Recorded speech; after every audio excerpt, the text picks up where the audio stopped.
Hey everyone, welcome in. I'm very glad you're here.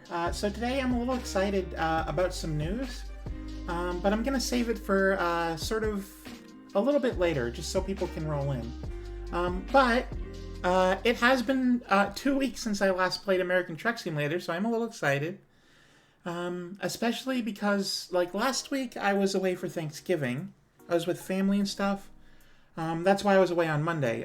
In Canada, it's the second Tuesday in October instead of way late in November where everything is really cold. I don't know why it's... I'm not going to get into that. Hi. I'm glad you're all here. How has everyone's weekend been? Mine's been okay, and I'm really glad that I had the peaceful time to sort of think and sort of be with myself. But I hope that things are well with everyone else here. I'm sorry if I'm talking a little... Hey! Welcome in! Sorry if I'm talking a little fast. I'm just kind of excited for American Truck Simulator. I bet you waited until the moment I hit the moment I hit stream to raid me. Welcome in, Crow Dyer. Thank you so much for being here. We're gonna get underway in a moment. But for right now, I'm just sort of talking about the weekend, hoping everyone had a good time. What were you playing? Did you have fun doing that? I'm gonna drink some water while I sort of get situated. You were playing Lisa? Like the game Lisa? Or are you saying your name is Lisa? Oh, okay, the game. I've never actually played that one. I've heard a lot about it. I've heard that it's a pretty good one. But welcome in. For those who don't know me, my name is Flannel Fawn. It's sort of above me. Just Fawn if you don't want to say all 3 syllables. That's fine. Fawn is my name. Flannel is just what I wear. So we're about to do some American Truck Simulator, which if you don't know is a very relaxing, very peaceful game where you drive around the American West Coast. Not just the coast, but like the western half of the country. I'm Canadian, but I've spent some time in the US through this game, so I'm very happy about that. I hope you enjoy being here, and thank you very much, Carrie Neck, for the follow. Also to Benji Dragwell for the follow 5 minutes ago when we were still on the starting student screen. Thank you, both of you. But right now it's time for American Truck Simulator, so let's begin that.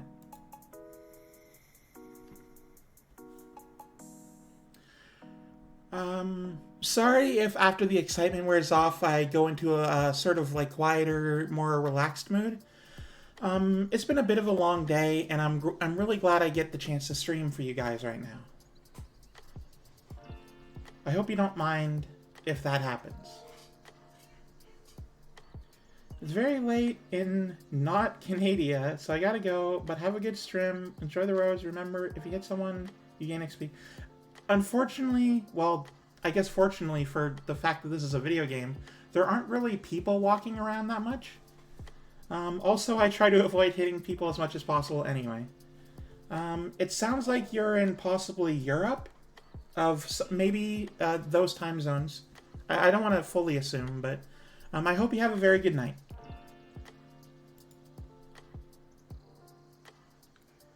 I'm just loading the game now, and then we'll go to the playing screen.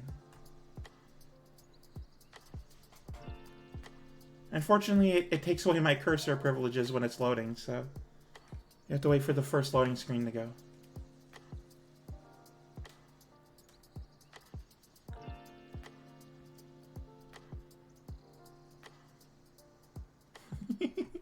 Well, where else would it be really late right now?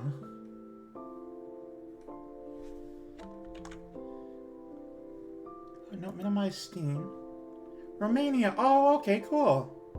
I'm not sure I've met anyone from Romania before. Thank you very much.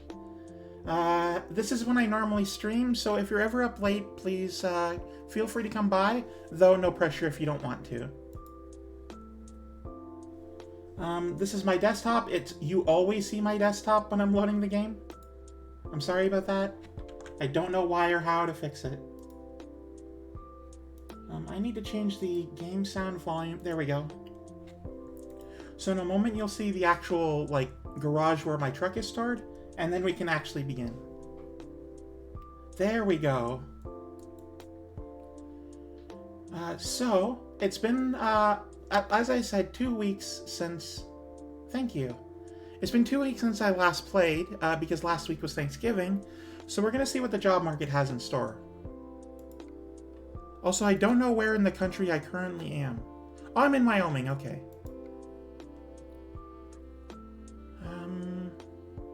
You could go to Seattle, I guess.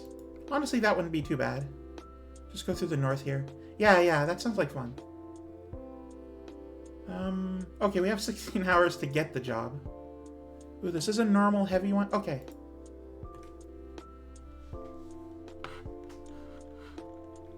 So for those who are unfamiliar with this game, welcome in. It is very relaxing. Honestly, half the time I start falling asleep partway through, so you may have to help me by keeping me active, sort of chat-wise. But not too much. I shouldn't text while I'm driving.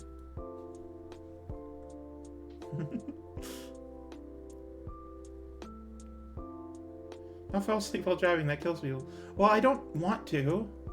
That's just sort of how it works out.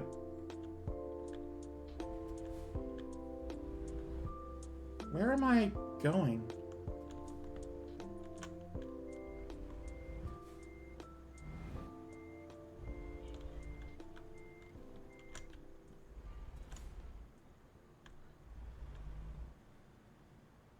I think this might be the location I'm supposed to pick up from. Which is kind of crazy if you think about it.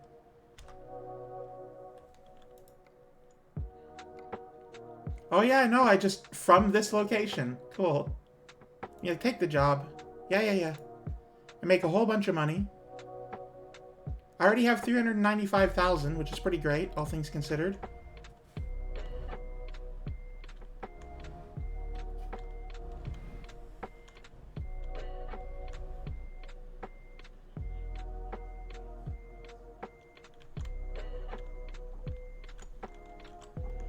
So for those that don't know, I do this game with mouse and keyboard steering.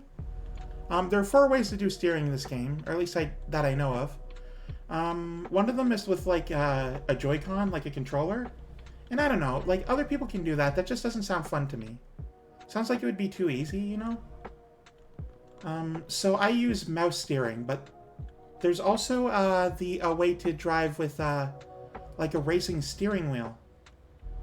Which is actually the big announcement I wanted to make. So I finally made my money from Twitch for September over the weekend. And it was enough to afford to order in a steering wheel. So not today, but hopefully tomorrow I'll be getting that. If I can get a good angle, I'll be sure to take a picture of it for my Twitter account. That's why I'm really excited, because after 4 months of playing this game, I finally got a steering wheel. Yeah. Apparently it also works with the, like, consoles, like, Xbox and PlayStation, and also Switch, interestingly. It's like a hamster wheel, but huge. Well, unlike a hamster wheel, this one will help me drive better.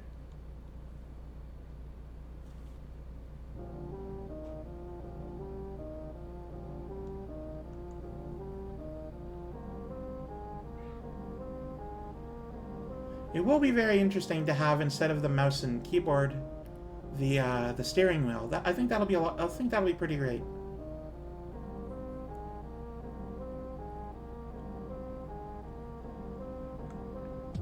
It'll certainly make driving look more like easy, I guess. Because right now I struggle with staying in the lines a lot of the time. I'm like, how do people do this?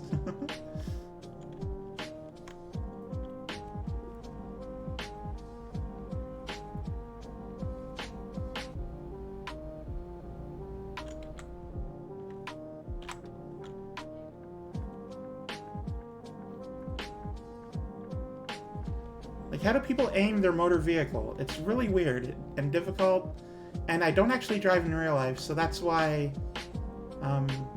part of the reason why I enjoy this game.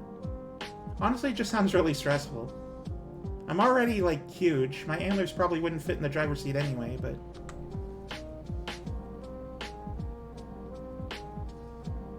just think about it sometimes. Something else I think about, though, is the scenery, which looks really good in this area. I love the mountains.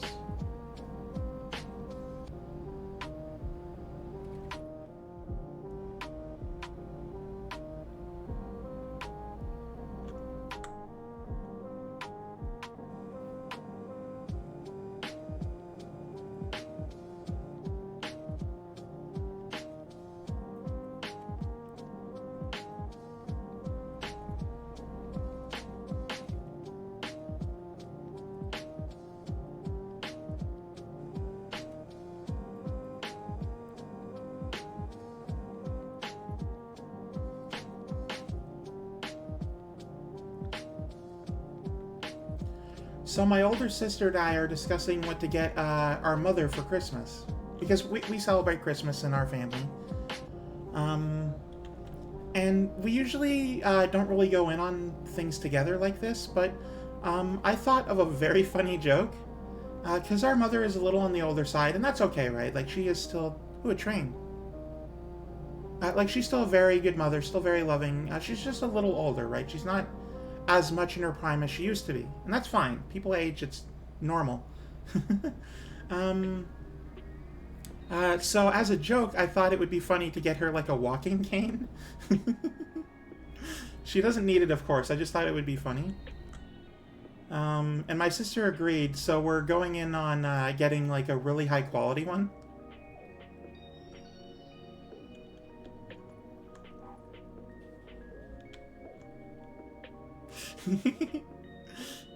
Well, I think the best part is because we're a family that has a good sense of humor about sort of joking with each other, right?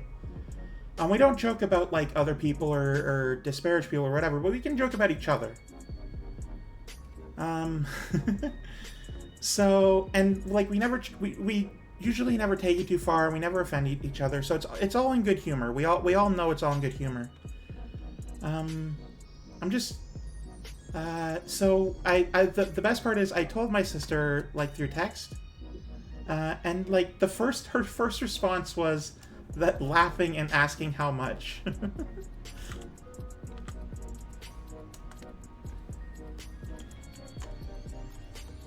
What I learned is that you can get a pretty good one at Walmart for $30, so...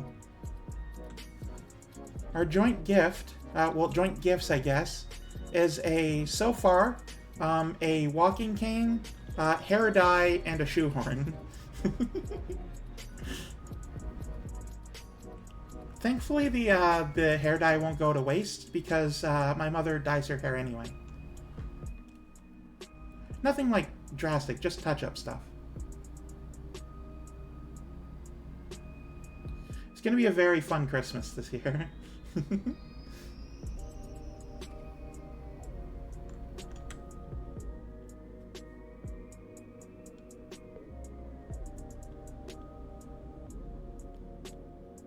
I don't know what town I'm in, but this area looks really nice.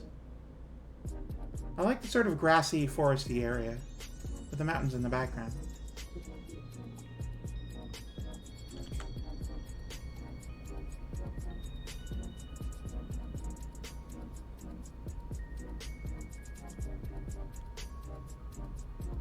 Now, unfortunately, I'm carrying really heavy cargo, so I'm not going to be able to go at top speed up hills.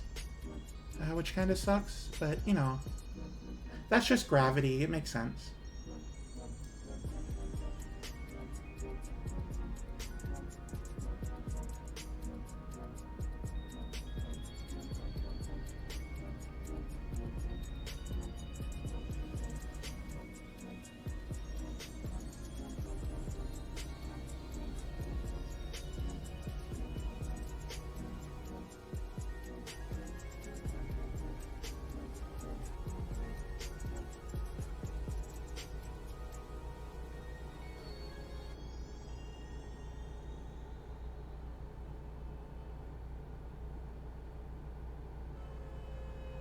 Ooh, a train.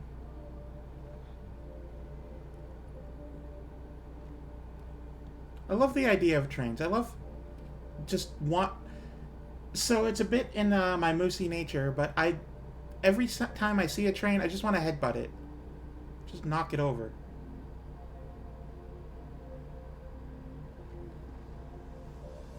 But I've come to appreciate trains as of playing Train Valley. So it's not like an aggressive thing. It's just like, they think they're so big and dominant, right? Like, what made them be in charge? Who decided trains are so important?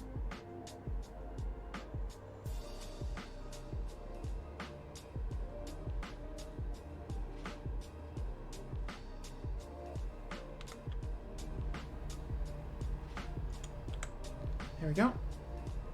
We're going the speed limit. Chibi would be proud. And then he'd say go faster.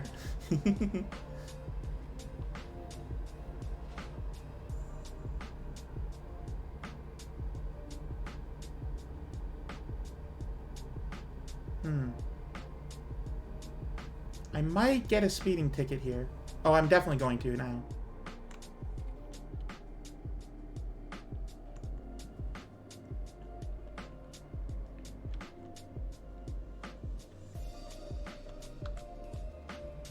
My least favorite part about this game is spending 15 minutes getting up to speed, and then by then you're already in another town.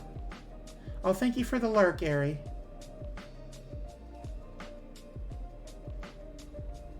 Hi, welcome in. Hang on. I need to... Hang on. Giuseppina Rotina. I'm sorry if that's wrong. That's my best try.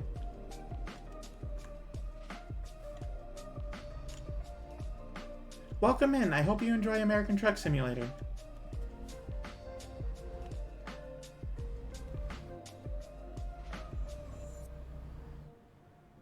Well, thank you. I try my hardest to pronounce things correctly. Well, to pronounce names correctly. For people, because, like, unlike a place name that doesn't actually matter that much, people names sort of matter. Like, they chose that, right? That matters to them. So I do my best to try and pronounce people's names correctly.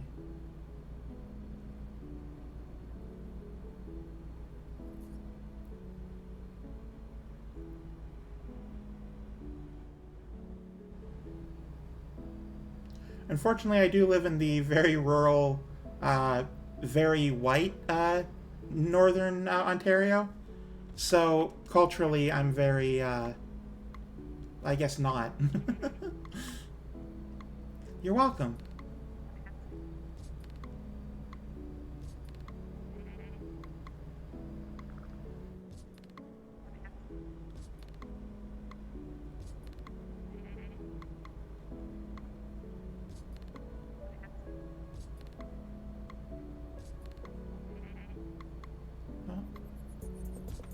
Turn here.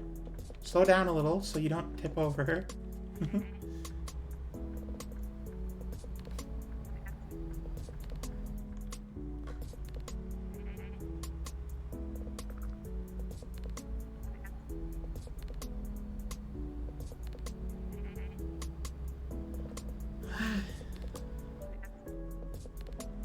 But yeah, welcome in. I'm very glad you're here. Did you just find out about me, or have you known about me and lurked for a while? Like, how long have you been a part of the community, I guess?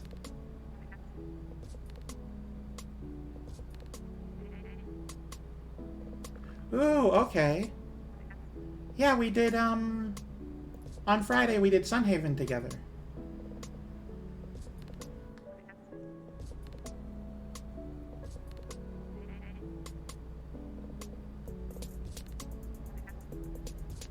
I'm sorry if I don't recognize you. I'm actually very bad at remembering names. Despite my effort to pronounce them correctly, I'm very bad at remembering them.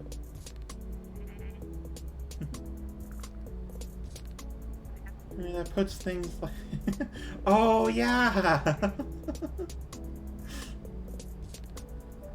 Oh, speaking of Roxy, you should know that I am working on my own text-to-speech. I've had to record it a few times because it usually comes out not sounding right.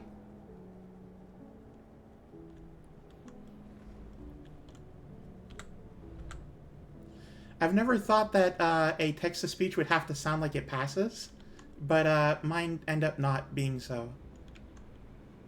So I have to sort of figure out how to, I guess, feminize my voice harder before I can get a text-to-speech.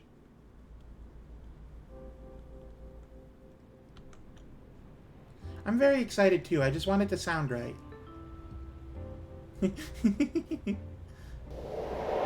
Oh, thank you for the follow. Thank you very much. I hope you enjoy your stay. On Wednesday, we're playing Train Valley. In the links down below, you'll find my Discord and my Twitter. If you go to my Twitter, one of my posts today was my schedule. So you should be able to see what I'm doing this week. Now, that is subject to change, but that is currently what the schedule is.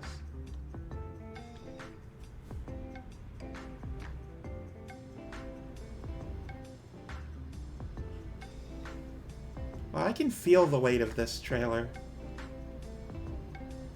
It's very heavy. Now, granted, I am used to carrying around a lot of weight, but this is a very heavy trailer.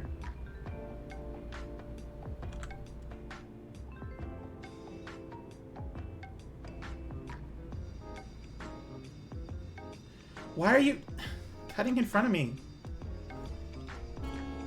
Out of the damn way. Well, I'm not going to answer that. I refuse to give anyone any even estimate of how much I weigh. I'm sorry, Roxy, but you're never going to find that out.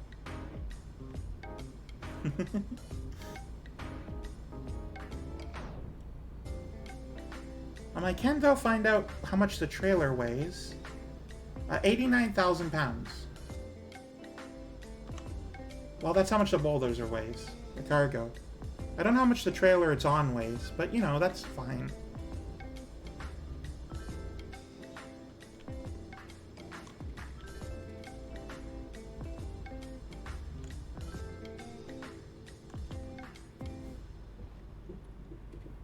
I hope you guys don't mind that this is going to be a very long journey.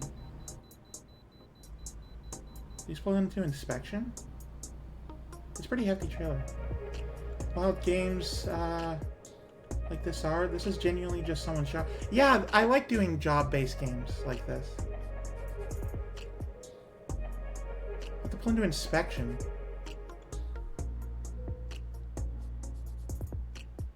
Where even is inspection?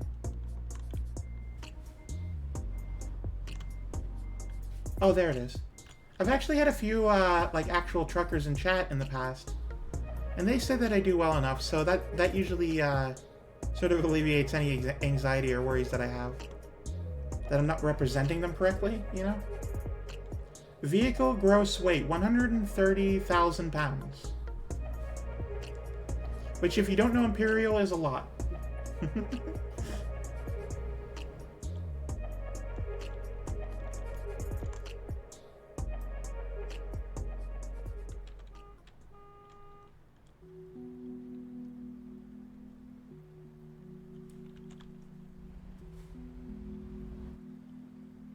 Yeah. Which I am really thankful for. Honestly, I'm just surprised that truckers enjoy watching this game. Like, as far as I know, usually people who do, like, manual labor jobs or the blue-collar sector, even the freelance ones, generally when they're done working, they just want to take a break from it. And that's probably true for most truckers. I mean, I don't see a lot, but it's interesting to know that that some of them are still interested, right?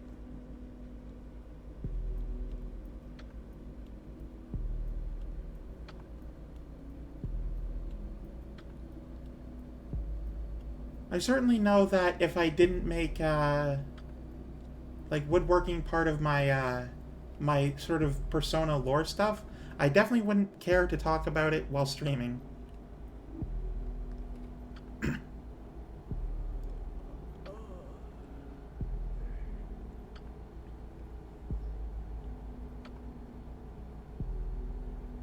I mean, not that I don't like it, it's just that it's very tiring. It's what I spend almost the entire morning doing, and I don't even make that much from it.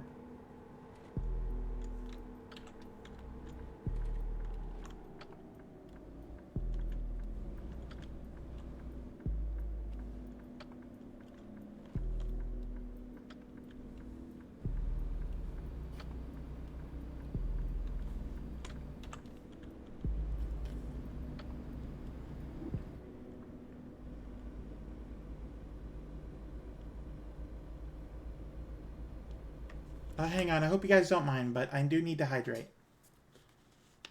My throat is bothering me at the moment, so I'm kind of thirsty.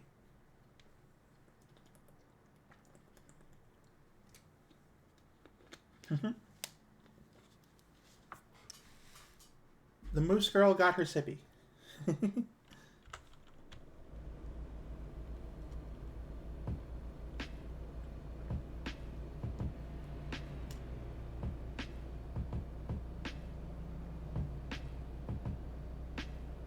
Ooh, curved bridge.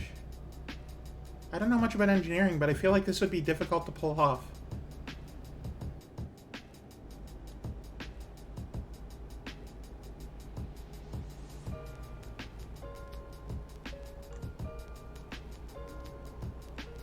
Alright, so it sounds like my person is very tired.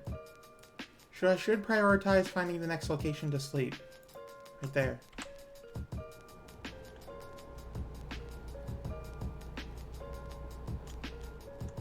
I have a fun fact for you. Did you know America never switched to metric because... Oh, thank you for the honk. America never switched to metric because the ship carrying the standard metric units got hijacked by pirates? Oh no! That's actually really funny. I thought they just decided not to because they were American. I didn't know there was an actual reason. Maybe they weren't so stubborn and obstinate back then. I mean, I would hope so anyway.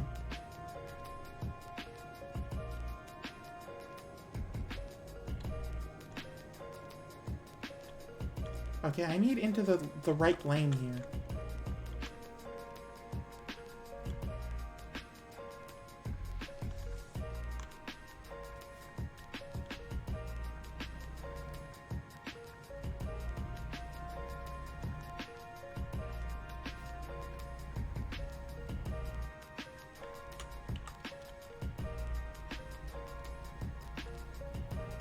That is a fun fact, though. Thank you.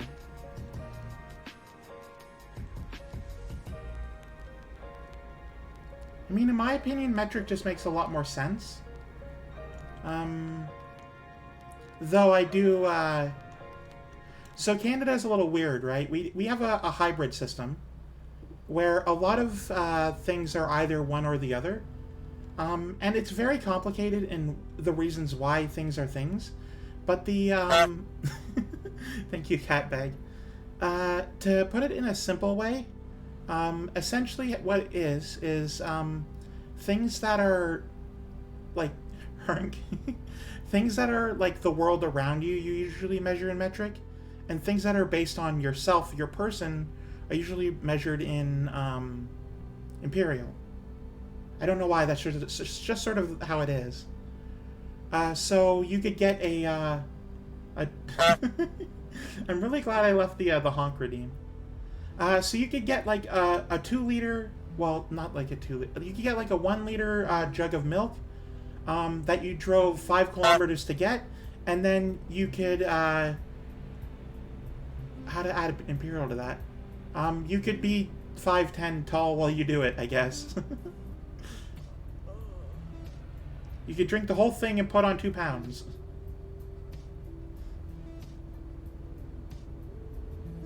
But not only that, it gets crazier because metric and imperial aren't the only systems we measure in.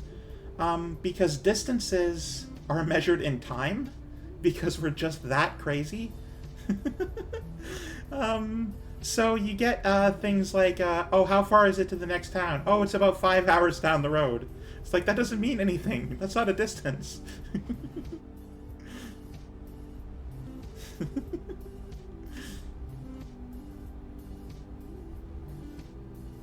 But we absolutely do that. We mix some things too, like we get 2 liters of soda, but gallons of milk.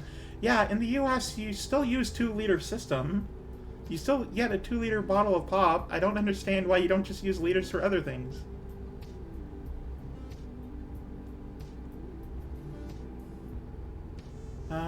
But I do get that changing is very difficult, right? Like, I wouldn't mind if all of my stoves suddenly did, and all of the food were suddenly in Celsius, because cooking food in Canada is in Fahrenheit. I wouldn't mind if it changed to Celsius. I just would still use Fahrenheit. Oh, there's a train in the distance. It's like how even like kids in like my generation, even younger, still say that like distances are in miles, even though they mean kilometers, because the word miles is 1 syllable, so it's easier to say.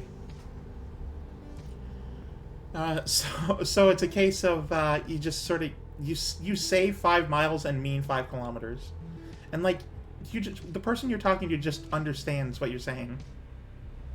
It's the craziest system. I don't know how we still function like that.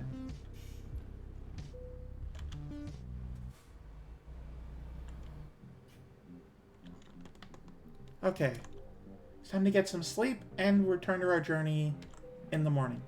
Well, in the night, but you know. I'll have slept. It's now 11 p.m. Let me turn on my high beams.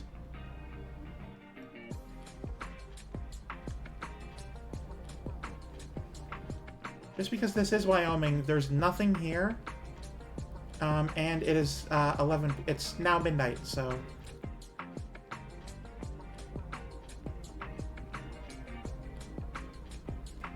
Yeah, let's see here. Yeah, I don't think I know a single. What the fuck is going on? I remember that GIF. That's such a good GIF. We use Celsius for the temperature outside. And that's consistent, right? Like, everyone knows what freezing is. Oh, hi, Tanya Deer. Welcome in. We're just discussing... I'm doing very well, thank you. We're just discussing the difference between imperial and metric. And I was just about to say that everyone in Canada... And I'm going to speak for the whole country here, even though normally I shouldn't. Because it's a very large place with lots of different types of people. Everyone up here inherently understands that freezing is 0. Ooh, 18 degrees sounds very nice. I haven't actually checked, but it's been getting colder recently. Some new haunted house. Oh! I was texting while driving. Is there really a new haunted house in Hobo Mansion in Miami? I'm sorry, I'm Jabbo. I don't know what you're talking about.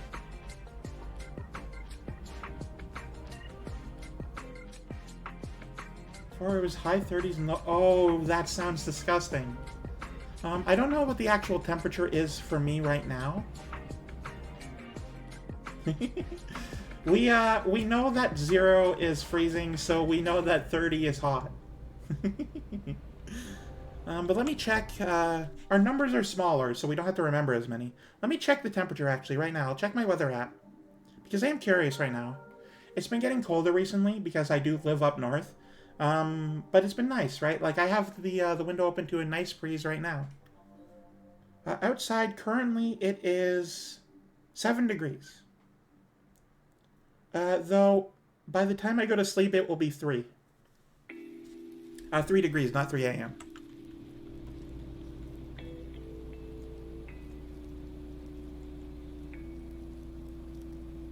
I don't stay up that late.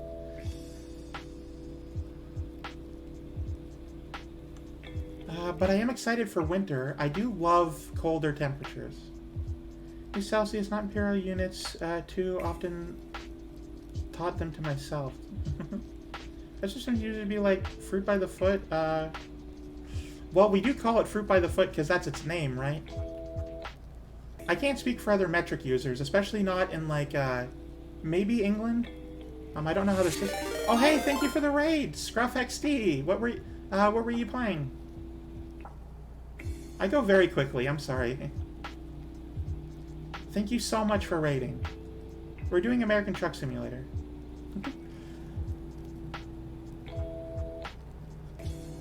But yeah, no, we call it Fruit by the Foot because that's the name of it, right? Welcome to the Moose Zone. Fruit by the Meter isn't as good. Well, Fruit by the Meter would be 3 times as much. I think it would be very catchy. Ooh, that's... The Spoopy game is like all of them.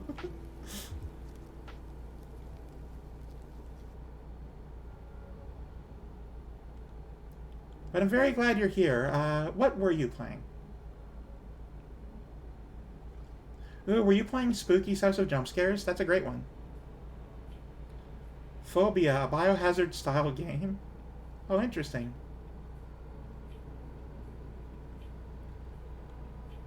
Honestly, I'm just thinking of like the nuclear cleanup sort of simulator games. Because those are scary. Like, there isn't traditional horror like jump scares or whatever, but you're just like in an area where you could just die because the environment is poisonous. Oh, I'm very glad that your chat was behaving. That's what I always desire as well. It's just a well-behaving chat.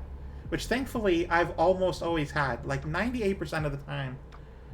Unless it's, like, somebody who's being really creepy and fetish and perverty. Or, like, several bots. Yes, but I use metric. I have been teaching myself them by going cold turkey and using them over Imperial. Well, that is honestly how the school system should do it. Oh.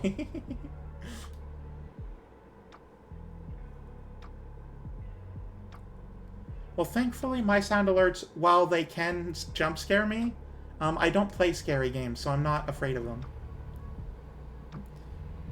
Roxy, you're not a moose and you're here, so that's already wrong. We gotta go faster! Thank you, Cat Bag. Faster! I'll definitely go faster.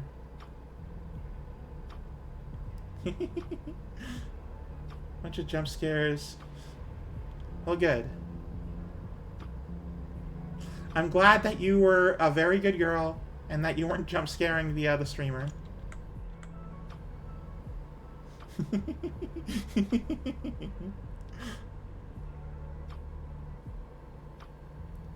Don't worry, I'm fluent in sarcasm. I understand. I understand everything. The case is wide open. There are no mysteries here anymore. I understand everything now.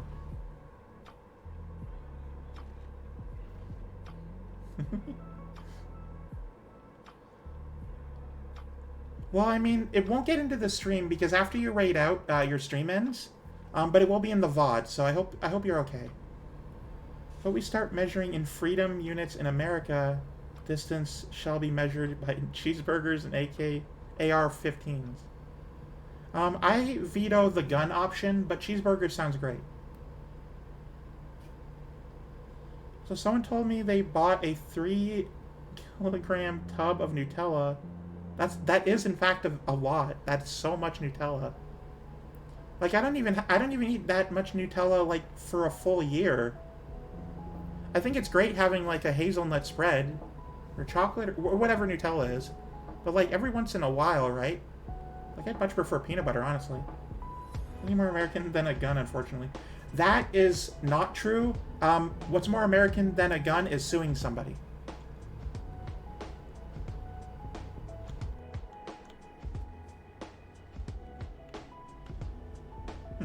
So what you do is instead of measuring in guns, you measure in lawsuits. That's 15 lawsuits to the gallon. Found an awesome Nutella life hack last night. Ooh, what's your life hack?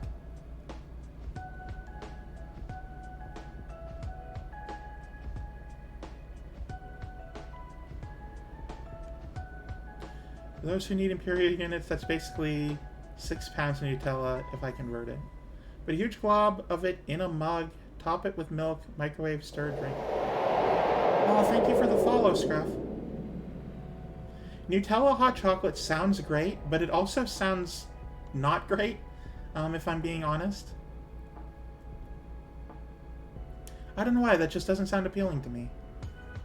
Like, that sounds like it should be good, but my brain is telling me it's not. Well, if you say it's good, then I'll trust your judgment on it. I really wish I weren't slowing down. I really wish I were going faster right now.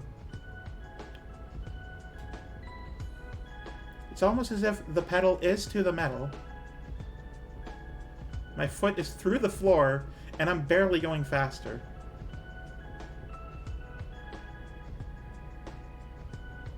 I envy people who haul normal things like gardening products or cheese. It's wild that this game could theoretically be a drunk driving simulator. I mean, it really could actually. This game has a lot of the effort went into the realism, right? Like that's sort of the point, right? It's a simulator game. There's a long history of simulator games just wanting to be as realistic as possible, starting in the early days with flight simulators, which the most recent one is the entire world, so that's pretty good. This game, though, it simulates not only the realism of driving, to a certain extent anyway, but also the environment. This game wouldn't be half as good if the environments didn't look great. Roxy, you know there's too much back there. Yeah, this game, when it first came out, there was, it was okay, like, visually. It just wasn't as good. If you look at the environment in any location in this game, it looks very beautiful.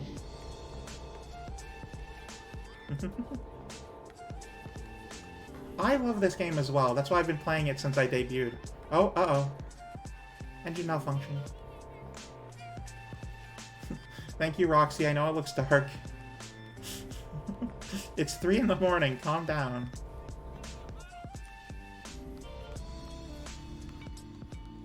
Alright, I've made it to Butt.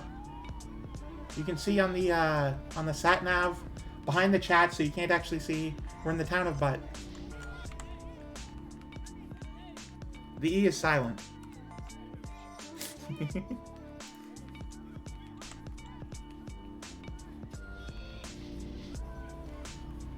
American Truck Sim from Southern Cali to Oregon is fun. You see the environment change. Well, that's just it, right? It's not just from Southern California to Oregon anymore. Let me show you the map. Let me show you how much of this country exists in this game. We have Oklahoma now. And the next state we're getting is this one, which I think is Kansas, I don't remember. And then Arkansas after that.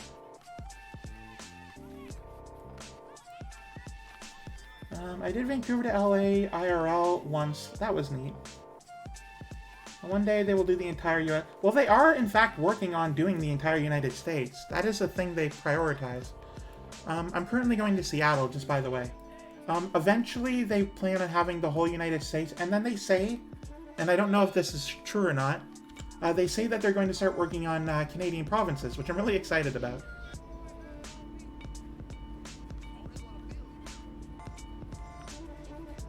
But I'm going to be right there once they, Oh, hey, Andrew, welcome in. I'm going to be right there when they introduce New York, going from Los Angeles to New York City. I'm going to deliver a shipment there. Roxy, we both know that I won't be able to drive past my house. I live in too rural an area. They're not going to program my part of the province into the game.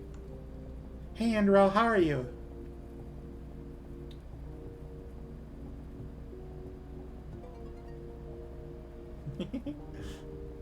I've come to terms with it. There's like 2,000 people in the closest town. I can bypass the way station. Very good. Ooh, okay, so there are a lot more people here. Well, thank you for the follow, Tanya. So the big announcement, and I did say this earlier, but I'll say it again, because not everyone is here. I've been playing this game since June, since my first stream, in fact. Before I was on Twitter, before I had any Discord, before I did anything, I was on Twitch. This is the first thing I did. And I've been streaming American Truck Simulator from the very beginning. This is the first game I streamed, and it's the last game I streamed because that's the game I'm streaming now. And over the weekend, I was able to finally purchase a steering wheel, like a racing steering wheel. So I'm going to be able to play the game with one of those. I'm really, really excited about it.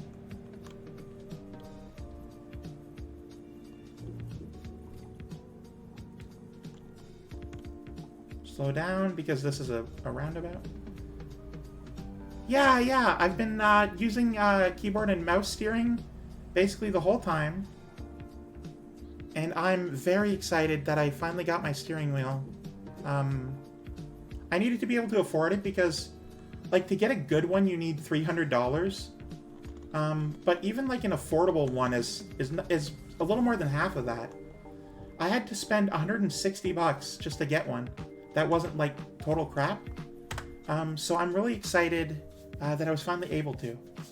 I wonder if someone could mod a radio station into this game. Well, there is actually in-game music, I just have it turned off. Because it's, I believe, copywritten. I don't know that for certain, but I have my own music going using Pretzel app. Go to, hang on, let me double check. If you go to your web browser now and type in play.pretzel.rocks/home, well, maybe not /home, but play.pretzel.rocks, and rocks as in like the rocks outside, then you will find the free music app that I use for streaming. Oh, hang on. Let me make sure OBS is open first. Looking for more people to play with. Personally, it's just none of my friends play. Also, I should share that I'm also trans too. By the way, my pronouns are she, her. But yeah, I don't know. I wish more of my friends played this. Well, it's very nice to meet you, Tanya. I understand the whole pronoun thing. I'm not sure if you can tell from my voice, but I am she, her.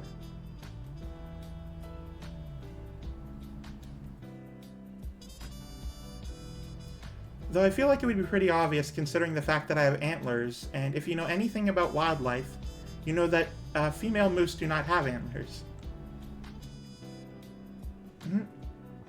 I don't want to fully advertise, because, you know, this is the internet, and I am on Twitter, which is just a whole landmine of problems, but I do want to make sure that people at least know, like people who are willing to put in the extra effort to search.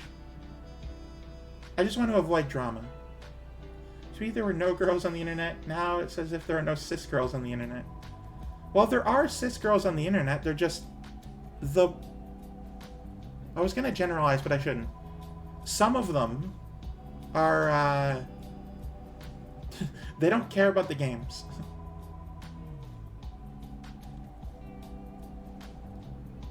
They care about, like, scantily clad selfies on Twitter, and then they put anime gaming in the tweet, and then they get attention. I constantly have to urge to make plural of moose meat. Don't worry about it, everyone does that.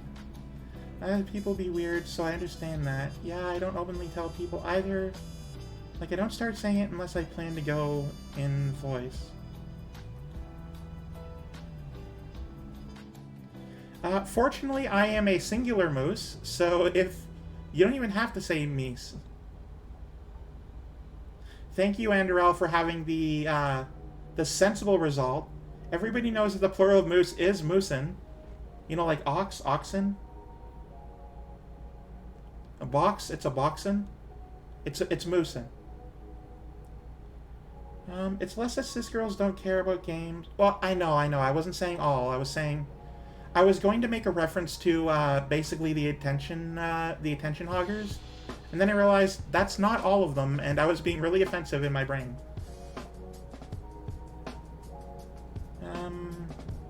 The games learn quickly that in a lot of spaces, if they talk, they either get people trying to date them or abuse.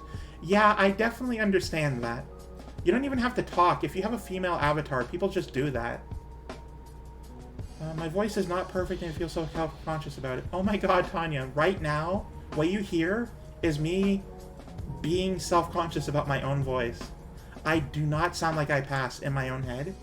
I sound very masculine to me, and I hate it. I hate everything about it. But everyone says I pass, so I sort of like listen to them, which is all you really can do. I'm also kind of into scantily selfies, to be frank. Well, I will never share pictures of my body, so feel free. I won't judge you. I also won't join in. Apparently, according to Google, you can import your own MP3s into this game to customize music. Ooh, I might do that then. Because I do really like music. I want a copyright-free interaction, like copyright-free experience.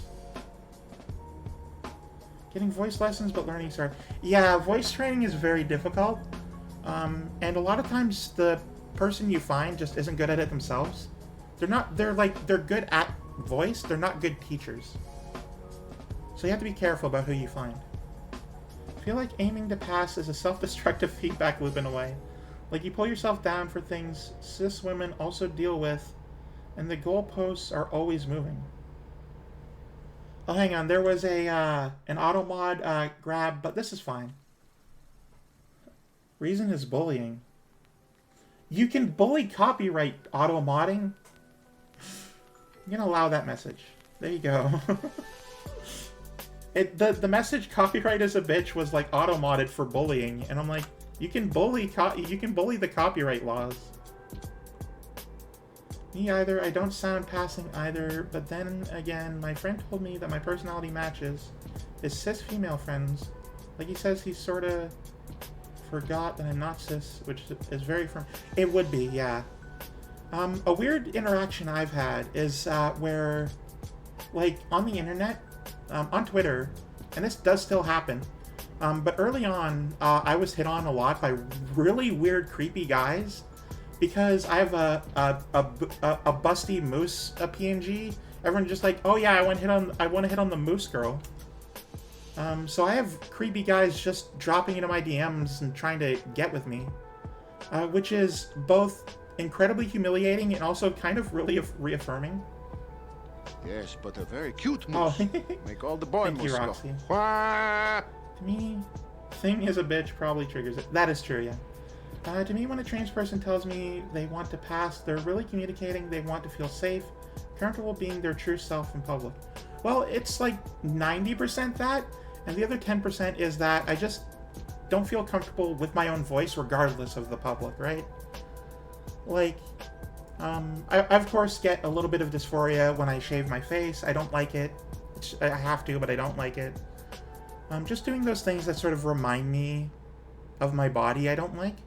And voice is the one thing you can't really look away from, you know? Did it do just because I don't know what they do and I want to... Please do. I approve of all of my redeems because I put them in. So feel free. I'm a cute goth trans girl, so I get chasers and thirsty dudes. That probably is the worst, right? Like, I'm not goth, I never was, but like that probably sounds horrible. Right now I'm kind of quiet, but like visually I'm very punk. At least I was in high school. So I know the goth sort of circles and groups. I just was never in them. I was definitely in the skateboarding groups. I had one guy really told me he was in love with me, and then he left. Wait a minute. Did you say a room with a moose? And then he left the internet because he wanted to cheat on his wife with me. All from text, by the way. I never got to inform him I was trans, and he never came back. I mean, good, I guess, that you're no longer talking to that guy, because holy crap. Like, so I'm polyamorous, and so cheating is just really stupid in my mind. Like, I get people are monogamous and they don't want to share, and that's fine. You know, that's perfectly acceptable. But like, if you want to be with multiple people at the same time, be open and honest. Don't cheat. Just don't do that. Just it doesn't make sense. Just like tell your partner that you're going out to sleep with someone else. They might get upset, and that's okay. At least you were honest about it. Don't cheat. Don't go behind people's backs. That's stupid. The best part of that story for everyone was, and he never came back and for... Well, you know... Propaganda? Oh, that sounds amazing. When did they get their start? I'm sort of like... It's kind of an oxymoron, but I'm kind of mainstream punk. I listen to a lot of Blink-182 and Sum 41. Well, I listened to Sum 41 before they broke up and retired because they, unlike all other bands, made a successful career and then happily ended and didn't go on forever until they broke up out of infighting, and it's really upsetting, but I'm really happy for them. And I love Sum 41. I struggle with sharing, but like I also am in a poly relationship.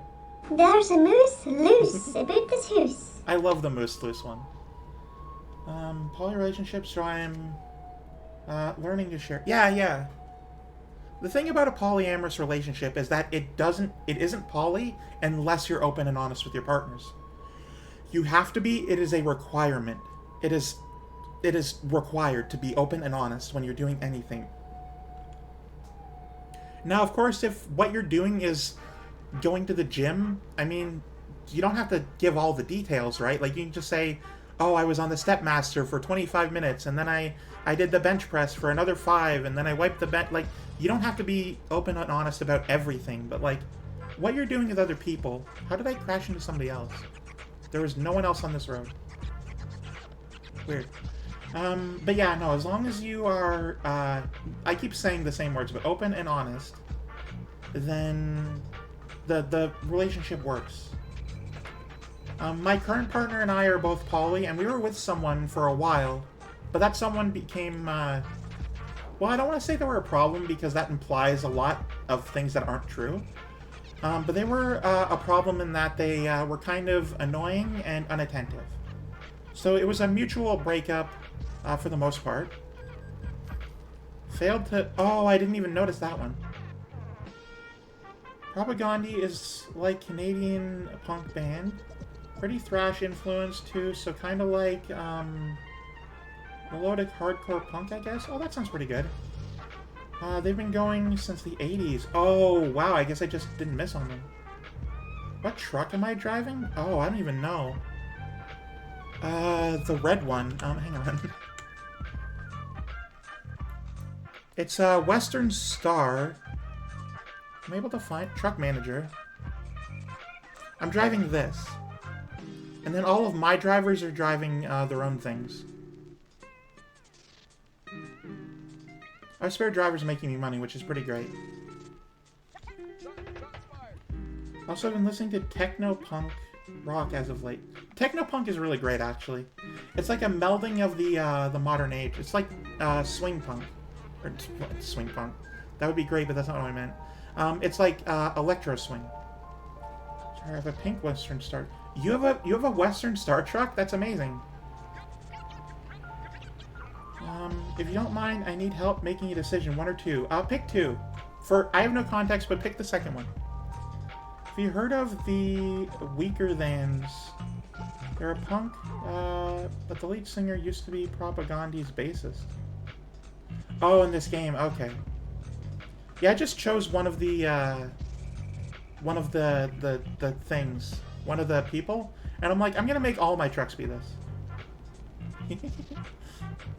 You're welcome. I don't know what you were doing. I hope it was okay, I guess. We were about to enter Idaho. Very briefly, because we're in the very tiny part of Idaho.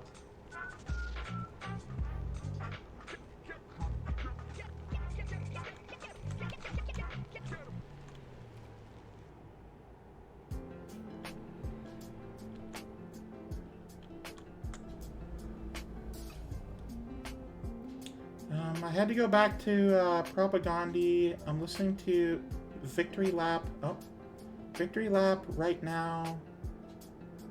Invite me to it. Yeah. The only track I have in game now is an international. Need help choosing which boon to take in Hades. Oh, okay. I've never played Hades, but I've heard good things. Need help. Very small international truck, which is also pink. Personally, pink is a great color. I just love red. Like, red is a great color. First of all, it's a primary color. Secondly, it's very bold. Like, it's very bold. Third, it's on all of the flannel. And fourth, it's just like a really good color, right? I love red.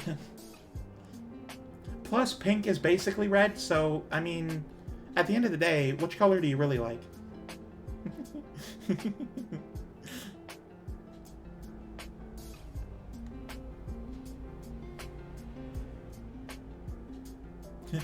I think red is very cute. Like, you can't be adorable if you don't explode out onto the scene like that. pink is a red shade. It is a red shade, yeah. Orange is a red shade. It's also a yellow shade. It can be multiple shades. And depending on which system you're looking at, it's RGB, so red, green, blue are the colors. And another system is like the pink, cyan, black, I think white. Another system is the just white and all colors are like shades or something. I know in light, everything is all colors are white, and then in like matter, all colors are black. I like red too, but I feel like if you use red, it comes across aggressive. I don't know why. Maybe I'm just like, I don't want to be too flashy. It's hard to describe my feelings about colors. Well, that's the thing, right? Like, and I do get that. The red is aggression is related to like bullfighting and stuff, but there is science there. But like, pink was a very bold color decades ago. Pink was the color you wore if you were like a manly man and you wanted to like show how strong and independent and self-sufficient or whatever you were. And like blue was the feminine sort of matronly color. And then I don't know, I know that I've heard how, but I don't actually know how the colors switched. Like, how did that happen? Everyone says like, oh, Hitler did it, but like, how? How did he do that? That doesn't make any sense. How do you just switch colors like that?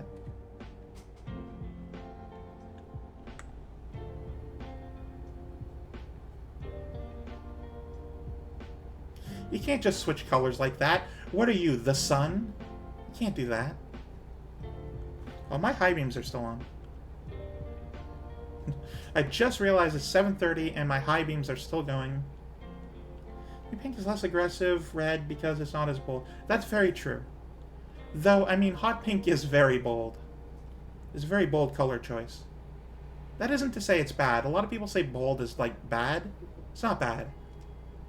It's just bold. Fun fact, the color orange is named after the fruit, and the color used to be called yellow-red. Yeah, I do remember the fruit. My favorite part about orange as the fruit is, please pull in, is the color that is called orange is a tangerine color, and the color that's called tangerine is an orange color, like, based on the fruits. Okay. I use light pink, though, for my trucks. That's true, yeah.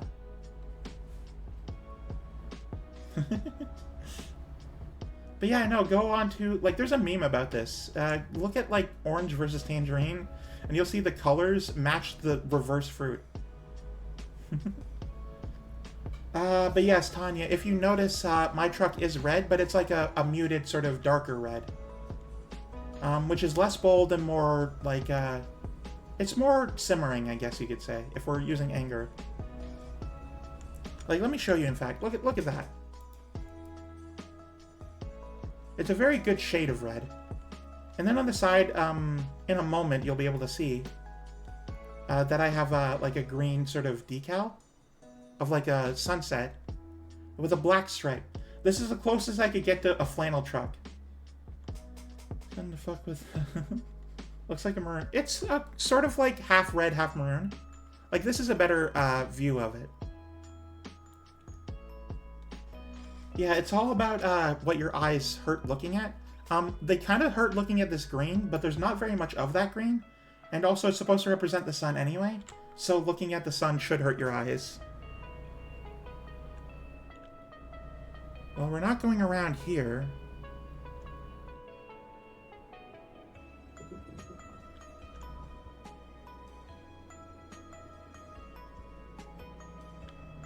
There we go. Remember, don't look at the sun. That's very true. Do not look at the sun. I get the flannel, like red and black, but the green sunset part seems very Miami. Well, so, it doesn't really come up very often, but I'm a huge fan of the vaporwave scene. And like the bright blue and pink on the, like, the black background. So Miami is definitely sort of a thing. And plus, like, eventually I'll have to go to Miami anyway, but, like, I love vaporwave, and that's all Miami. That's all Florida. Yeah, yeah. And it doesn't really fit my vibe very much, but that's fine. I'm a slight variety. I'm not just a cozy, comfy moose who you can curl up with and relax and chat with. I'm also kind of, I'm a little edgy in that way. Fit your vibe if you wanted to. That's true. Favorite colors are red and black. My favorite color is very much red. It always has been. I don't know about black specifically. I like the way red and purple look together. But if you play video games and you say your favorite colors are red and black, everyone says you're an edgelord. Every single person on Earth says that. Based on mood versus my favorites. Like, everyone says you're an edgelord, and I don't want that's kind of, I guess, accusation. So despite the fact that I'm wearing red and black, it's flannel colors, and everyone knows that. I'm not an edgelord, I'm just a lumberjack. It's easy.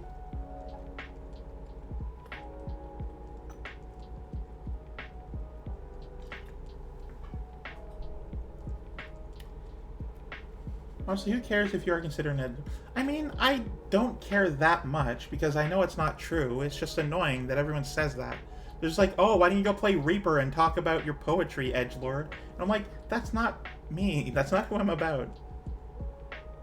Colors are dark red, like a scarlet or a crimson, black, deep purple, like a nice plum. Yeah, exactly. Tanya, you get it. It's just you don't want that.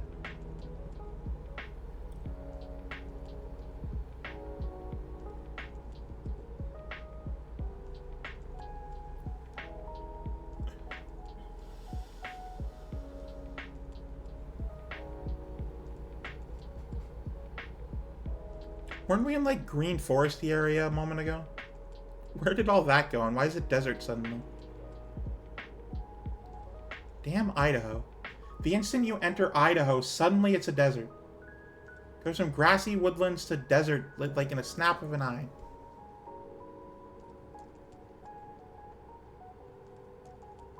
Which is not good.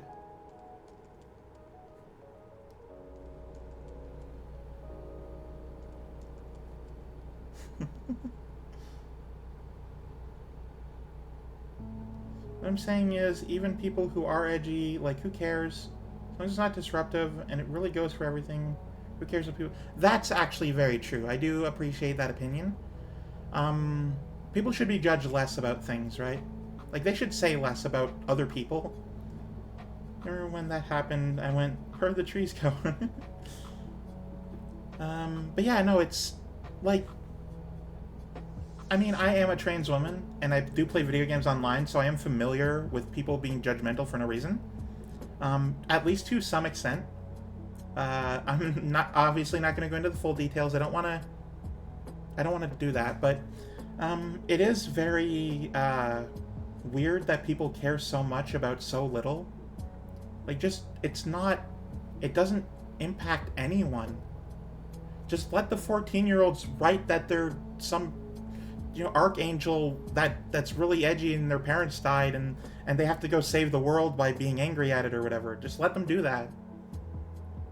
I also enjoy Shadow the Hedgehog shooting people with a Glock. Who cares? Well, I mean, the promoting gun violence probably isn't okay, but everything else is fine. I'm running out of fuel. Oh, that's not good. Oh, I just passed the gas station. Oh, this is bad. Kinda wish I was paying closer attention. Chatting with you guys has been very distracting, but I've been enjoying it. Well, if I can make it here, I definitely will try to. That's a long way to go, though. Yeah, I think existence is meaningless, so I make my own meaning. And they said, okay, edgelord. And I'm like, I thought it was being optimistic. I mean, I don't know. Like, that's a thing, right? Like, people use cartoons as sort of their reasoning. Especially nowadays, where, like, anime and cartoons and stuff, they're all very commonplace and everywhere. So you have to be careful about what you show people, or what people see or think. because that will color their opinion. Like, especially with, I just saw the John Oliver segment on homeschooling, and how, like, 2 million people in the United States alone are going through, like, homeschooling with, and some of them just have curriculums that aren't teaching them any schooling. So they have no idea how the actual world works. So they very well could just, and this is a new issue too, they very well could just think that anything is okay. And that's scary. That's a scary thought, like that you don't have the same sort of collective moralism as everyone else around you. And then, or well, I'm having trouble wording it, but like I don't know, it's just a scary thought that people can just go through their entire lives without knowing basic things. All right, so hang on. There's another auto mod message. I'm not gonna copy it.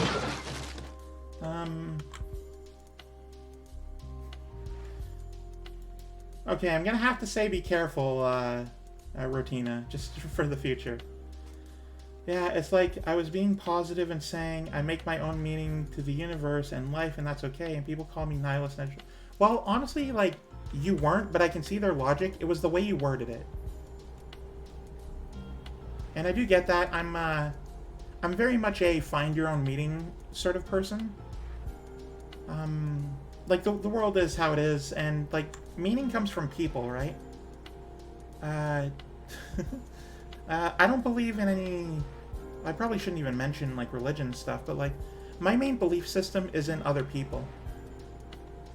We have the ability to make or break our own reality. And when we work together, not that we do, but we can, and when we do, good things happen. Like, great things can happen if humans set aside their differences and work together. That's just a proven fact. That's just a thing that has happened. And that's what I believe in. I believe in the goodness of people. You know?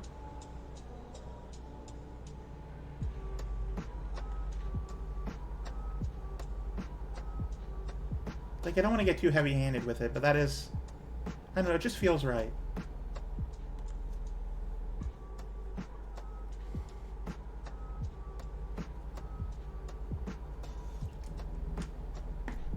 Quite the good thing to believe in. Thank you. I'll tell you one thing, it's pretty easy to believe it because you can see people. You don't have to suspend disbelief for anything, really. People are everywhere. I'm sure you've seen another person in your life.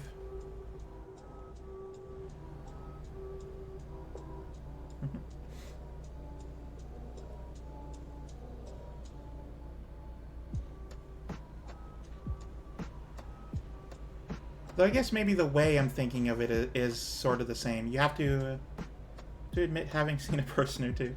I guess my belief is not that people are real, it's that people are good, and I guess that is a little difficult to see. So that is fair.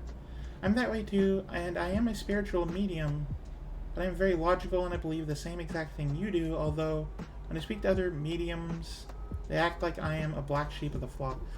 Yeah, organized groups of any type are usually gonna do stuff like that. For most people. Nope, never seen anyone ever.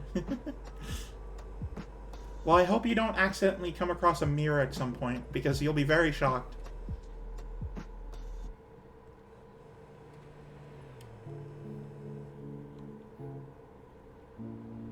But yeah, living up here in the middle of nowhere, and I truly mean the middle of nowhere, it gives you a lot of time to be introspective and think about the world. There is good in people, right? Like, I know you hear news stories or the laws being passed, holy crap, but I mean, you hear these things and you think that people are just either horrible or getting worse, and I mean, some people are, certainly, but not the majority. Most people are just tired of the problems and want, like, to be left alone. Like, that's... The vocal ones, definitely not, but, like, 80% of people just want to be left alone. That's sort of the thing I've come across.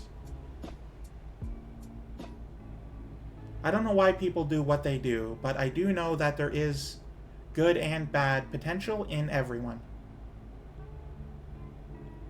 It's their choice, whether what they choose to do, right?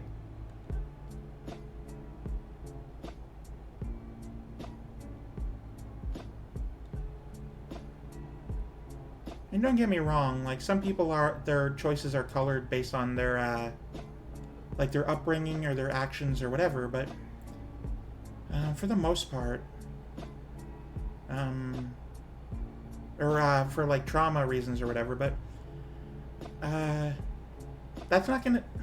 It's hard to explain. This car is getting in the way. There are allowances for some things, and that is definitely the case, and people have legitimate problems a lot of the time. I won't say there aren't the problems in real life. But at one point, you do have to accept that your actions are your own. I need to go this way. Fucking move. Like that. I made that choice. I was the problem there.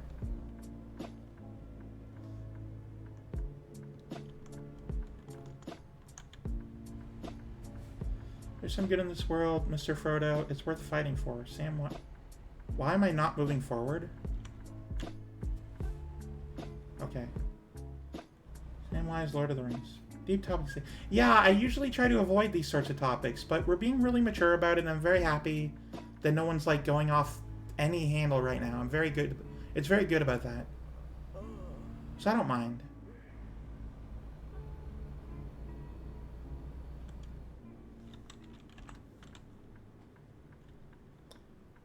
I missed no opportunity to court Lord of the Rings. That's fair, I guess. I love those quotes that sound, like, really profound and, like, from, I don't know, the Middle Ages or whatever. And then you're just someone quotes that's just, like, Homer Simpson. It's like, what? Get off the skillet handle just to be different.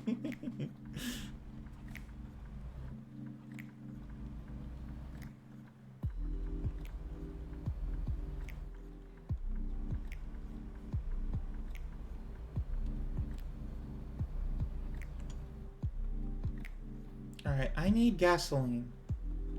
Or, well, it's more diesel, I guess. Whatever, the point is I need to fuel my truck. I need to fuel my truck.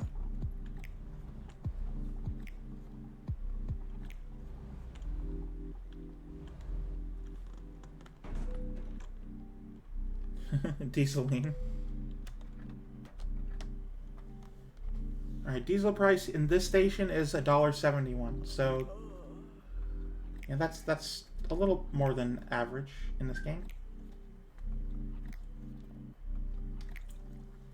Well, when they give you the warning, you still have like 2 in-game hours before anything actually happens.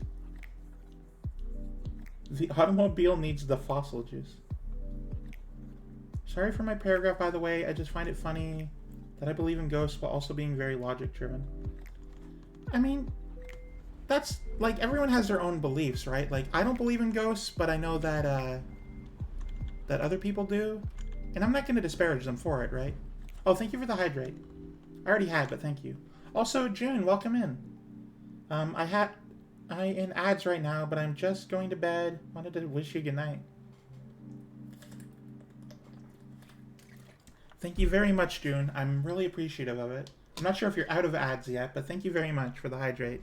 And for being here. Everybody, late June is a very good friend of mine whom I met, I don't even know how long ago. It was definitely within the last couple months, but like, I don't remember how I meet half the people I meet. Being logical doesn't mean anti, spiritual stuff. That's true, yeah. You can have a very logical reason for believing in those things. I don't, but I know that other people can. Why?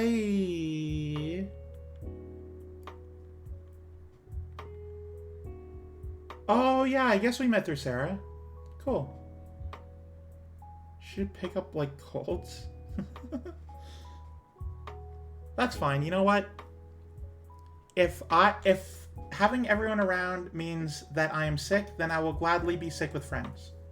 Oh, don't make me compliment myself. Okay, Roxalala hang kitties on. rock skip 2 times. Fawn, do the penny thing. I'll do the penny thing in a moment. First, I have to compliment myself.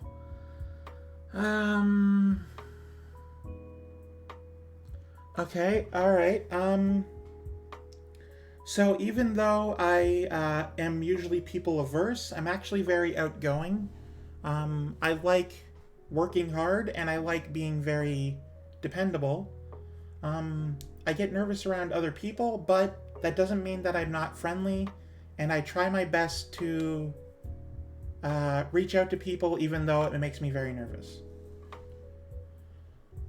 Anyway, Roxy, thank you for the 2 cents. Thank you for keeping me from being senseless.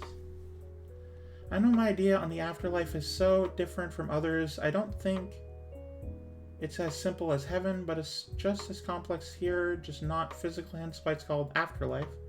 Well, it's just more life. So you're wonderful and beautiful, and your voice is so calm and cozy and perfect, and I will accept no criticism. But that's so many compliments. I want to tell you to not. Thank you very much, June.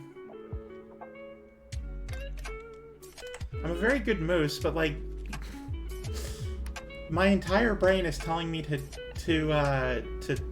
rebuff the compliment. Oh wait, hang on. This path is like twice as long. I'm not going this way.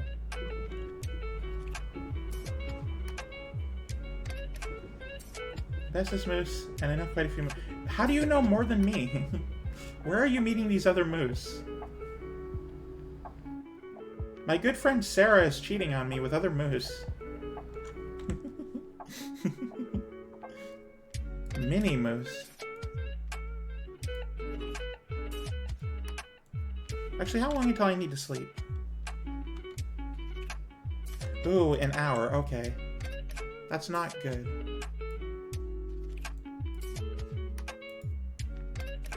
Wait a minute. Did you say a room with a moose?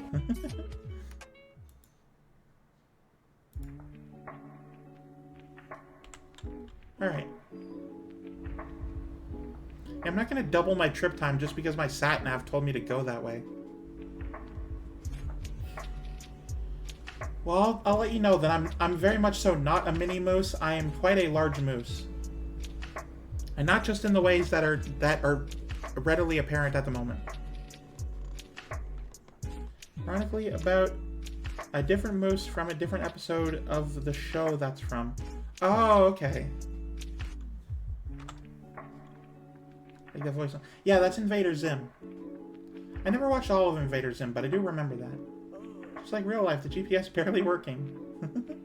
Fawn is huge and soft and huggable. You don't know that for certain. I'm definitely huge. I'm soft in some places. You don't know if I'm huggable or not. I could be very unhuggable. Oh, June, by the way, I'm not sure if I told you, but so the title of the stream, I have a big announcement. I finally was able to order my steering wheel on Amazon. That gets delivered in a few days, so I'm really excited about that. I kind of live in the middle of nowhere, so it takes a bit longer, but it's Amazon, right? They can go to anywhere on the planet in like 4 days. Into the Florpus is one of my fave guilty pleasure movies. Nice. Thank you. Next week, if you're around, next Monday, I'll be doing the first stream with my steering wheel. I'm really excited about that. And I hope all of my friends can make it. Mostly just because I'm really selfish and want all of my friends around me all the time.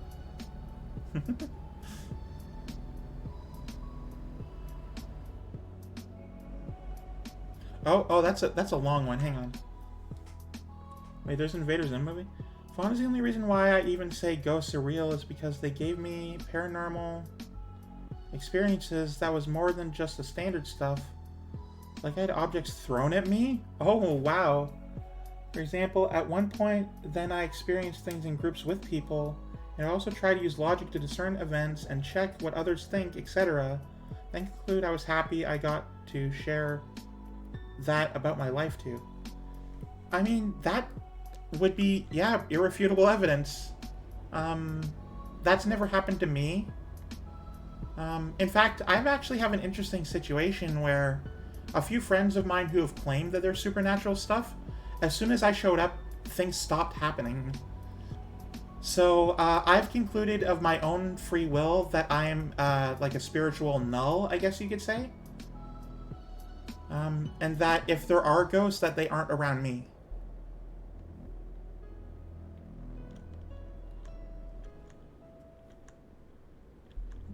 If the ghosts like me, why aren't they around?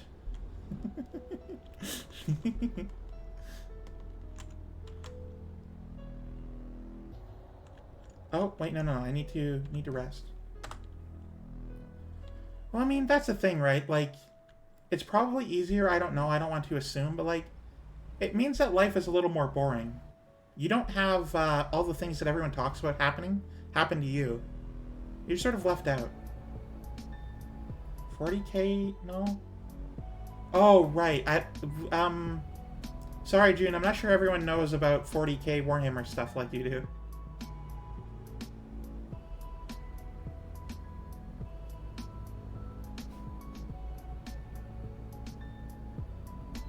If she does, then that's okay. I don't know if that's, like a common, interest, I guess? I don't know. I guess I'm just thinking out loud for other people, I'm sorry.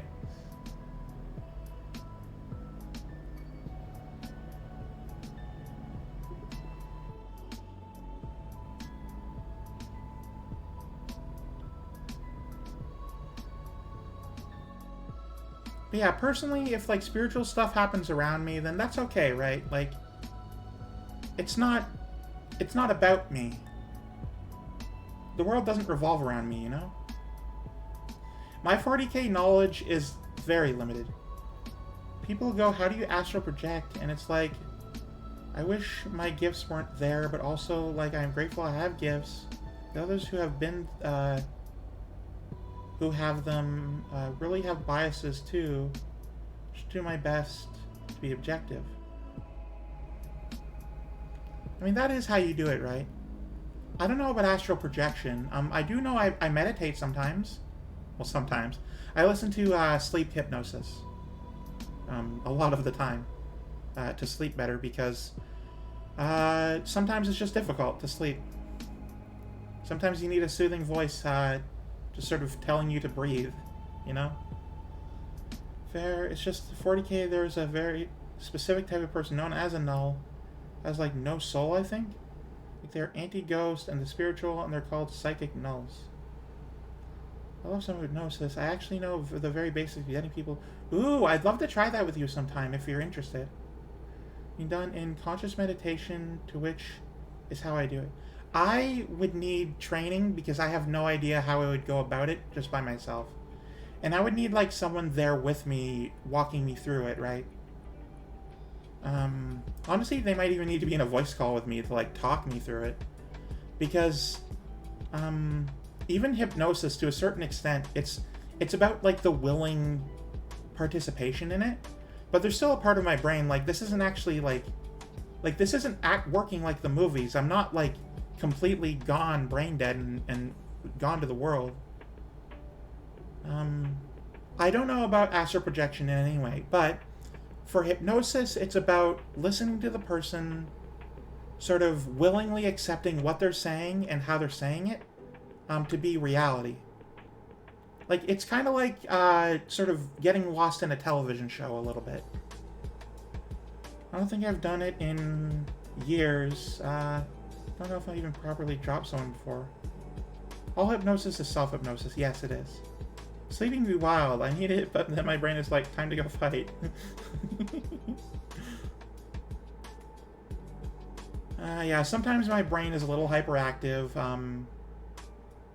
Like 150,000% of all of the trans women, I have depression. So sometimes my brain is a little tiring, doesn't want me to sleep, just wants to torture me, and that's fine. It just happens.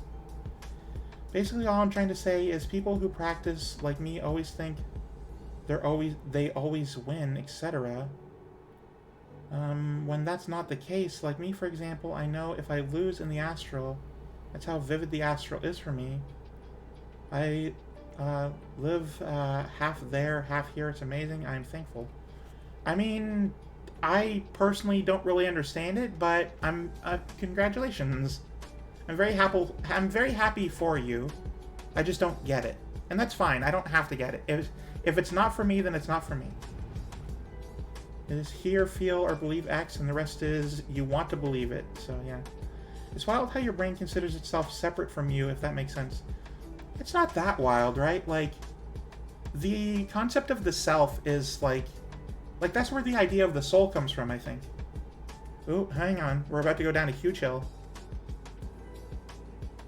The concept of the self is very different from the concept of the brain or the body. The self is like the observation inside, behind your eyes, inside your head. But it's not, like, actually your brain that's doing the... Well, it is, but, like, that's not where the consciousness comes from. People don't even know where consciousness comes from. That's how insane it is.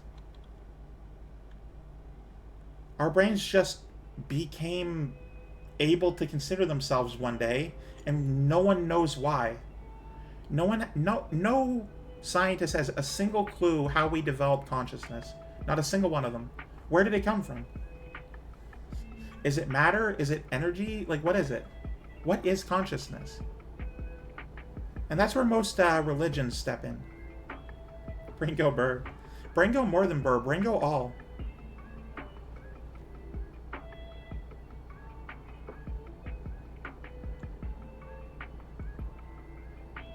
Oh.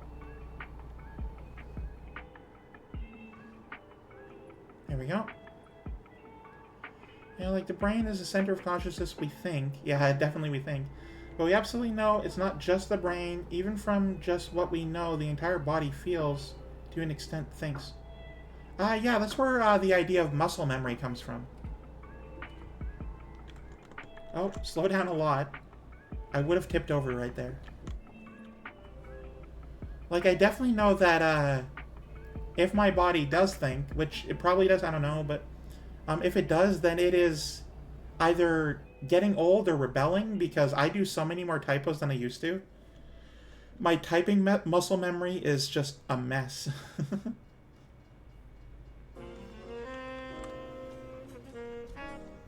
Well, that's a really long one. Hang on. I guess me being so objective about it has led me to become so obsessed with discernment that I won't believe it unless I have certain signs to tell me otherwise.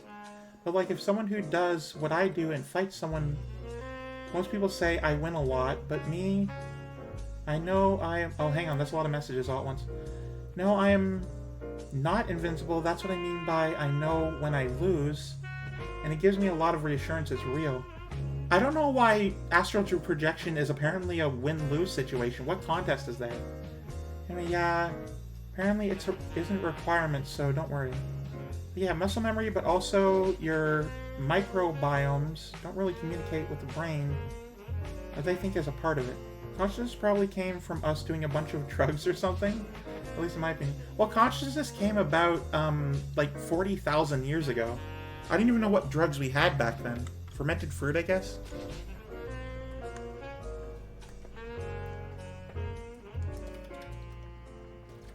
Thank you very much for the lurk. I do know that animals sometimes eat rotten fruit so that they can experience a version of what we consider being drunk. TLDR, brain stuff is crazy. The whole body thinks. Your brain is made of two brains, which can think independently from each other. What I'm trying to say is, even in the astral, I'm not perfect, but many people who do, but I do think they are perfect for some reason. Well, yeah, I'm not... Oh, wait, train, hang on. Okay, I almost missed that train. You're wording it fine. I'm fully understanding, at least as far as I know. You have made your point that, I'm just sort of making a different point alongside it. You've made your point that people who astral project think they're better than everyone else. And that you're saying that you don't. And I respect that. I really do. I just don't fully properly understand or have ever in any way experienced what you're discussing, so that's why I don't believe it. But that's just me.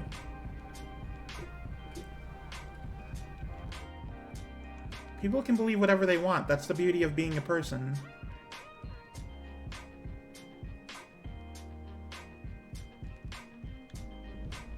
And then, like, everyone's concerned with everything, if it's right or wrong. I mean, there is no right or wrong in belief. It's just what you believe is what you believe, and that's it.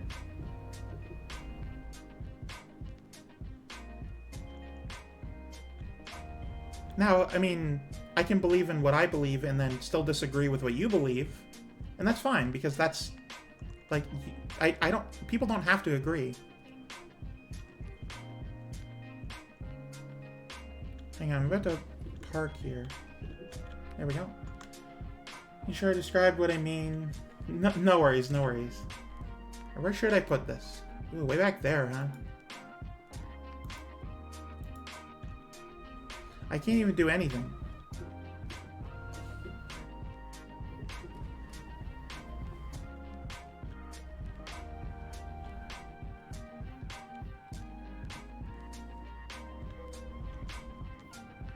No, I'm not gonna skip parking. It's right here. Calm down, game.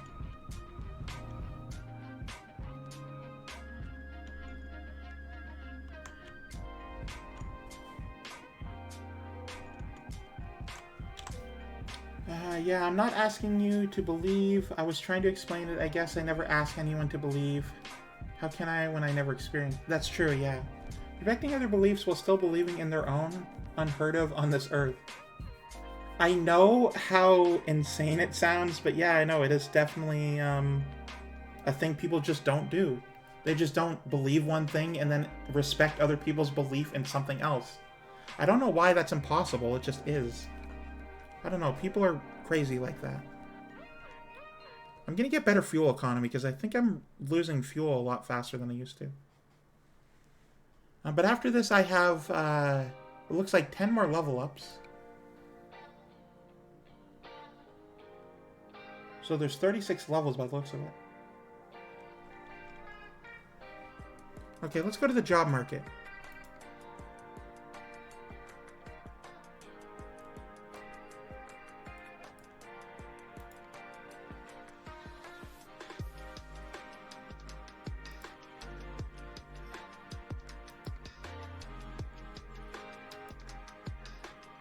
Now there's no good jobs from the city.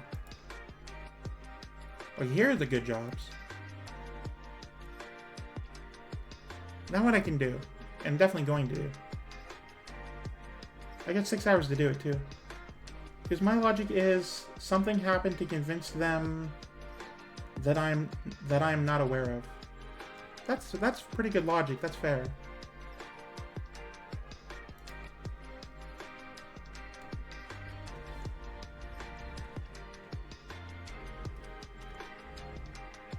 My logic is that, like, if people believe in something and then you tell them their belief is wrong, almost always, in fact, 100% of the time, they get angry and upset, so don't do that.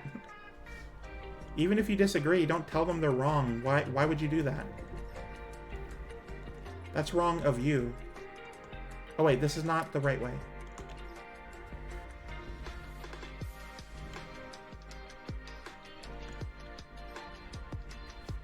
It's not even about respect at that point, it's just about common courtesy.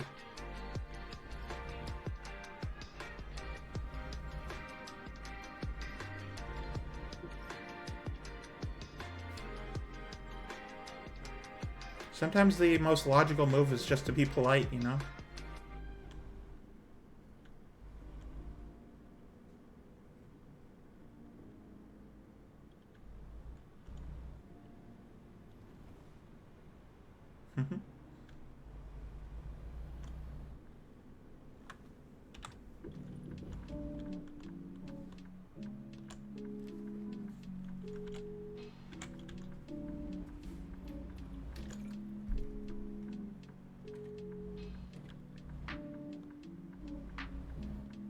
And before I do that, I do want to go here and sort of mess with my my home base a little bit. I have over 500,000. I'm going to hire some more people, expand my garage a little bit.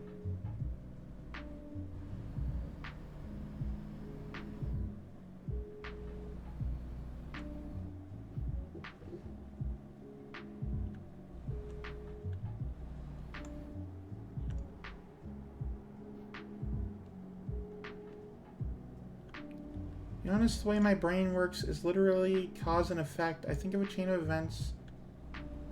I go this way. In how they might play out. If I do say something, etc., and then reason with myself and my own thoughts a lot. Yeah. I mean, everyone takes in stimulus throughout the day. It's all about how you, how you react to it.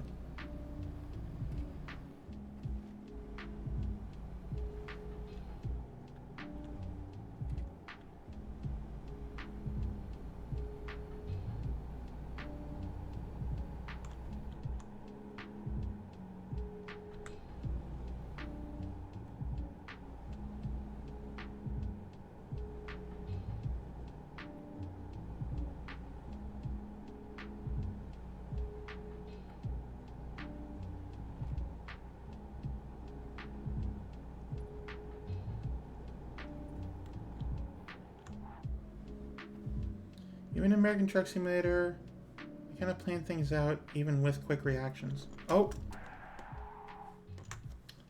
I don't do that much planning, I guess. Like, I want to make sure that things are organized, but I never let my whims take a back seat to planning. If I ever plan anything, I make sure that I leave a lot of space and room for, like, just things to be distracting, right? Sometimes life is about experiencing things that you weren't planning for.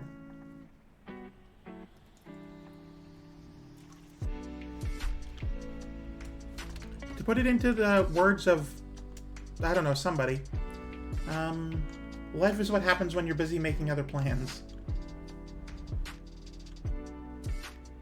Now, I don't actually know what that means, but I choose to believe it means that while you're planning one thing, somewhere else in your life is where the actual life happens. Sometimes you gotta follow where the wind takes you. Exactly. And if you're a person who overly plans things, then the easy runaround for that is give yourself an hour or like 45 minutes, however long, to just allow the wind to take you somewhere, right? You plan for whimsy.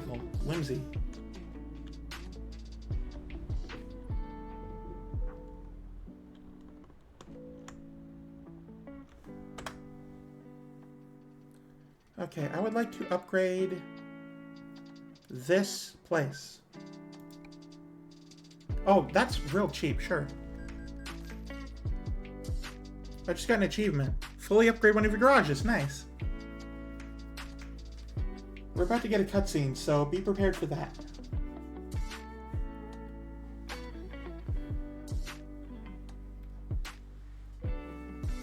Yes! Look at my trucking headquarters!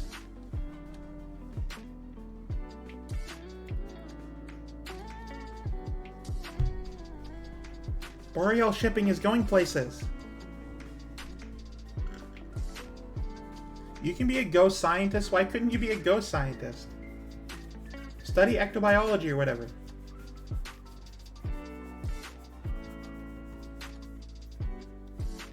Okay. No, I don't want to rest. Boreal shipping. You know, like the Boreal Forest? Boreal shipping. Okay, truck manager. Go back. Garage manager, here we go. Thank you. Okay, so let's go to Seattle. We have spaces for 2 more trucks and 2 more drivers. I can definitely buy 2 more trucks and have 2 more drivers. So what I'm going to do is I'm going to do that. Truck manager? I guess. What are your opinions on cryptids, Bigfoot, Mothman, and such? I think that what people believe is out there is not the same as what actually is out there. I'm sure there are, you know, creatures we have never encountered before. Like a version of Bigfoot exists, but like actually Bigfoot is not real because that's what people have said. That's the interpretation. That's not what's actually out there. Just like an upright gorilla man, hairy person with large feet. That is not what's actually out there. if there is something out there, then it's definitely not what we think it is. But for right now, Bigfoot is just hearsay. Truck manager. I want to buy more trucks is the thing. Oh, dealerships. There we go. Western Star. Doesn't matter which one, really. Buy online. I forget which truck type I have.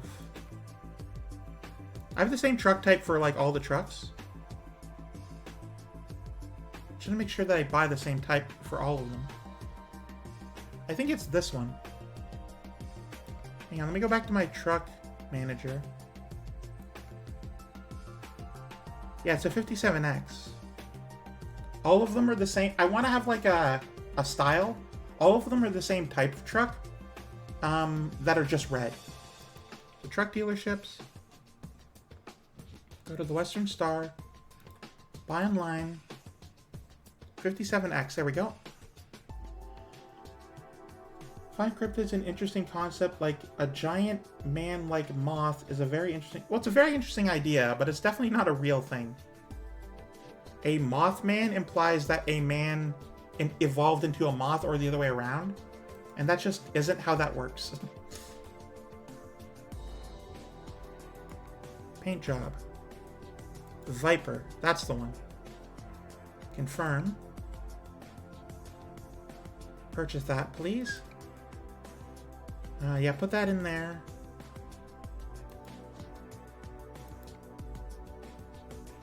Okay. Thank you for your purchase. We'll deliver your newly bought truck in a garage. Alright, and then I want to purchase a second one.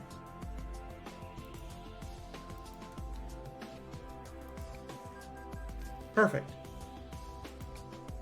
I made a joke one time to my dad that he saw a bunch of hair. There's a pile of leaves, and I told him it might be Bigfoot nest, and he laughed. So you're telling me you don't believe in a Mothman, but you're standing here as a moose girl. Look, okay, I have antlers. You can see them plain as day. I'm not running around the forest in blurry vision. You know what I look like.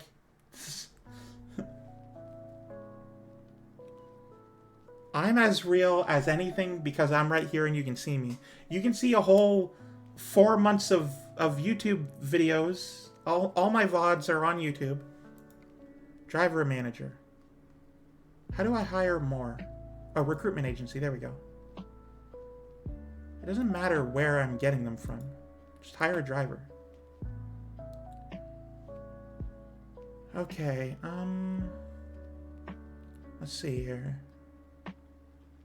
Ooh, 0.8. Yeah, none of these are good.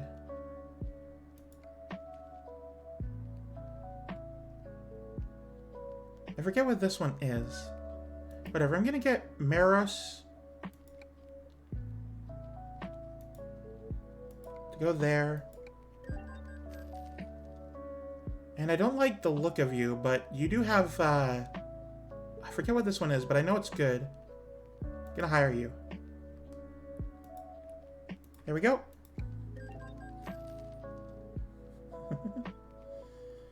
I never said you weren't real, Fawn.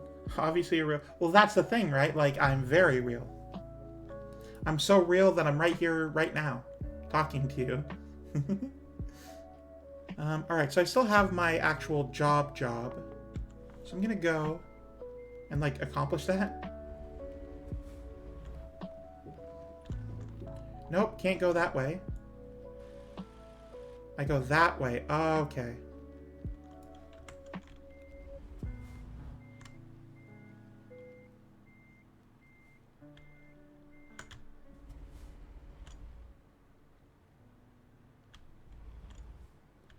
Like, I love thought experiments. Like, things that don't make sense, but, like, you're thinking about them, and it's fun.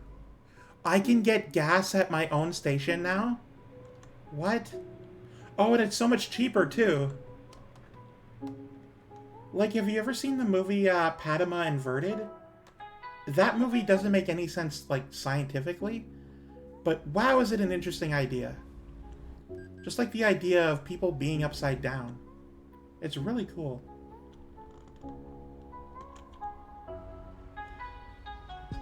Well, that's the thing. I'm trying to eventually get a bunch of garages everywhere. I fully kitted out this one, so I don't ever have to, like, care about it anymore. But I'm very interested in it. I'm gonna see about buying garages everywhere, basically. At least on like the four corners of the countryside.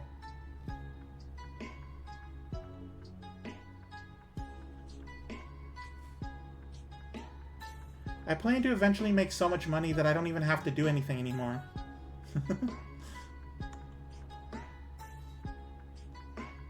Yeah, let's see, what's another good thought experiment movie?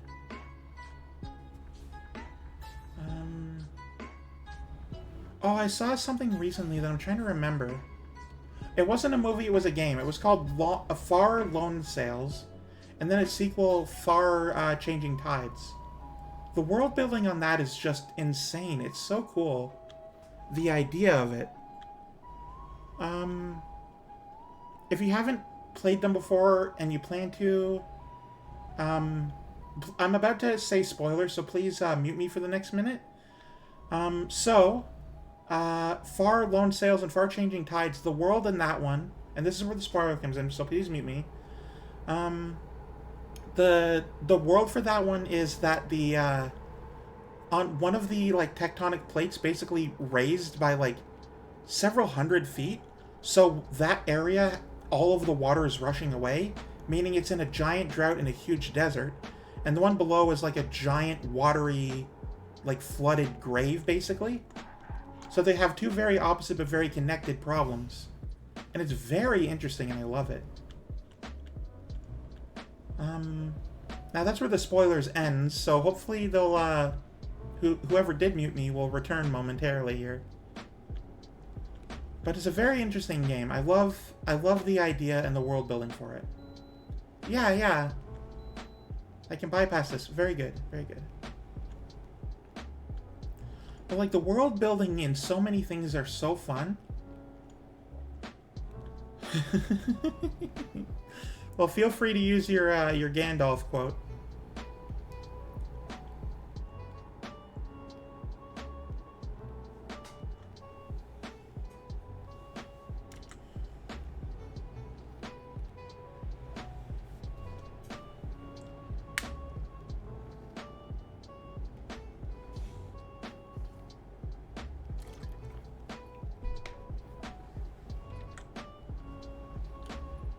Okay. But I love really good, really interesting world building. And like storytelling too. A lot of storytelling you kind of can't really get unique with because a lot of times story beats are all the same. But you don't need an interesting story to have an interesting adventure or experience. I really love the Mario movie, and the story is as basic as it gets, because the Mario games have a basic story. It's very fitting, and it's very good. It doesn't need to be life-changing story and, like, originality and whatever to be very good and very enjoyable. Sometimes you can have no story, and then just the world is really interesting. And sometimes those are the best stories. Some believe it is only power that keeps evil at bay. That is not what I found. I found that small things and everyday deeds by ordinary folk, they keep the evil at bay. I should feel like I was learning this lesson today. Well, I'm very glad you could learn something while you were here. Honestly, my main objective and main goal is to entertain people. I really want people to feel like they have a good place to be.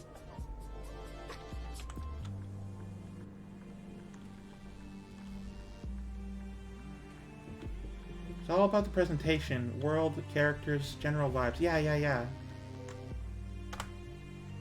You can have as little as no story whatsoever and still an incredibly interesting world.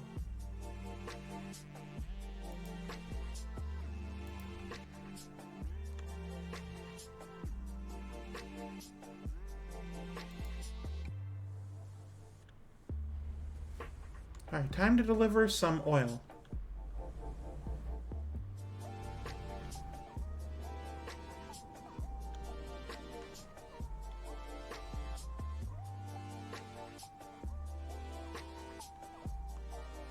Oh, it's that one, okay.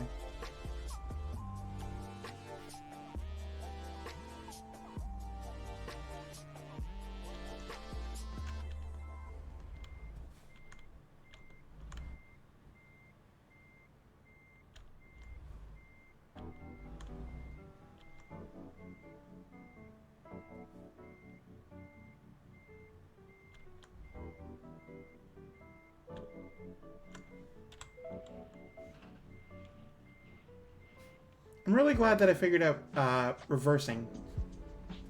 Because in the beginning I just straight up couldn't do reversing at any point. And it kind of sucked and I hated it. Gandalf is great. He's also gray, I've heard. Gandalf the Balding.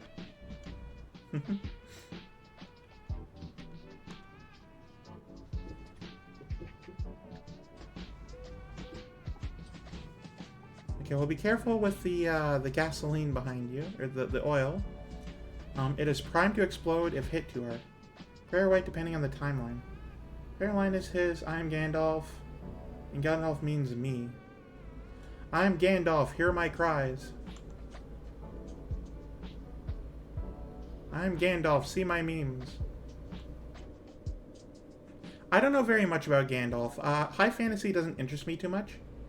So I didn't watch very much Lord of the Rings when I was younger. I watched the first one and it was okay. It just sort of bored me. You know? And that's fine. It doesn't have to interest me. Not everything is for everyone. Fantasy world building is always very the same, you know? Like, you can mix and match different pieces, but the world is basically just untapped wilderness. There's different of the same fantasy creatures living in very specific locations, and you have to travel a far distance. And there's human town settlements partway through. I know, it's almost always the same, and it's fine, it's just not for me. So, I've also heard he is never late or early. He arrives precisely when he means to. Well, it's not even they pick Lord of the Rings. Lord of the Rings, but didn't Lord of the Rings copy someone else too? Wasn't it like fantasy before that? I don't actually know, that's why I'm asking. My dad used to read me The Silmarillion as a bedtime story when I was young, so I have all the weird background lore.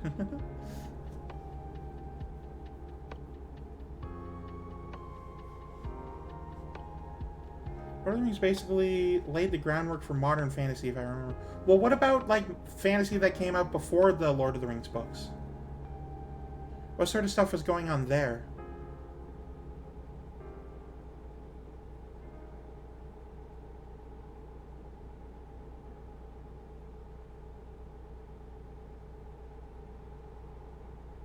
Oh, okay. I'm glad I'm asking good questions. Lord of the Rings didn't necessarily copy another author. I mean, I don't think people directly copy Lord of the Rings unless it's like a parody or whatever. But he wrote it to be very much in the style of old myth and things, like the Prose Edda and the Ring Cycle from Wagner, to be a groundwork for mythology for England. Hey, Simple Moose, welcome in. I'm definitely winning. Thank you. It's very rare that moose cross each other's paths, so this is pretty cool. Welcome in. I hope you enjoy the stay. I don't want to fight you. I'm sorry. I don't want to headbutt you.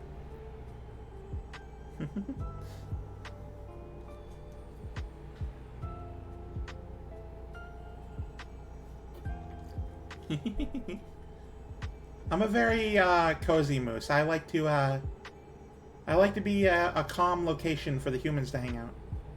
Not too many at a time, but you know.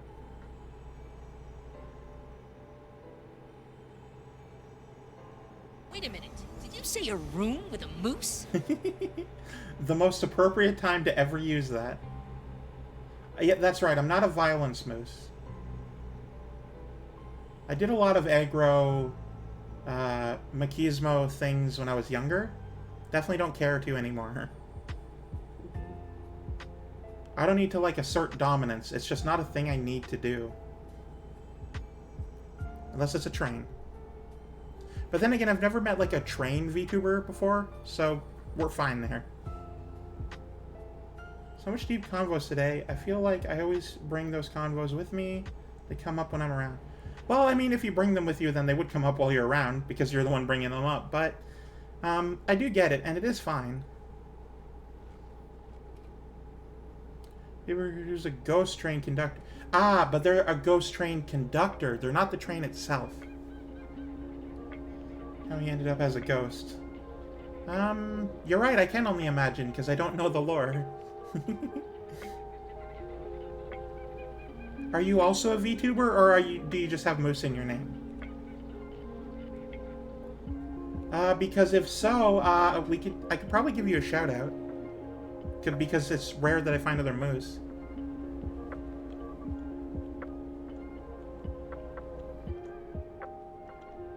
Oh, well, this sucks. I have a truck VTuber that's as close as I can get. Ooh, okay, hang on. Let me pause this first.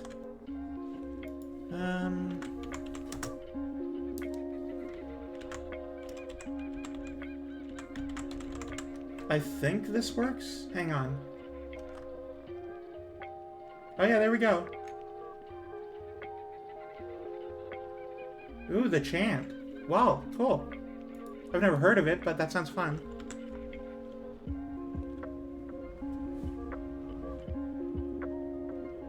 It's not an actual shoutout. I don't know how to do actual shoutouts, so I just have the stream elements do it for me. But yeah, go give them a follow. Oh hey, Strawberry, welcome in.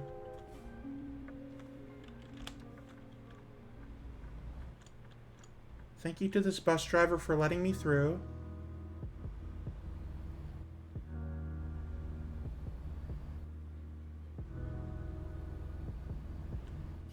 Actually, wait, where is this going? I don't want to go all the way around.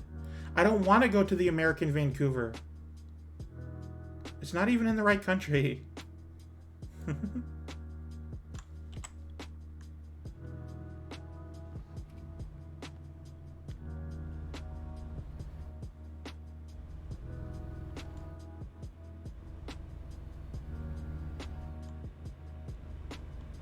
But yes, please go give Simple Moose just some love. Go give them some love. Go enjoy whatever they do.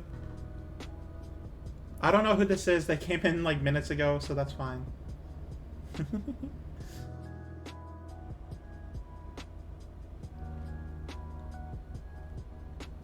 I love it when I go on the part of the road I'm not allowed to be on because there was a police barricade. Because there's just... I can go wherever I please, basically.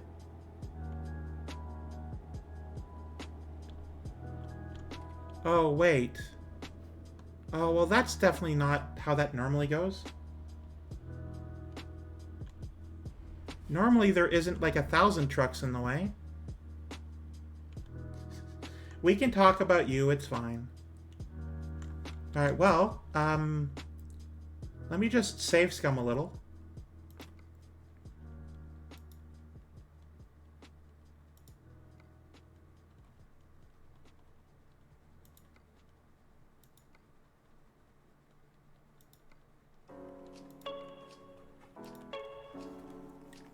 I hope you guys don't mind, but I was not getting past that accident.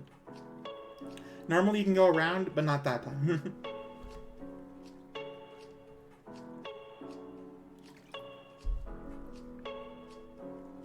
Alright, so it's loading right now. I hope you don't mind.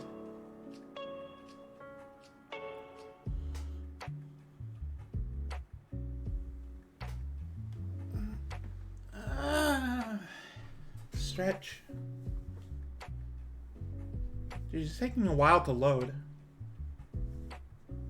I guess I'll check Discord in the meantime.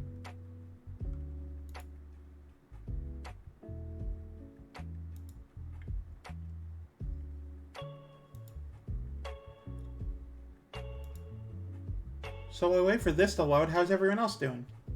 Oh. Okay, good. Game loaded, finally.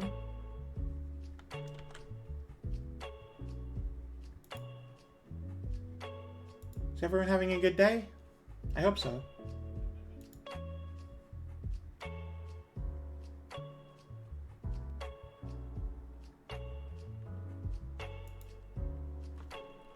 Well, that sucks.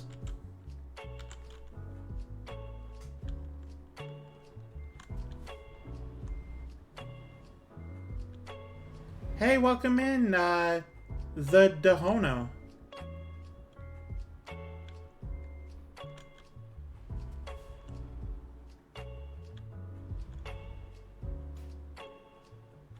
You can't pull a U-turn on this road, meaning I'm actually stuck. Oh, well, thank you very much for being here.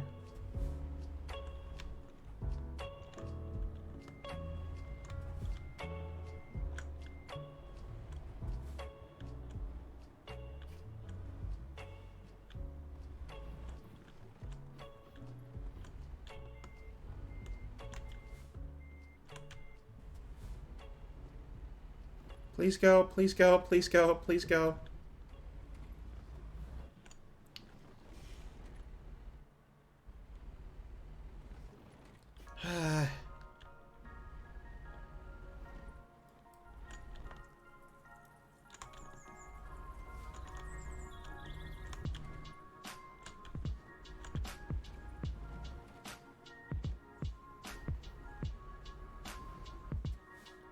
Welcome in, Dahono. I'm very glad you're here. Normally we don't have this sort of problem. But I decided to ignore the police barricade. And I'm suffering for it.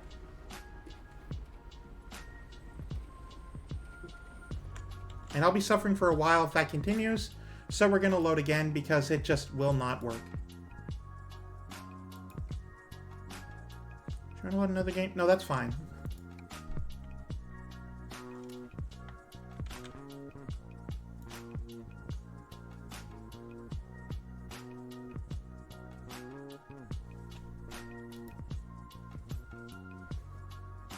I'm sorry that we're stuck in loading hell.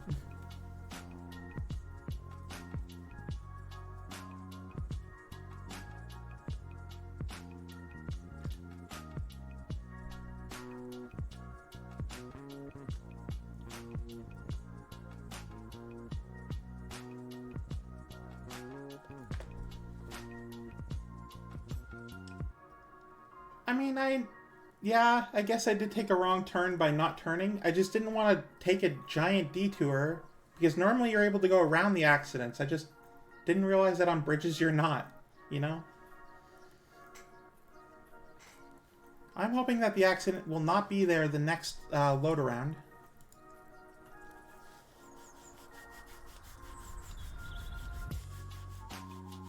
And if there is still an accident there, then we could drive around it.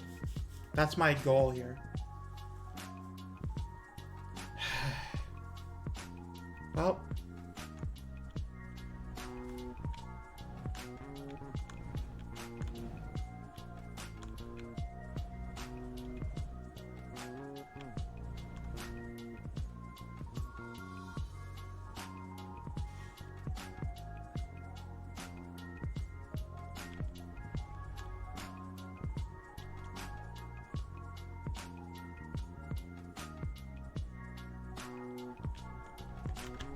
This is not what I wanted to do at all. Alright, hang on.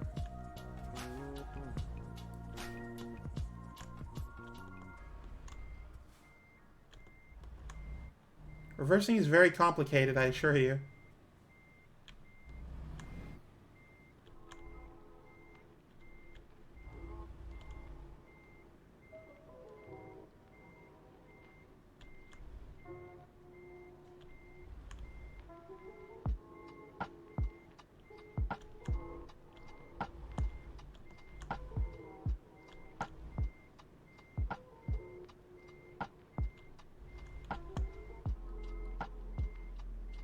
The worst part about this is that I have to go back through the police barricade.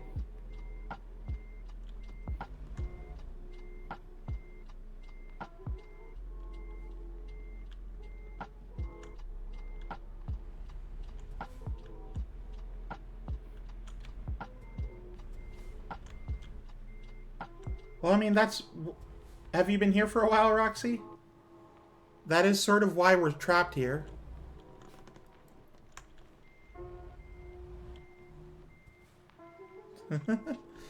No, there's no cute laws. Or cuteness laws.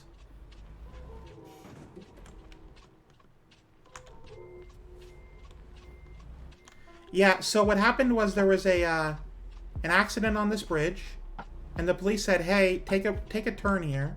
Don't go on this bridge." And I ignored that because I can normally go around accidents. But as it turns out, doing that was a mistake because the accident was unpassable.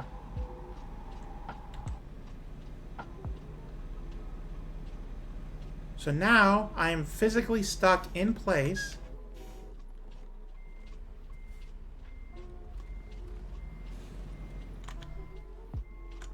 And I'm trying everything I can to just get out of this place.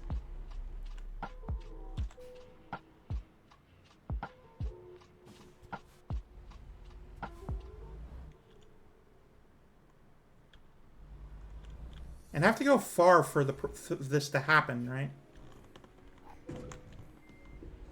This is not a good idea. This is not something that I should have done.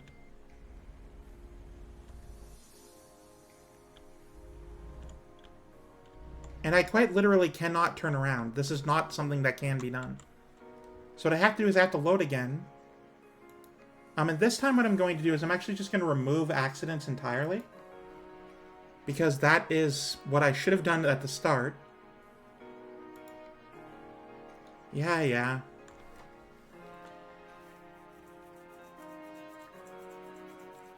Basically, I'm sort of trapped and screwed. And I can't do anything unless I either fully back out, which will probably take another, like, 20 full minutes. Because it's that far. Or if I, go into the settings... Options, controls, no, not controls, hang on. There's a setting where you can remove random events.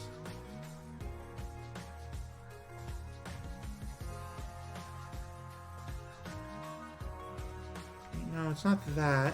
Oh. Gameplay, I think.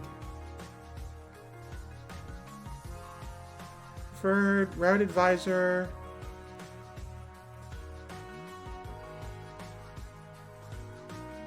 Parking difficulty, random road event. So essentially what you're supposed to do in cases like this is set it to 0, because then it goes away.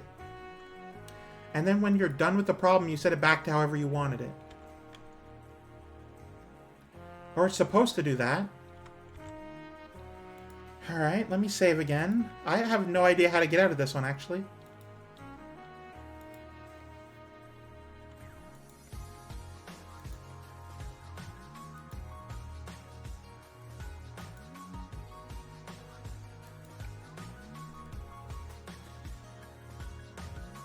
I might be stuck. I might have to abandon this job and try again.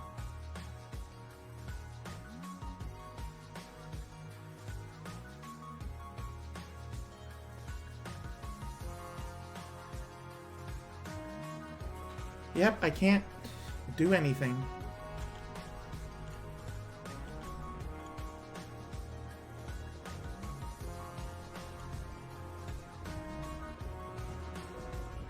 Oh, well... I guess I can move the truck. The car in front of me.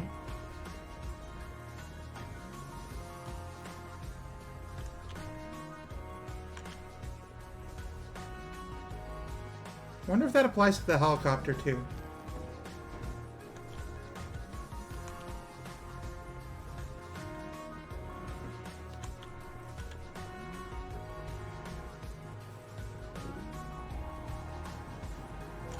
Okay, I guess I won't do that.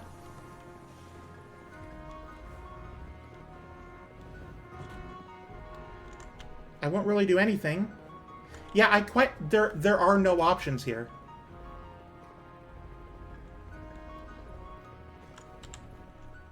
There just is nothing to do here. I've already set the random road disasters to 0. Honestly, that might not even be the setting. Hang on. I'm sorry, everyone. Detours. Oh, the detours. Okay, let's set that back up to 32. Let's lower that to 0. Time zone's full info. Because maybe it's this. Nope.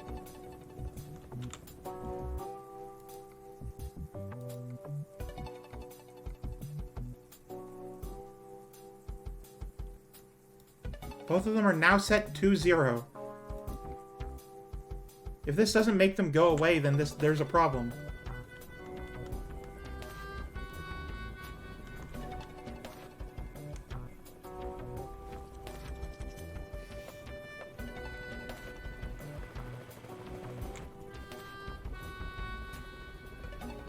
Just let me go. I regret everything I've ever done. Please just let me play the video game. I can't even get momentum because I can't go fast enough.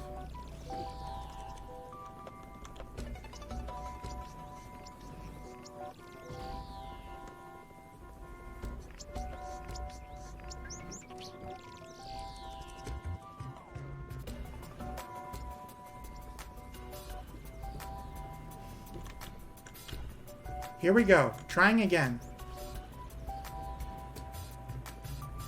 Momentum this time.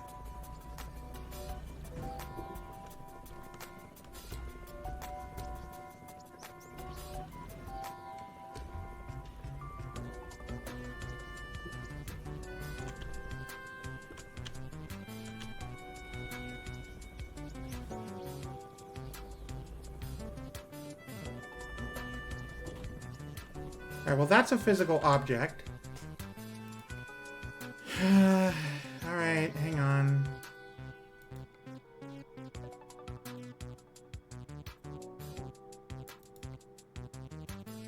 Yeah, I want to load another game. I'm sure you guys are enjoying this, and I'm very sorry. I'll just take detours from now on. I don't even care.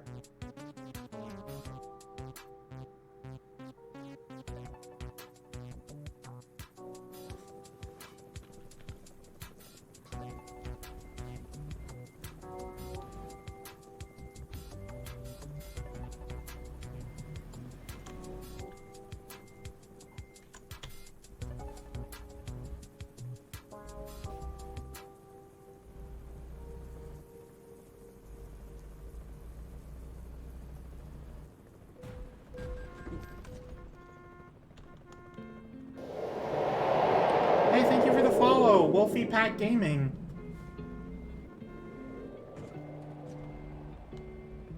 I am just royally screwed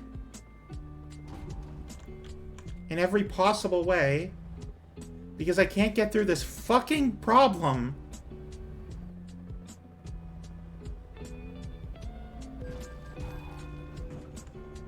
Because 2 of these cars are physical objects. I'm like this close to fucking giving up the job.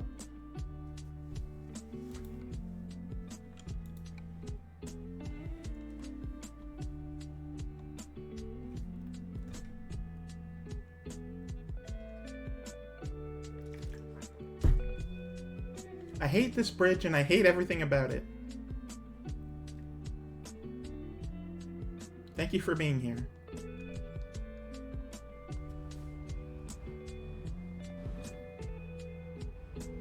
See, I have to physically, painfully, slowly, and carefully back up across the entire bridge.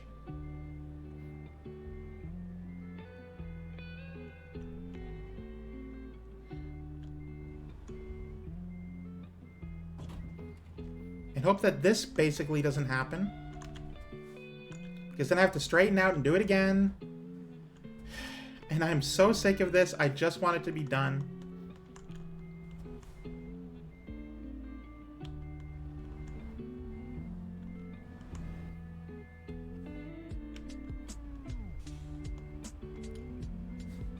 I mean, I've tried going through, it just doesn't work.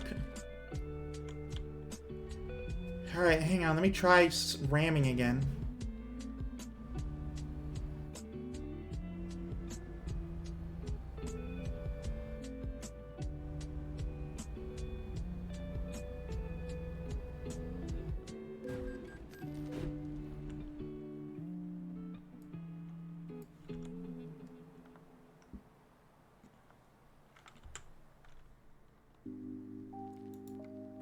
Alright.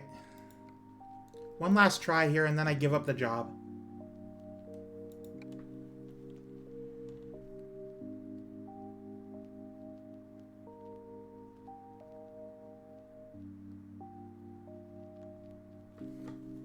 I've set, like, all accidents to 0%.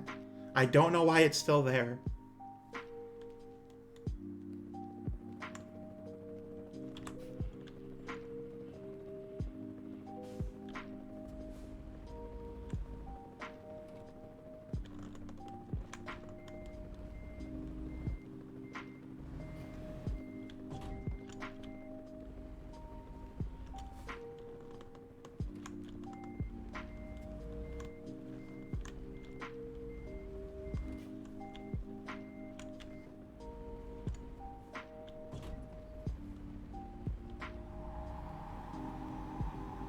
Oh, this doesn't work. Oh, well.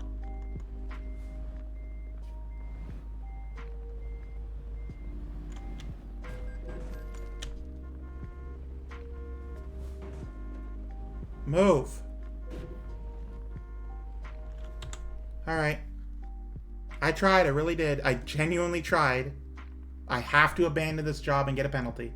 There's... Hey, Penny, you came at a fun time.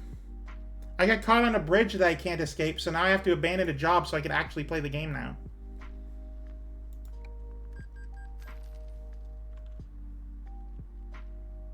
Thank you for being here. I appreciate it.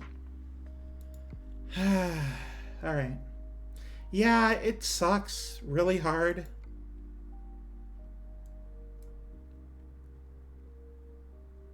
Let's go back to Tacoma. Yeah, if there's a police barricade, then what I've learned is that don't ignore it. Just take the detour. It doesn't matter how many hours it adds to your trip, it's required. I did this all to myself. Why? It's the consequences of my actions. Alright, let's go find an actual job now. In this city. Yes, but a very cute moose. Make all the boy moose go. Thank you for the cute moose.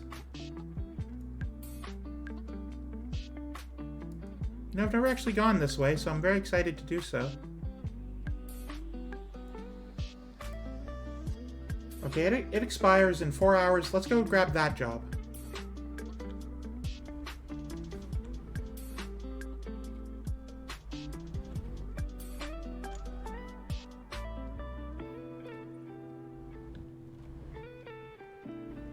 Now people who showed up while I was struggling can actually see how this video game is played.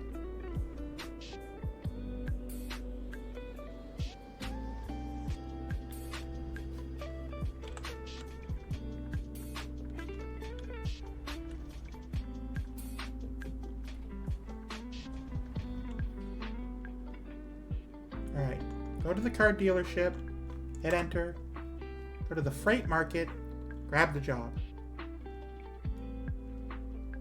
Gotta go to Colorado, make 113,000. That's fine. I can do that. That's easy. Take the job. Take the detour. I can't express how much... I can't express this in better words. Take the damn detour. Just do it. It doesn't matter. I mean, if you have a hint about what I should have done, then go for it, I guess. It's not really backseat gaming if I've already given up on it.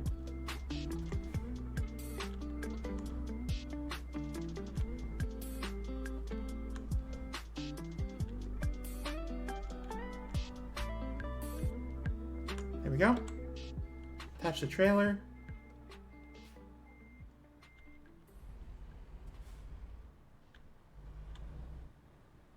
And begin new job.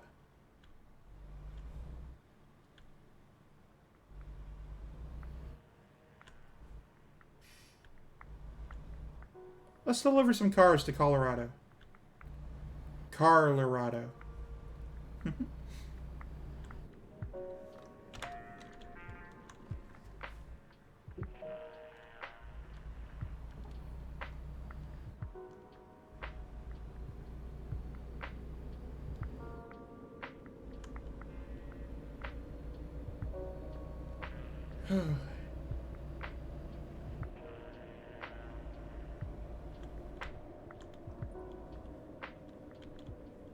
Careful of the speed limit. Don't go over.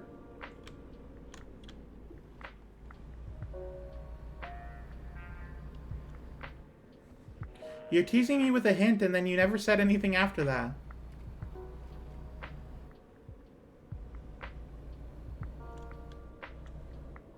Hey, Pats, welcome in. You missed the most infuriating bridge of all time.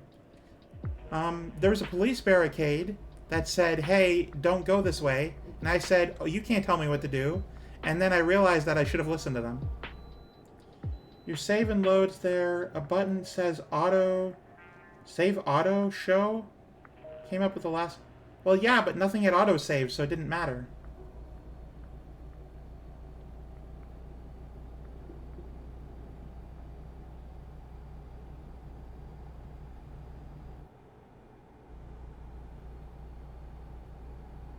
Quick saves doesn't really change the fact that I was stuck there and couldn't... Like, I removed all random road events. It should have gone away. It just didn't. Speaking of, let me put those back.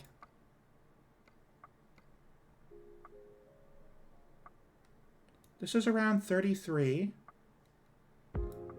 And this is at 50, I know that. Also, I hope you guys don't mind, but I really have to pee. I'll be right back.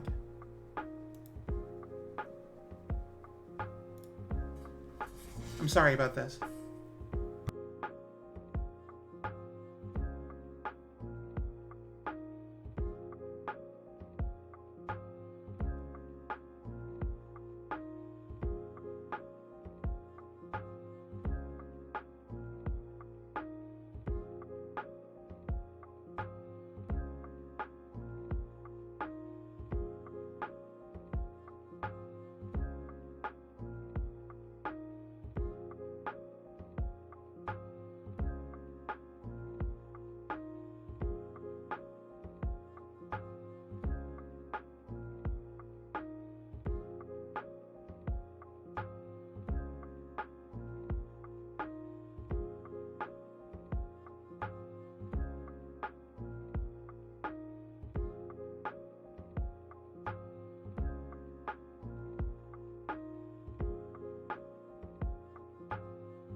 How dare you talk about my moose-cessities while I'm not even here to defend myself?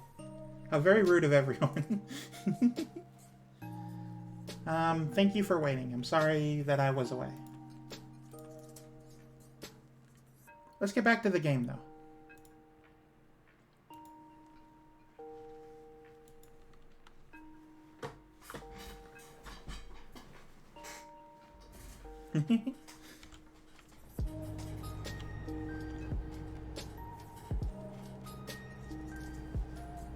Hello, Undead King. Welcome in.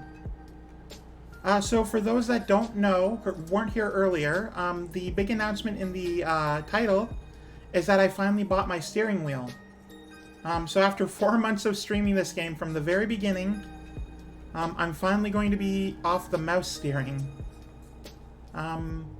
It came in either black or orange, and I mean, I don't have anything against black. I just wanted a color. It would have been nice if they had red, but orange is fine. It's not really my color, but, you know, it's fine.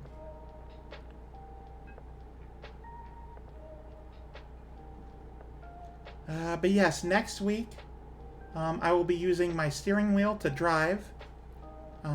So I ordered it from Amazon right over the weekend. And in the cities, that usually takes maybe like 3 days as far as I've heard. I don't know exactly, but where I live, it usually takes up to 5 because where I live is in the middle of nowhere. You can't even drive up here. It sucks. Well, I mean, you can, but like there's no roads. Do not take your off-roading vehicle into the Northern Ontario wilderness. You will not enjoy the experience. Just because it can off-road doesn't mean it should off-road.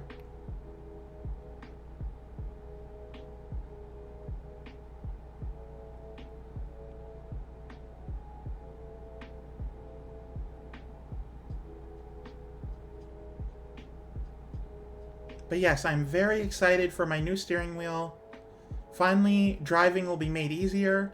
And not only that, but once I get to a certain point where I'm comfortable, I'll be doing more driving-based games.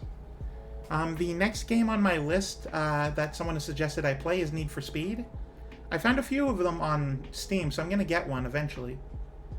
But having a steering wheel for that would be pretty great. It'd be like an arcade cabinet. Honestly, it'd be awesome.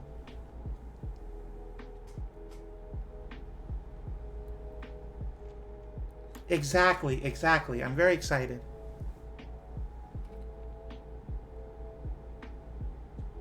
I'm especially happy right now because look at all these trees. Look at these birch trees. They're very beautiful.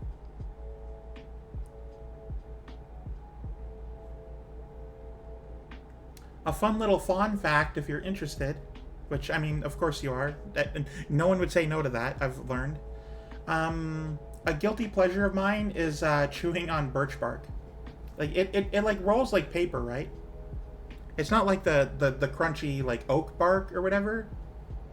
Or, like, cedar or whatever. It leaves off. It's papery. So just munch on that. It's honestly really good.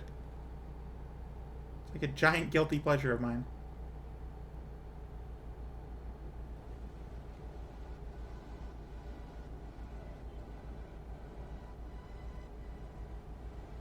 I mean, obviously it's not going to taste like much, right? It tastes like tree bark, but it's delicious. It's really good.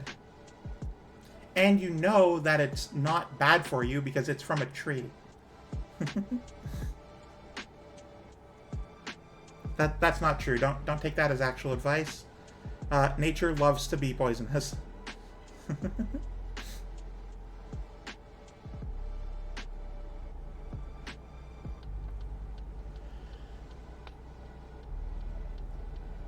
I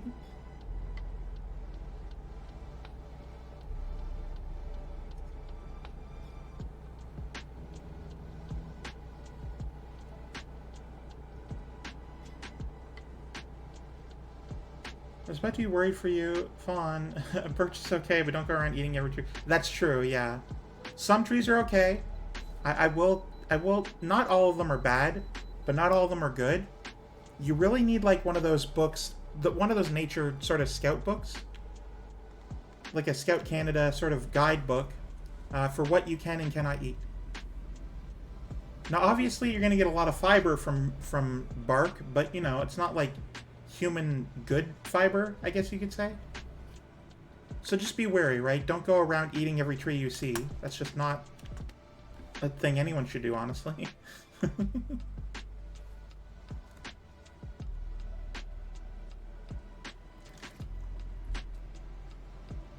I told you not to, so if you do, then you can't blame me. That is entirely your decision. You are an adult, I think, and that means that you absolutely chose to go eat poison ivy. You call it a little treat. Yes, go chew on poison ivy as a treat. It will be bad for you, but do it anyway. Break all of the rules of convention. Don't eat the rich, that's boring. Eat the trees. Okay, cutting me off like a bastard.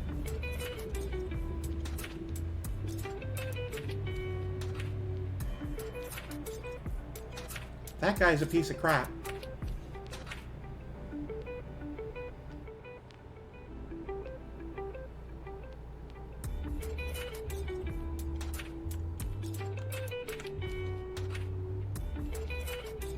Oh, was that a pun? I didn't even read that right. I read that as like the normal treat, like with an A. I didn't even see that. Damn it, Penny. Crack out puns frequently. My favorite type of humor is like the sarcastic, like Chandler humor from Friends.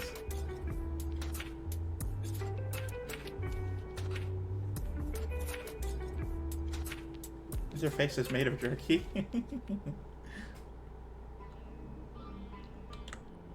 Well, be careful not to chew on their face.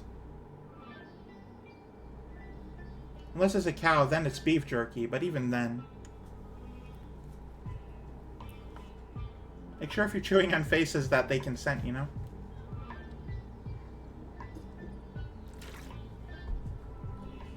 Expecting you to branch out to new fields. Just because someone is, in fact, made of jerky, that does not give you consent to eat them. Like,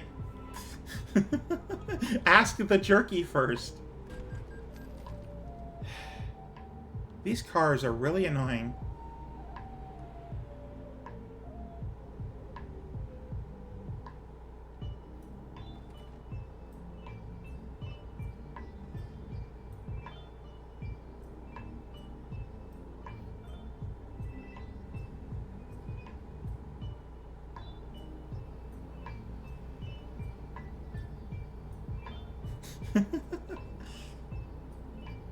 Look, don't go eating your friends just because they're your friends. Ask them first. I'm sure if they're your friends, they'll say yes, you can have a bite, but, like, don't just do that. Make sure that they are fully aware and also willing to let it happen. Don't be that mafia guy from Spaceballs that just ate his boss because his boss was pizza. Don't do that. Don't be that guy.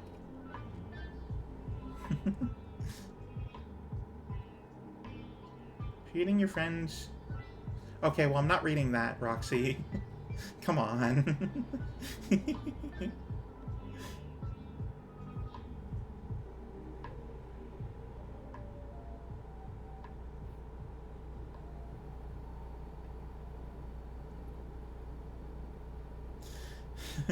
It's not against the rules, but, like, come on. Like, you're better than that.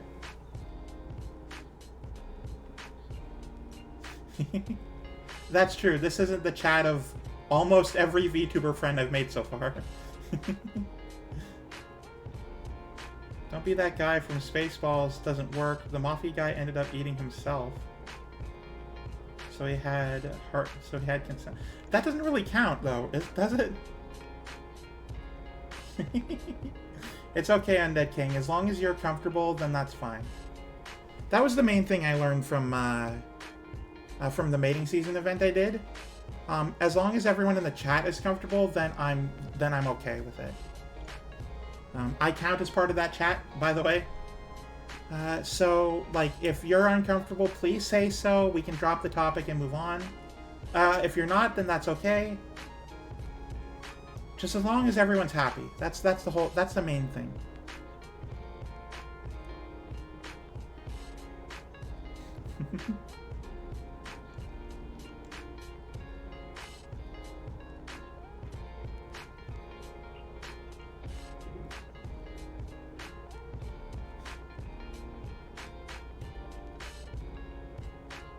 I'm trying to make a tree pun myself, and the punchline is don't be a sap, but I don't have a good lead-in. Online right now. Yeah, Penny is too busy thinking about trees to make tree puns, unfortunately. Sorry, Andorel. You're gonna have to go without. At least for now. Oh, sorry, there's something in my eye. Let me Be better.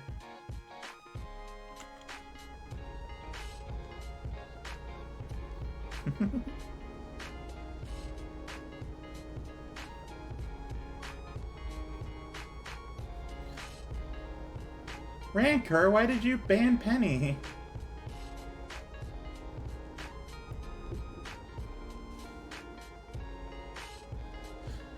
Wait, why did you do that? That is crazy.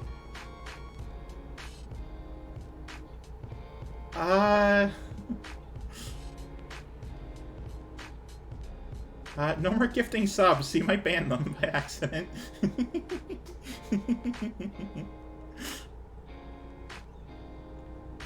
Ranger has abused mod power. Thank you for gifting a sub. That's very nice.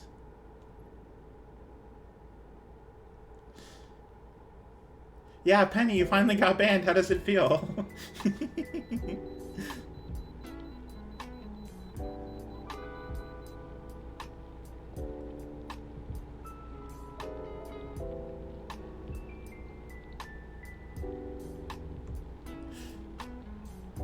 Yeah, Rancor, how could you let Rancor be like that?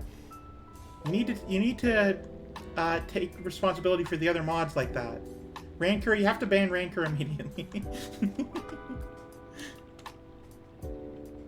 Video is not in perfect technical state. Be more careful next time.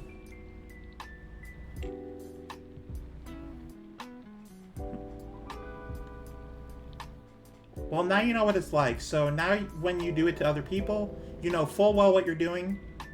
You know what it feels like and everything. So you are the proper person to do it. You shouldn't ban someone if you've never been banned, because then you don't know. You don't know what that's like. But you do now. You know exactly what it's like, so you are the perfect person to do that. This joke is dumb, and I'm sorry.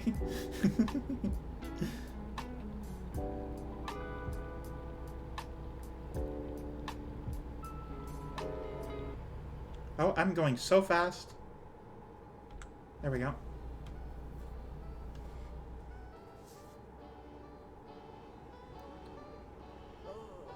Oh, starting to yawn. Where's the, Aw, thank you very much, Undead King. Have a very good, whatever time it is there. I thought you were usually on the receiving end. Okay, Roxy, you need to calm down.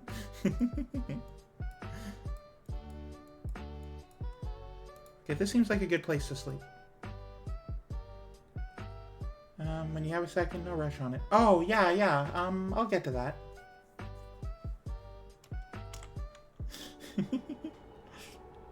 Roxy is thirsty and needs to be tended to by a friend. Someone please consensually volunteer. For Roxy's sake.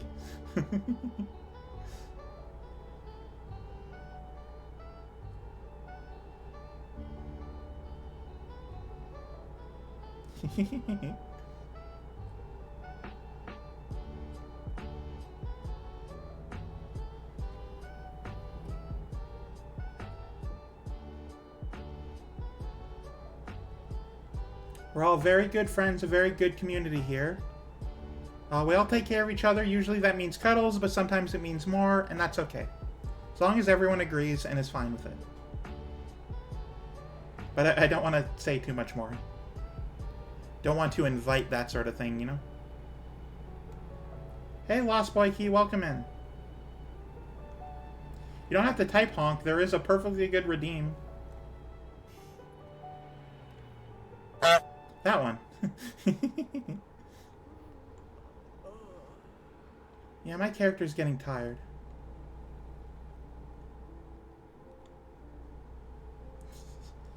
Lost Boy doesn't have channel points. No pine cones for Lost Boy. Thank you. Thank you, Penny.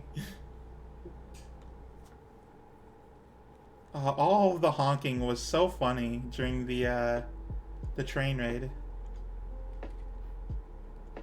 That moment will stick with me forever when Untitled Goose Girl came in, spent all of their channel points on the honk redeem, and then left. No one the wiser. It was so funny. Hey, thank you for the follow. The Cute Panda 99. Oh, if you follow me, then you get channel points. You get like 300 of them. Hey, it be the panda that is cute. Welcome in. I don't know much about pandas, but if you're a panda, then you're welcome here, certainly. And if you're a cute panda, then cool.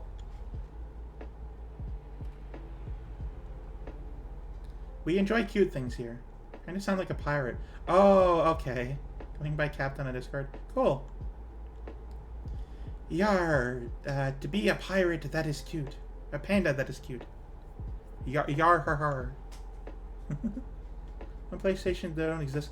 Oh, I'm so sorry. I don't know how that sort of thing works. If you're able to go on mobile or desktop, that's usually the place where you can use channel points. If not, that's okay too. I'm very glad you're here, regardless of how you're here.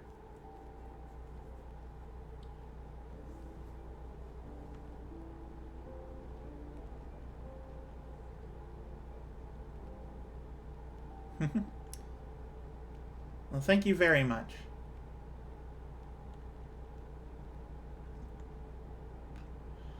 We're probably going to go until the end of this delivery, which will probably be a little over an hour from now. So, yeah, no rush on really anything.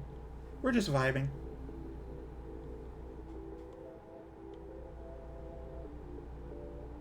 Best start believing in... You best start believing in ghost stories, Miss Flannel. Because now you're in one. Pirate Welsh? Oh, I'm sorry, I don't know how Welsh sounds.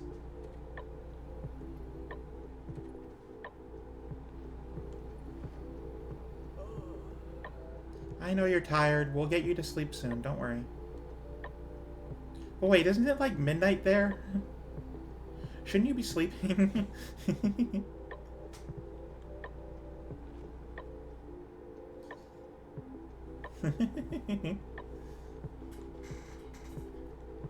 Well, if you need to sleep, please do. Do not wreck your sleep schedule just on my accord.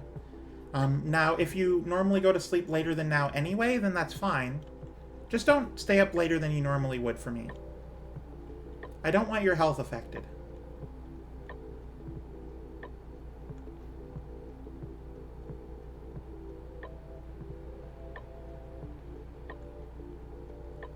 Oh, slow down a little. Went to nap at 8 p.m. and woke up at 11 p.m. and I'm drinking Whittard's Chelsea tea, aka tea with milk and sweetener. Okay. Well, welcome in, I guess. Hey, Dr. Mad D Crazy, welcome back. The leaderboards are calling you. Everyone, this is Dr. Mad D Crazy, who likes to scream. Just be forewarned. Works better for me. Coffee because ADHD. Yeah. I don't know how coffee and ADHD go, but I've heard not well.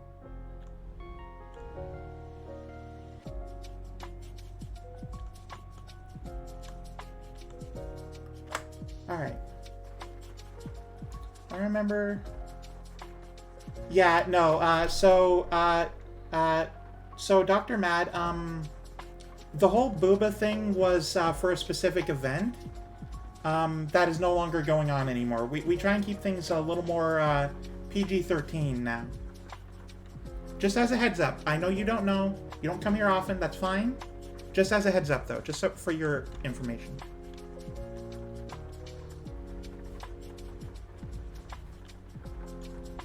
Makes me sleepy and just makes me need to use the toilet.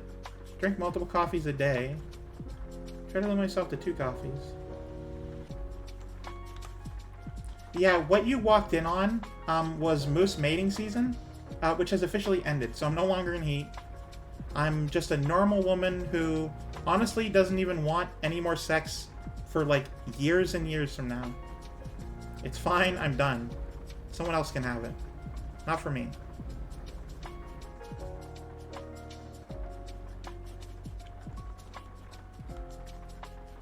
Constant caffeine as a stabilizer. Wanna be F, so you can have it. I had so much during mating season, I'm just done with it. Oh, thank you for the Rock skipped 100 times. Thank you for the 100 bits, Andrel.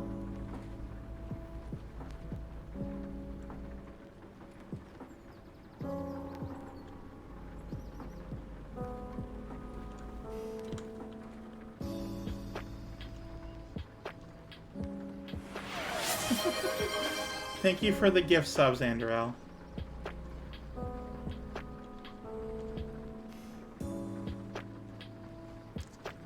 Just like you in a shop selling it with a just take it and go attitude.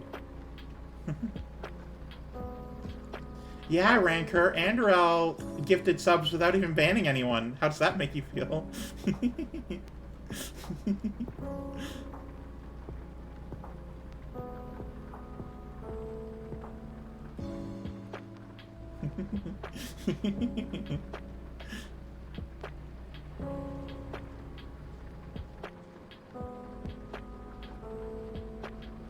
Yeah, I can't ban anyone. We didn't know if I would have accidentally banned people in the process. You might be able to, who knows? It might just be a process. Don't let Sparkling Rose Senshi know, because she likes to just give 50 subs at random all the time. And I feel really bad that she spends all that money on me. Even though I know for a fact that, like, because I said that, like, 3 of you are just typing rapidly at your keyboard to tell me otherwise. Right now. Exactly. Thank you, Penny. Thank you for proving my point. Road work ahead. I hope so.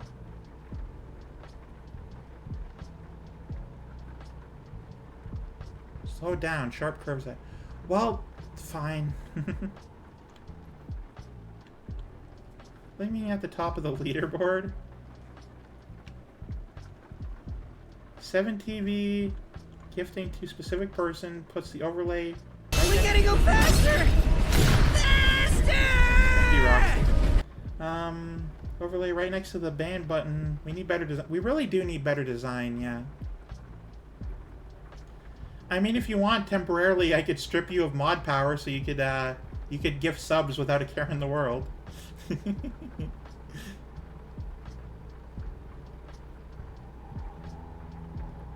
Oh, okay, hang on. Careful, careful.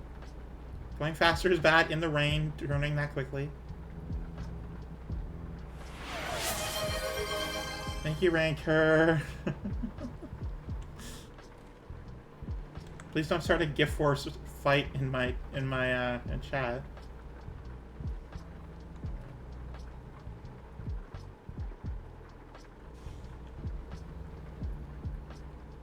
Gift sub war is what I meant to say. I recognize a few names there. Some of them have been followers for a while. Thank you very much. I'm very glad that you guys are doing so much gifting. You really don't have to. I just putting that out there. I won't stop. Oh, okay, this is bad. I won't stop anyone. It is entirely of your volition. Good. I'm glad I can bypass the station. That's the only thing I can really do driving-wise right now. Thank you very much, Rancor. I appreciate it. And Andorel as well.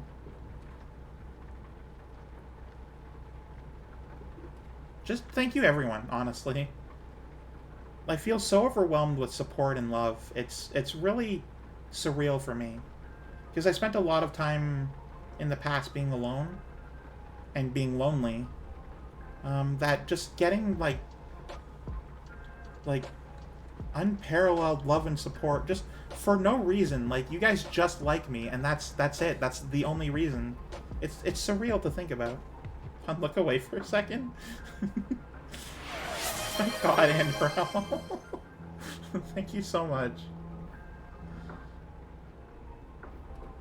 The coffee stream bot just cracking in perfect timing for if you want to go donate.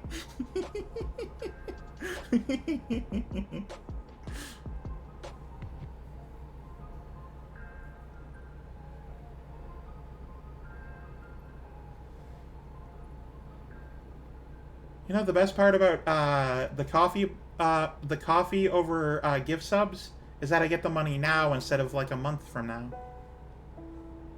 October is already shaping up to be the best month I've ever had money being made.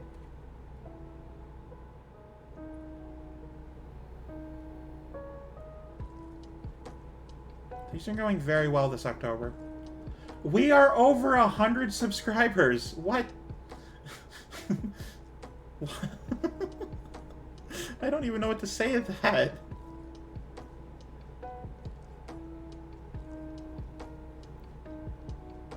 Like, that's probably not a statistic I should mention out loud or something. I don't know, the etiquette, but yeah, that's crazy.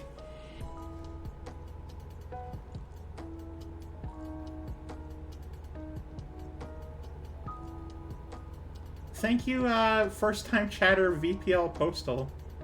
Thank you for the follow. That feeling when you're a subscriber before you're a follower.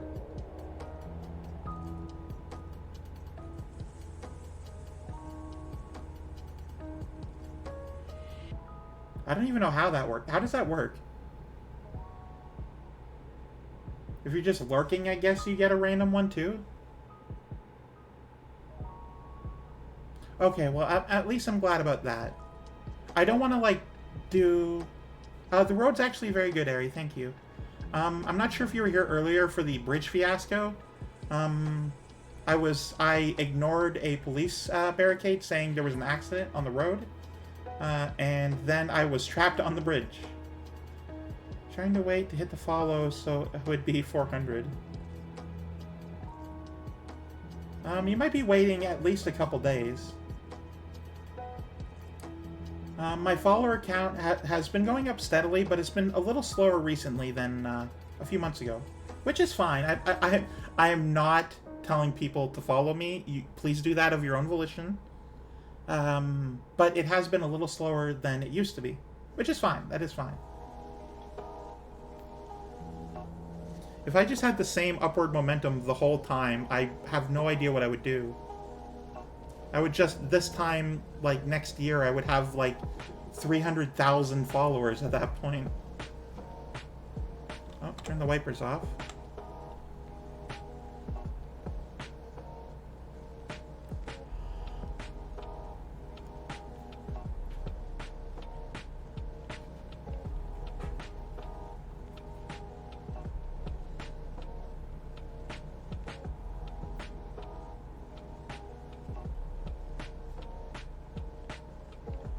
But yes, the road is going very well for me. It's been a very eventful stream today, which I'm very glad for. And I have 1,500 kilometers before the stop, before my delivery is over, and I'm happy with that. That's fine. So I'm just having fun. We're just having a great stream tonight.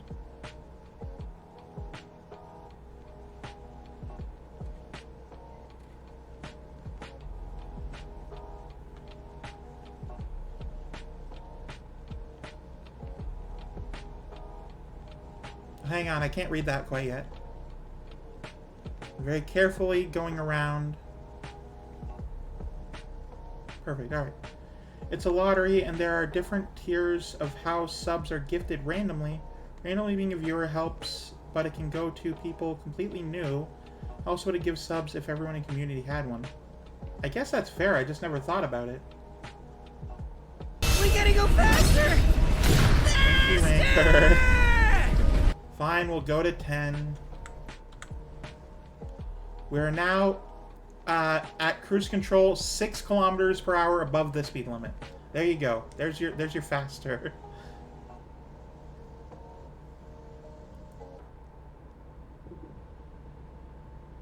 Once I go over 10 above the speed limit, that's when the fines start happening.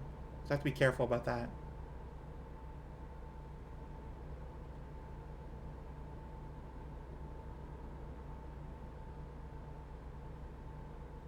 Welcome to Idaho, the desert state. Yeah, I had subs gifted to streamers I never seen before. That hasn't happened to me yet, but that sounds neat. I don't know in any situation where anyone would have more subscribers than followers. I'm not sure if that makes any sense to me. But, I mean, if it does happen, then that's cool. I should really figure out, like, a new badge for the subscribers. Maybe, like, a plaid tree or something.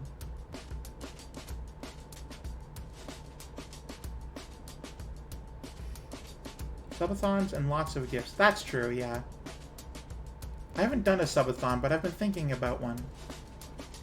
Like, what would be... Why would I need to raise all that money sort of situation?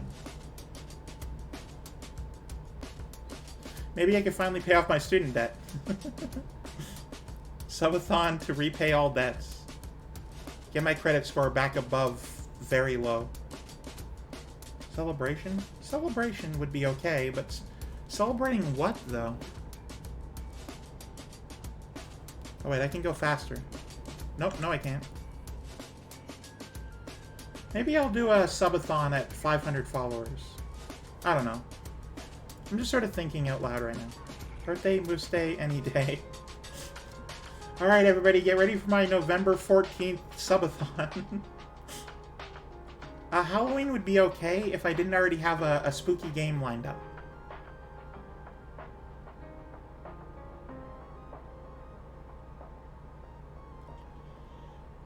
Spooky game stream on the 30th, because that's Monday for me. Well, actually for everyone. What am I talking about?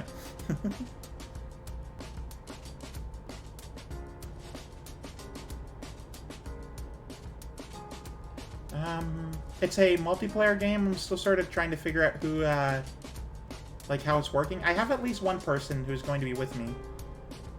I hope they have the game, but you know.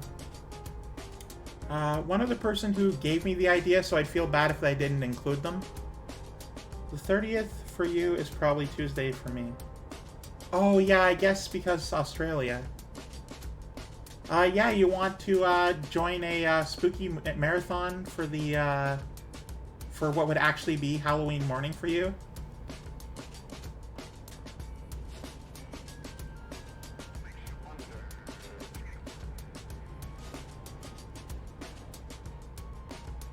You'll be joining partway through, unless you really wanted to get up really early, which please don't. Please prioritize your health over watching my streams. But, yeah, I'll be doing, maybe I could go a little later since it would be Halloween. But anyway, whatever we end up doing, we're doing it on the 30th evening. I don't actually know yet. I'll figure that out as I go. It's still a couple weeks away, so I still have time to figure it out. I want to do a 4-player game. 4-player spooky game.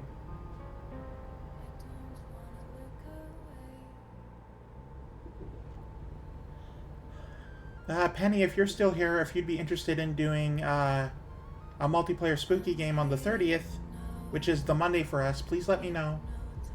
Please talk to me, but I'm figuring out who all would be there.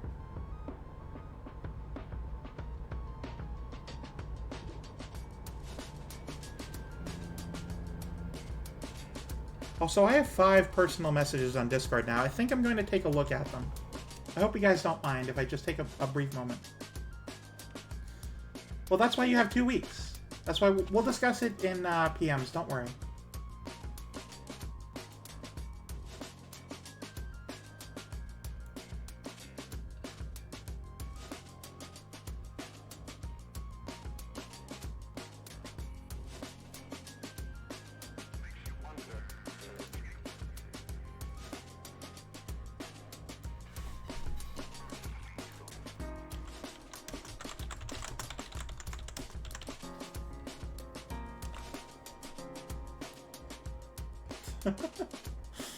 Thank you, Roxy, for the personal message on Discord while I'm attending to personal messages on Discord.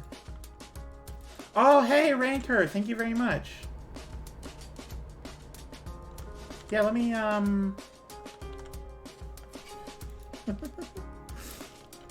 VIP No, you know what? I'm just gonna not bother with that and do it the manual way that I know how it works.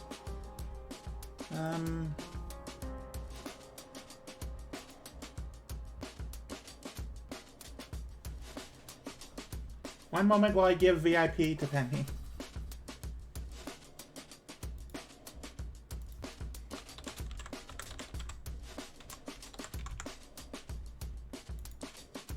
I'm gonna make you a VIP. Also, I should probably make you a moderator at some point, but that can be later. We can discuss that.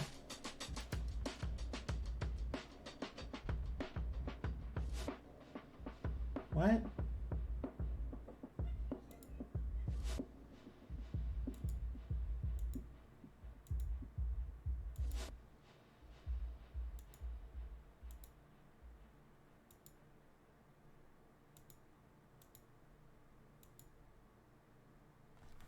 Enter. Unfortunately, some of the specified roles were unable to be added for Penny Senseless. Why?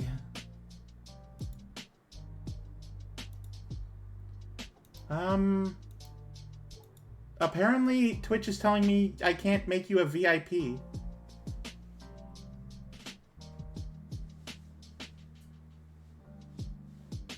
Oh, okay. I guess Twitch was just being weird and dumb. Let me go back to Community C here. Hang on. Roles Manager. Oh, yeah, there it is. 1 minute ago. There you go. You know what? There you go. We figured it out. It was just being weird and dumb.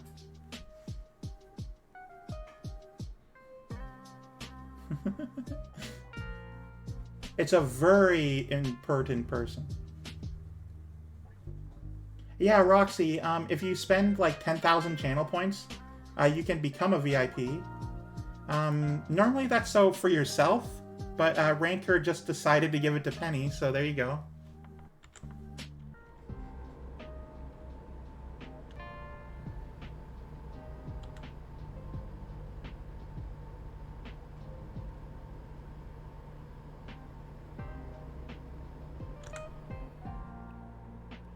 Thank you very much, Ranker. That was very nice of you. Well, that's... I mean, it's your choice how you spend the points, isn't it?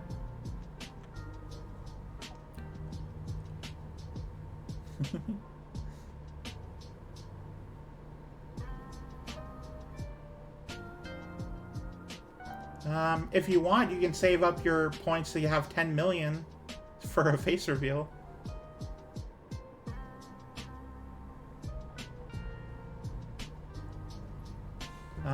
Which I would definitely, that's a thing I would do in private. I would not do live. I am not comfortable showing my face to an audience, but if anyone actually spends that, I will let them see my real face in real time. What? I mean, you shouldn't have. What do you mean by that, Roxy? I haven't shown my face on the internet before.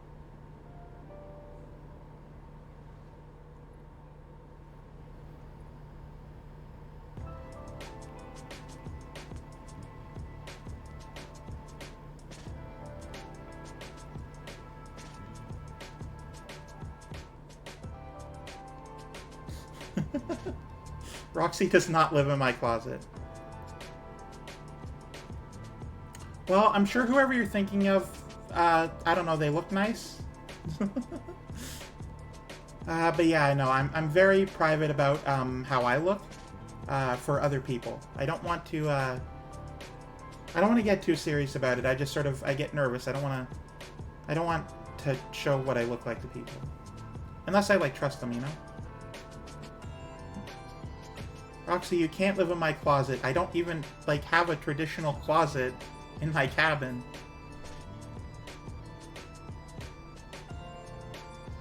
You would have to live in, like, the shed out back.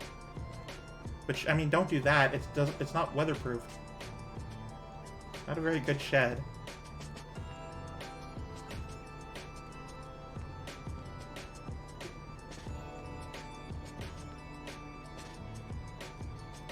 Honestly, I should probably get onto rebuilding that. It's been so long.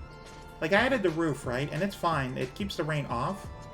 But there is, in fact, like a decayed hole in the wall that I just haven't really cared to fix. Because it still works, right? Rain doesn't get in.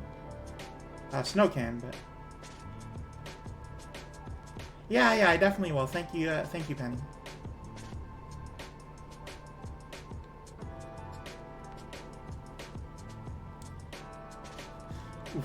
What? You almost bought a peacock. In what context? No one needs a peacock. What are you talking about?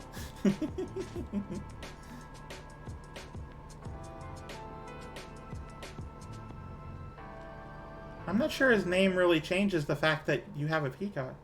Speaking of looks in a non-intimidating way, what's the item on your neck? Choker collar, neck brace, neck warmer, small scarf.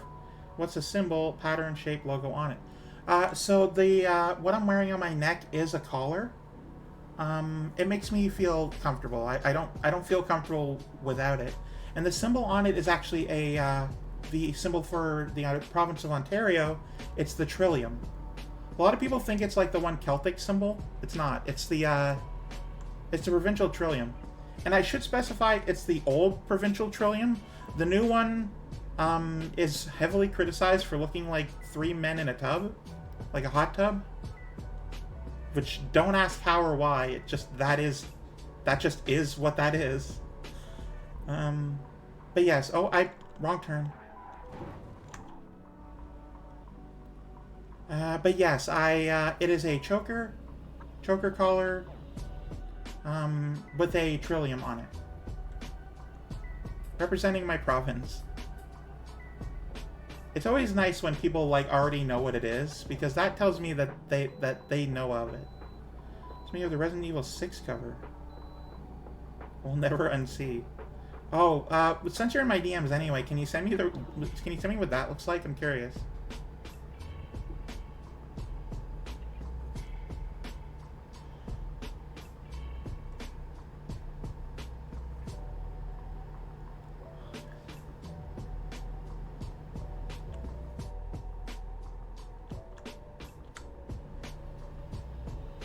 Penny's senseless, just sliding into DMs like a good friend.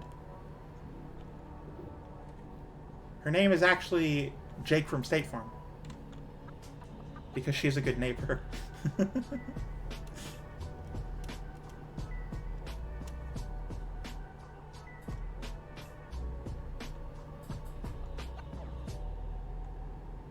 was a bad joke, I'm very sorry.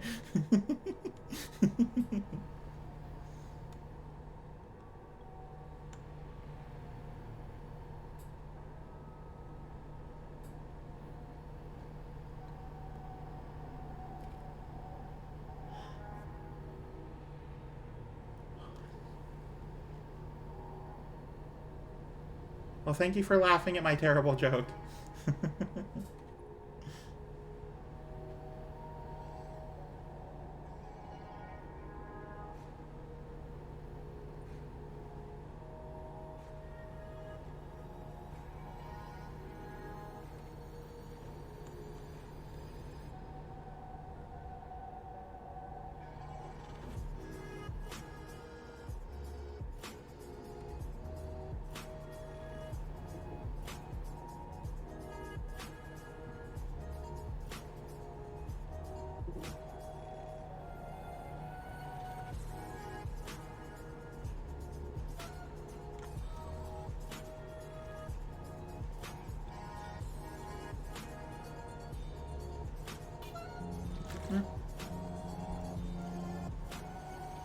Another benefit of a steering wheel over mouse steering is that I won't get issues like this where it's like really difficult to turn right, but it's very easy to turn left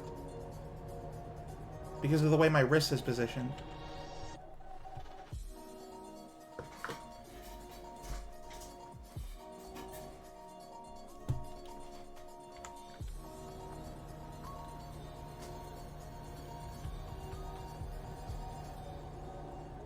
Welcome to Utah. Where are are we? I mean, I know we're entering Utah, but... Okay, we've gone through quite a few places here. I kind of hope that sometime we'll go, like, up here into actual countryside.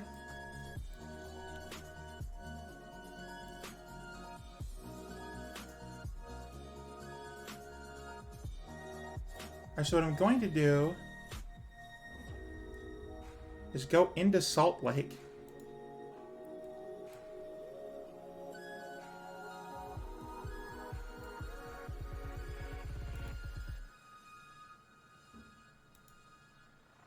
Huh.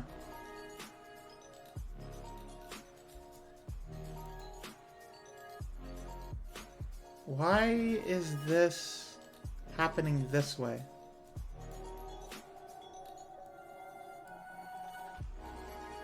Oh, because that's 4. Oh, ew, no.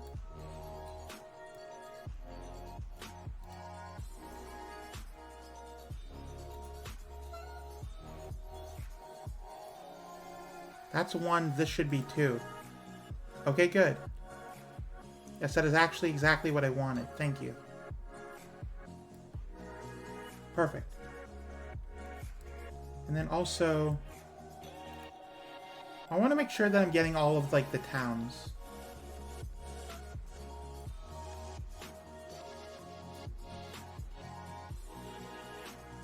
Wait, why? Oh, wait, hang on. I accidentally clicked on the wrong side of the damn road. There. Weird. Anyway, enough map stuff. Let's get back to the game.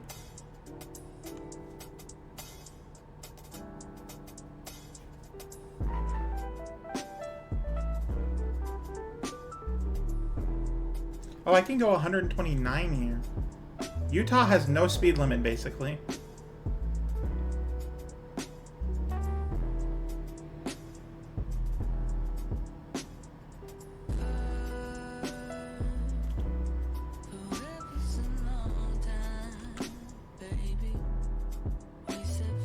This is... Oh, wait, hang on. There's lyrics in this music, and also it's very loud. There we go. Sorry about that. But yeah, this is the state where time travel, it's... You have to be very careful about your speed, your driving speed, because you could accidentally go faster than time. Because the speed limit is 80. You could almost go 88. There were a state in the United States where you could go 90. Oh, well then everyone's traveling in time there.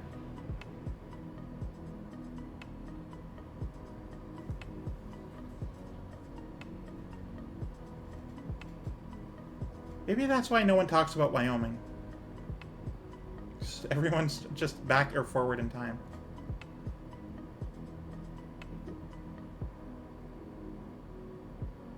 Somewhere in the upper US, is it Wyoming? There's technically a speed limit, but you can only get 1 ticket a day, so visitors get their first ticket and floor for their... Yeah, that's what I'm saying. Wyoming, the state that nobody talks about. Apparently it's empty or whatever, and then you just go time travel there.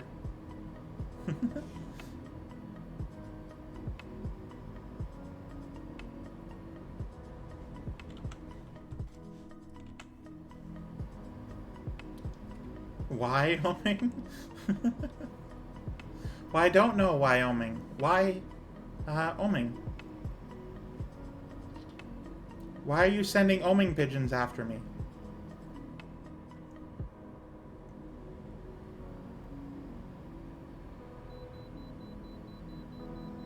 You can almost time travel in Texas. The western half is 85. Ooh. 85 miles per hour. I'm not sure I've experienced that myself in this game. 129 is the official fastest I think I've ever seen. In kilometers per hour, by the way. Well, I have a damaged vehicle, so now I have to go deal with that. That's not happening. Oh, I could go here instead of there.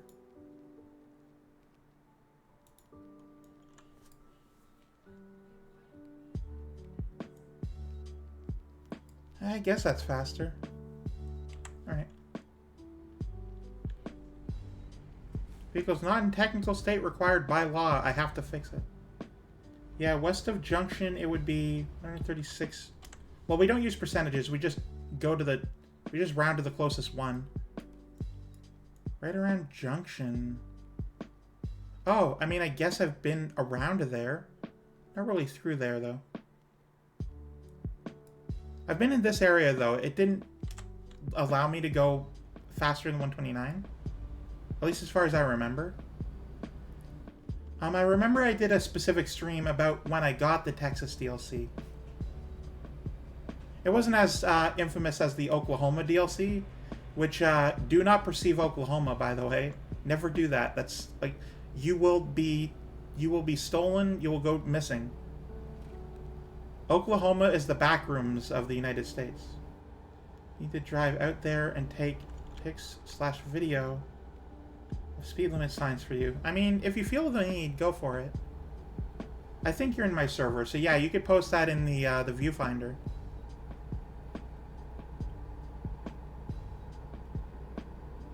Feel free to find me, and not by Googling. No Googling allowed. You have to actually go out there and find the fastest speed limit sign you can. And like if a place doesn't have a speed limit, then it doesn't really count because there's no number for it. You have to find the biggest number you can. Gotta step out, exactly. Go for a nice drive, find the fastest speed limit sign you can, take a picture of it, drive around some more, hopefully find a faster one. Like, you start with the first speed limit sign you find, right? Like, whatever number that says, that's the fastest you found. And then you take a picture of that, and then you go around, find the next fastest, and so on and so forth. I know I can find 85 easily. I'll keep my eyes open for something else. If you find a 90, let me know, because I would really like to go there and time travel.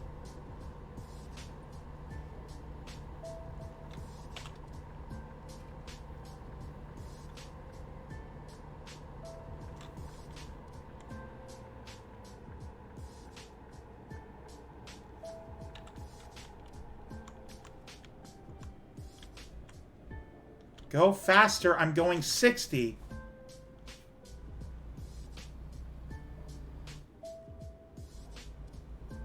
Damn it. Okay, good, I discovered Salt Lake City. Time to turn around. Well, then again, I did need to repair, so that's why I'm here.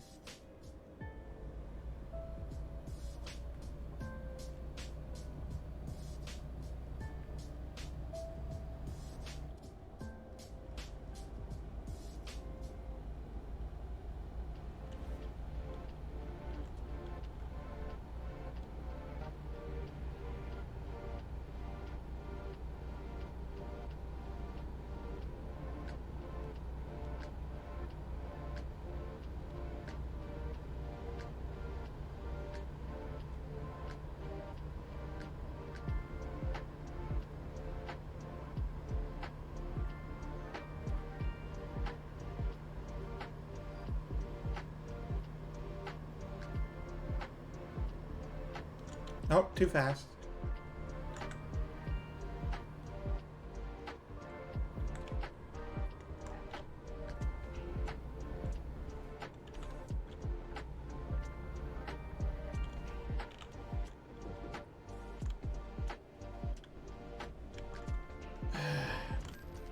I love when I'm very specifically slowing down and I'm still not slowing down fast enough for the stupid truck in front of me to get out of the way.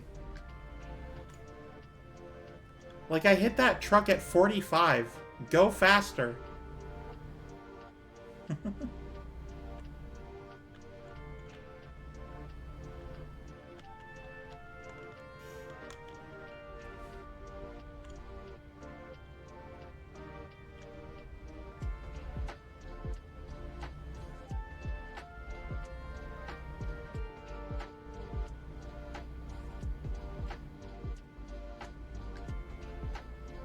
Welcome to Salt Lake City, Utah. The city where there's a salt lake nearby. I guess.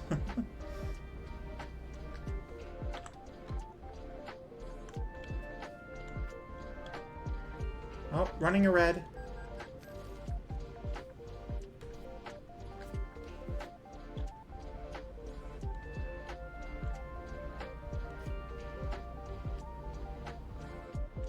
Every city is known for something, even if it's a mundane thing that doesn't matter, like a lake nearby.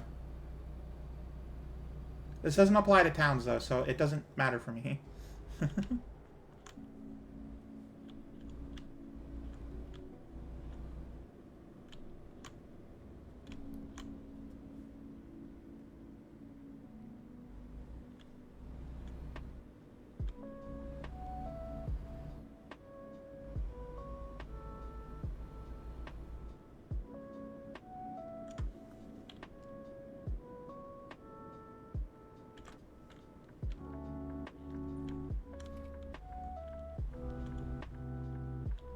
Where's the repair?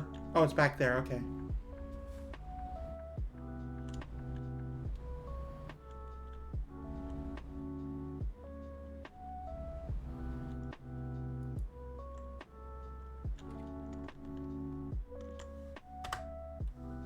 Service.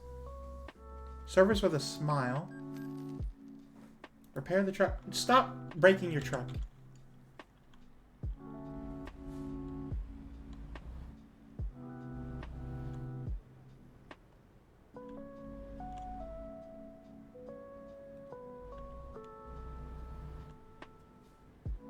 Do you think of this song making my way downtown? Every now and then, not often. The song is called 1,000 Miles, I believe.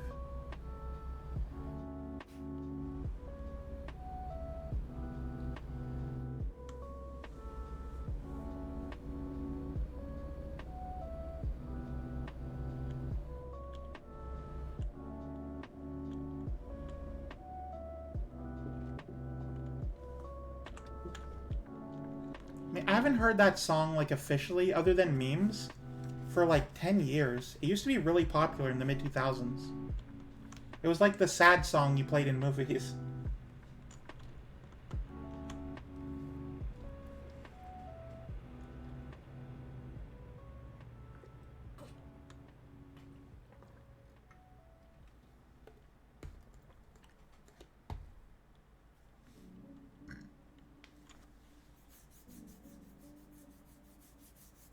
Oh, turn signal.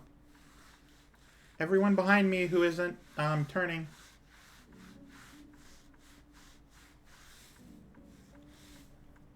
There we go. Well, I guess there was somebody behind me. There was two somebodies. Oh, I am in the wrong lane. You ever just accidentally turn left into oncoming traffic?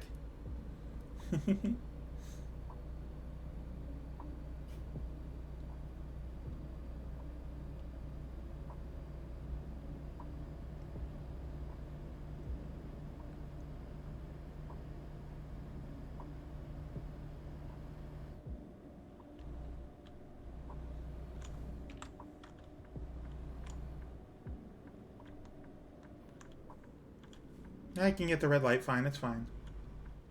Or I could not. Cool.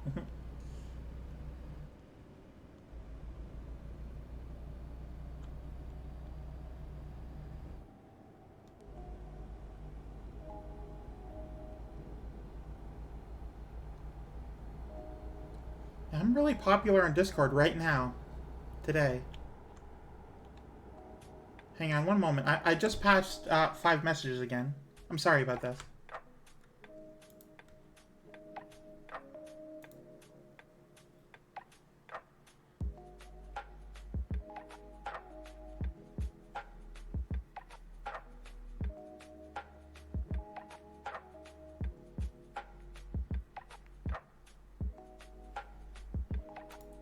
Okay.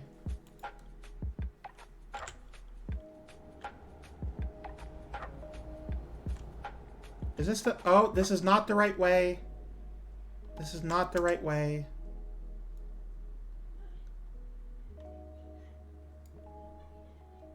Though actually, both ways I've never been before, so either way is fine. I think I'll probably have to go through here. Yeah. Alright, this is actually fine. I thought I took the wrong turn, and I sort of did. But this is a T-junction highway intersection. So there's really nothing to do about it.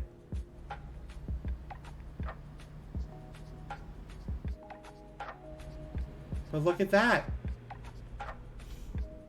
It's very beautiful cityscape.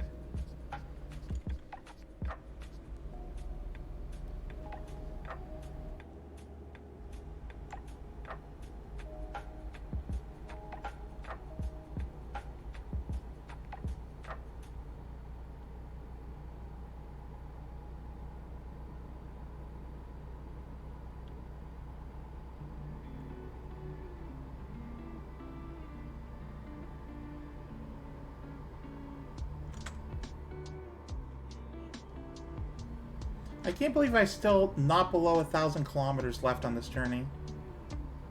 It's gonna be a long road.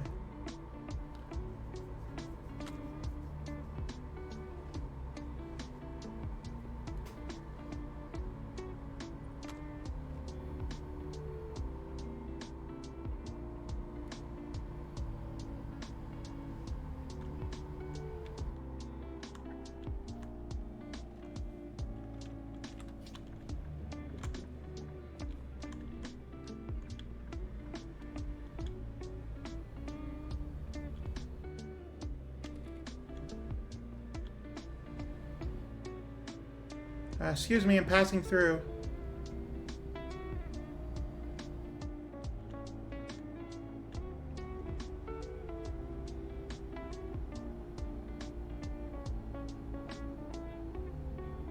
There we go.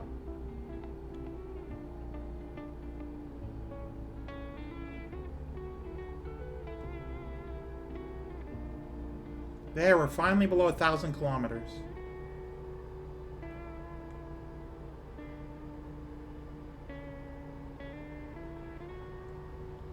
10 hours left in the journey. Oh, I have 47 hours left to deliver this? That's so much.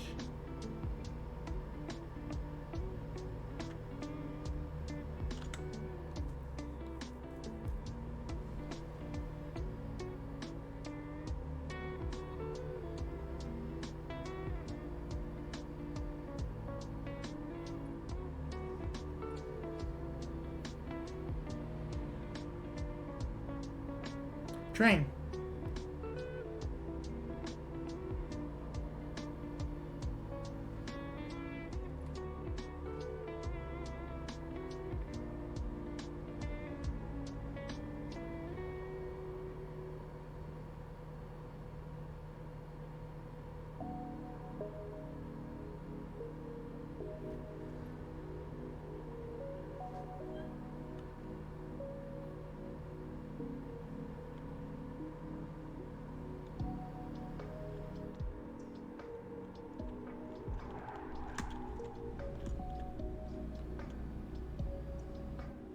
Oh, okay.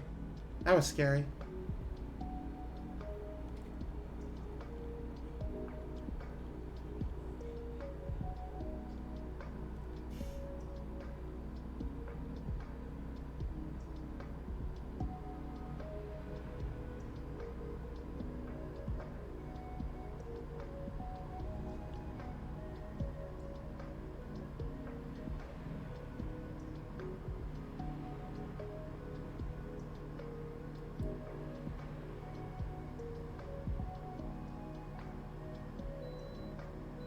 I can bypass the station. I'm always happy when I can bypass the station, because that means I don't have to, you know, interrupt my driving pace in order to stop. Oh, well.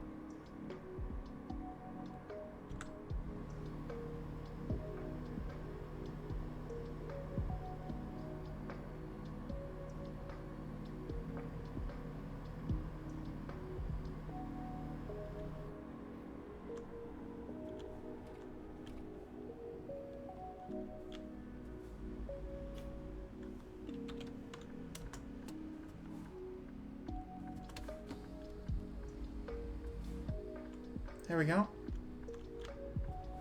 Perfect. Anytime you want to actually move out of my way.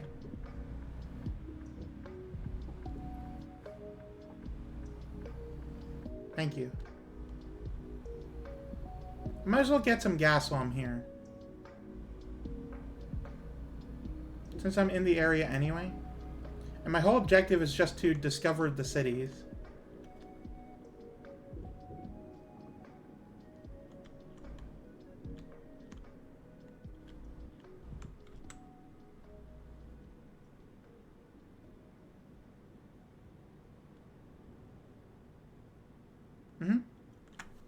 I mean, that's the thing, right? Like, it keeps track of all of your progress throughout different areas in the game. And I'm trying to, as I'm playing, go areas I've never been before. Like, collect more road, I guess. Diesel price here is pretty good.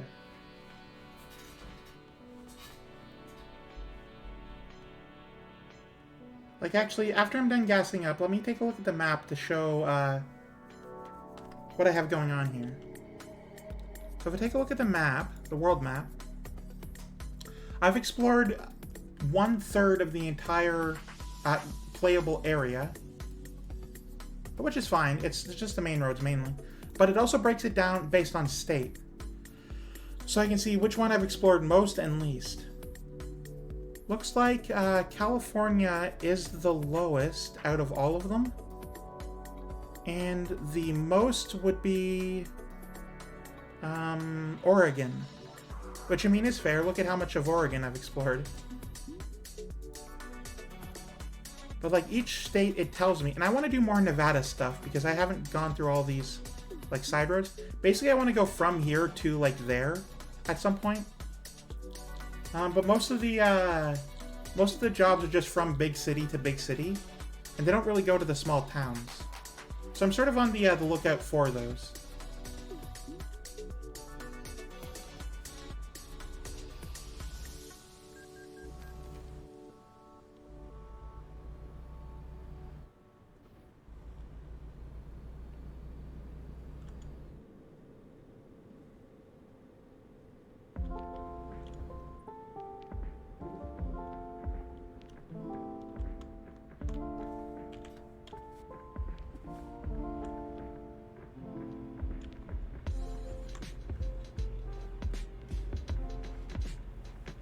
Because I'm going to be playing this game for a while, right? My intention is to eventually, like, fully go from Los Angeles to New York. And I need them to make New York first. So in the meantime, I just got possibly real-life years in order to play this game. And I might take a break from it every now and then. I feel like after maybe 6 months or, like, 9 months, I'll probably get bored. But for now, we're doing pretty good. I'm doing really great, and I enjoy this game a lot. But also, like, I don't want to invest in a steering wheel and then be like, well, I guess I don't want it anymore, you know? I feel like that would be the ultimate, like, terrible, dumb thing. Don't buy a thing only to then never use it, you know? That's part of the reason why I want to do more driving games other than this one. Because if I do get tired of this game, and I've been going at it for a while, so that is possible. I don't know if it's likely, but it's definitely possible. Then I'll want something to replace it that still uses the thing. In this case, it would be any driving game, really. Well, maybe not any driving game, but like anyone that allows for the steering like that.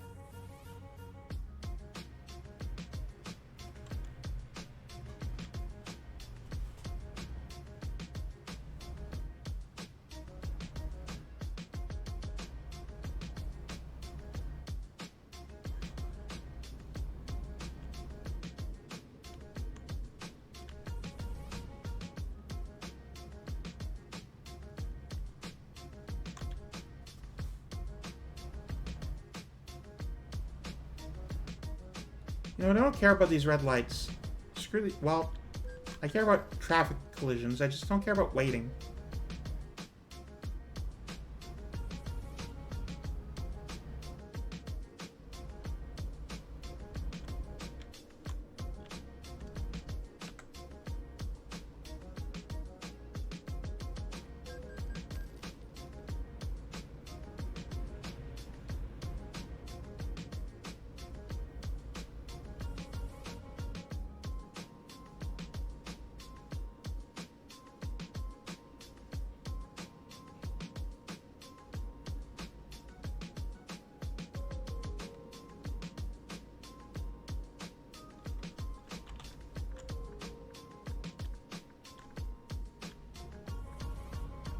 There we go.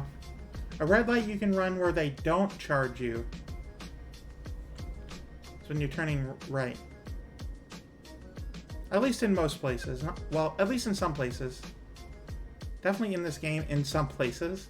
It's inconsistent, and I think that's based on real life. Ooh, does anyone want to stop at Taco Kingdom?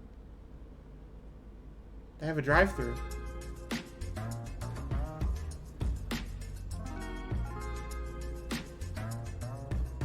Say most places in the US is accurate, but I agree it's not all. Yeah, I don't actually know. I know that in parts of at least Ontario, I can't speak for all of Canada. Every province is basically its own country. With how drastically different every system is in every way. You go from one province to another, and you're going to just be confused by all of the, like, arcane runes that are the laws. Yeah, this song is a little loud. Yeah, I don't know why some of these songs blow out the speakers like that. Seems like a weird thing for the music to do.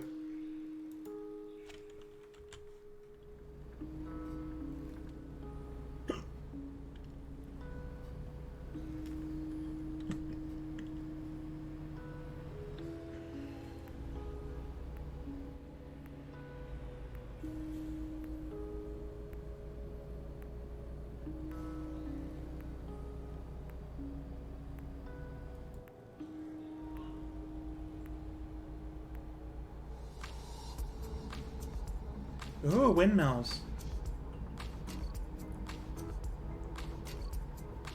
Oh, sorry. As I was saying, where I live in Ontario, and I don't know if it's all of Ontario. Haven't really done much exploring in the southern part of the province where all the people are, but in at least this part of northern Ontario, you can turn right on reds, assuming first of all that there is a street light there, because it could just be a stop sign. Secondly, that there's, like, no people there, either. You can't just do that whenever you want.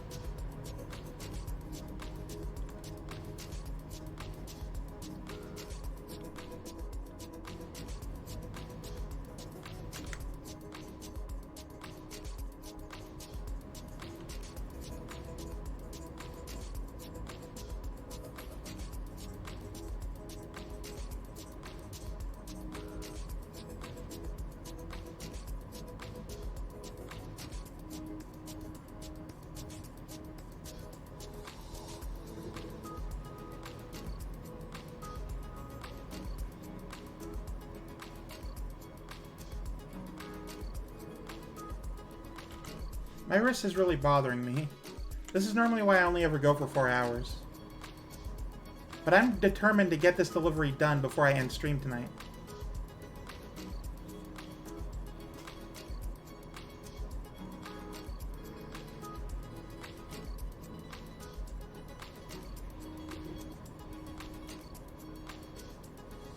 Oh my god, that billboard.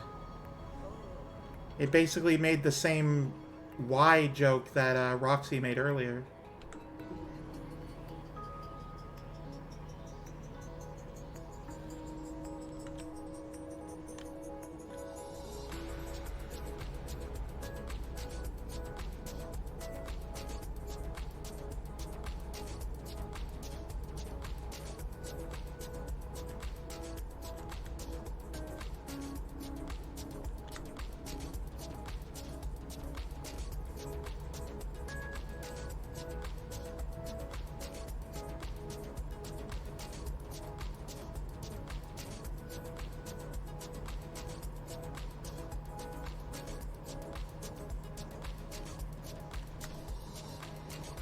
Alright, so where am I going to rest?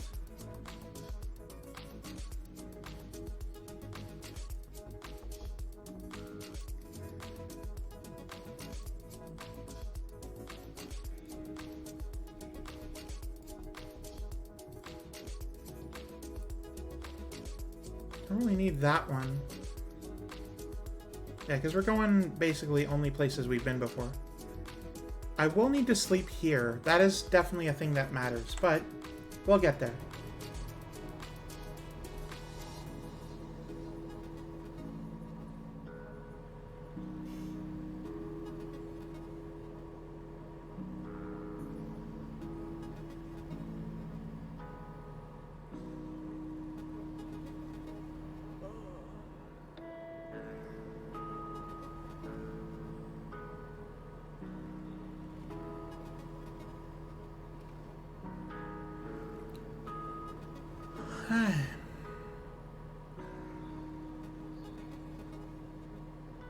Little shepherds.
Apparently I've never been on this road going the other direction before.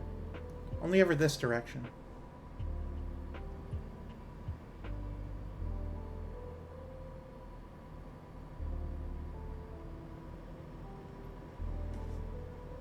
Actually, wait. If I were to... Oh, right. No, I'm just sort of thinking out loud here. Like, I was thinking if I got rid of the objective marker, how much would change. Then I remembered that's the second one, not the first one, so it would still be basically the same.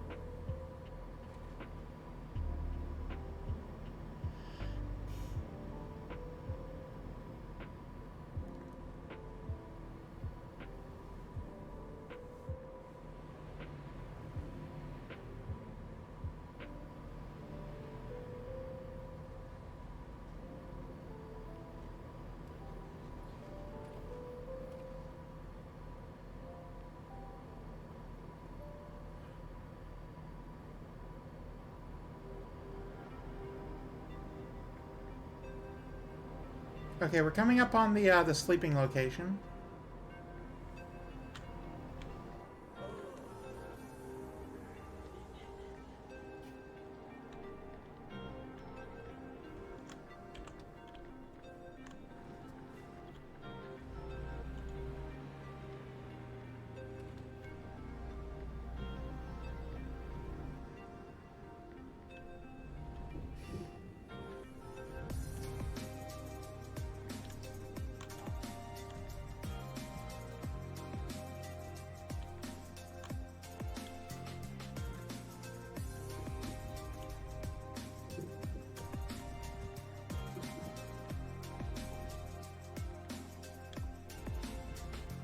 Oh, I had it for a moment.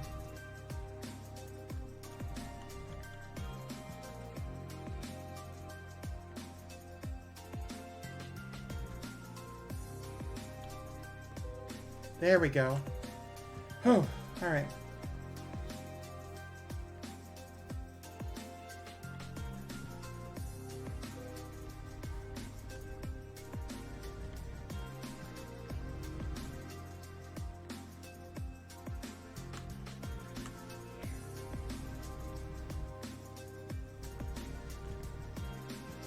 Oh wait, can I go that way?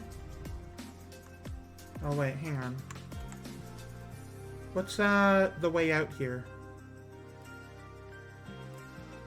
Honestly, just going back here would be great.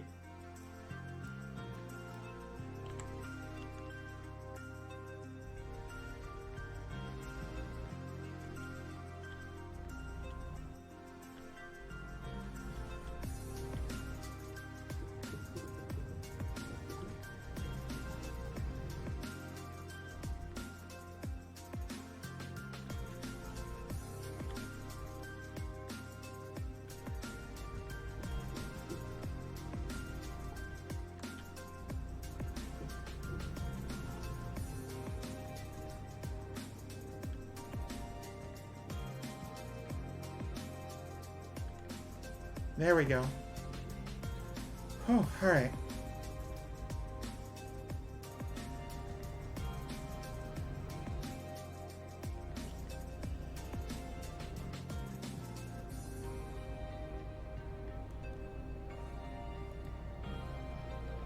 Respect wildlife.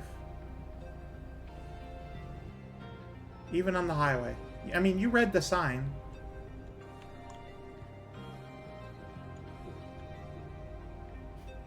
Respect the elk and deer population. They're not moose, but they're close enough. And the caribou as well. Just all of the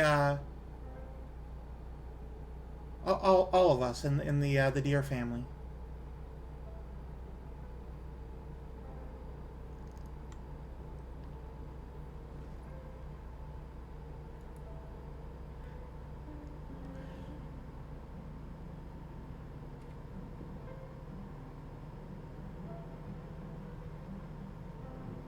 Remember an in-joke between my friend and I when driving through Europe? Well, we're driving through America now, so let's hear it.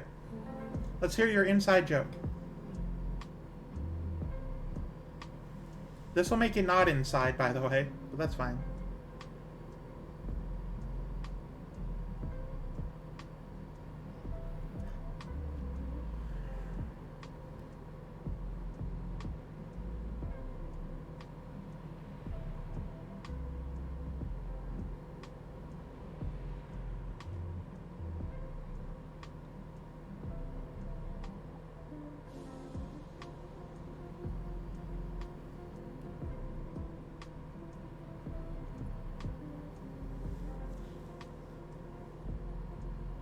Alright, we have 6 in-game hours to finish it up. Hey, Plus Mecha, welcome in. I'm very happy you're here. We are nearing the end of stream, but we still got 6 in-game hours, so yeah, feel free to hang around. Get comfy in the passenger seat. It is a late night. It's 11 p.m. Obviously, the sign meant there are deer ahead next 2 kilometers, but we chose to take it as warning. Deer in this area can lead up to 2 kilometers high. That's a very tall deer. Like, I'm a tall person. That's a very tall deer. 2 kilometers is a lot more than 6'5". Or 7'3" with the antlers.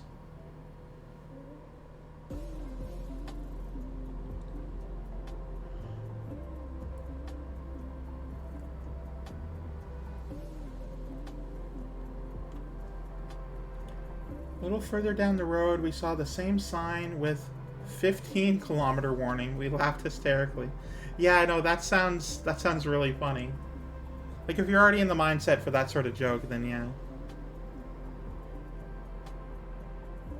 No, that's great. I think my favorite driving inside joke, my mother, sister, and I were going to, we were in the capital of Canada. We were in Ottawa temporarily for a vacation. I don't remember the exacts, but I remember driving along the Quebec border, and I'm not sure if it was me or my sister, but one of us essentially went along the lines of pointing at the horses on the French border and saying "ha ha horse," you know, like the French laugh, ha ha ha.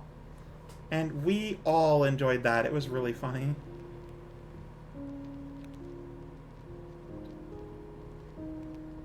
Oui. Oui.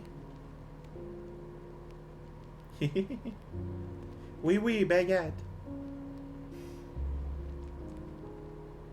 Qu'est-ce que c'est, s'il vous plaît? S'il vous plaît? Sorry. I only really know enough French to tell people that I don't know how to speak French. Which, if you're interested, the formal way to say that, and you don't need all of the syllables, I just like using all the syllables, it's just how I was taught, is je ne sais pas le parle français. It's a very English way to say French words. But the sentence basically says, I do not know how to speak French. You tell that to any French person, they'll be like, oh, I understand now. Or something.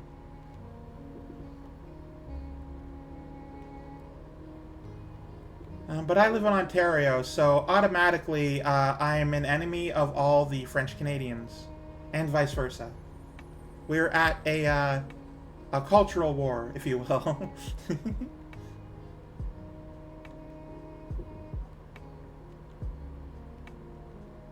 We have to jokingly fight each other on the internet for the entertainment of strangers.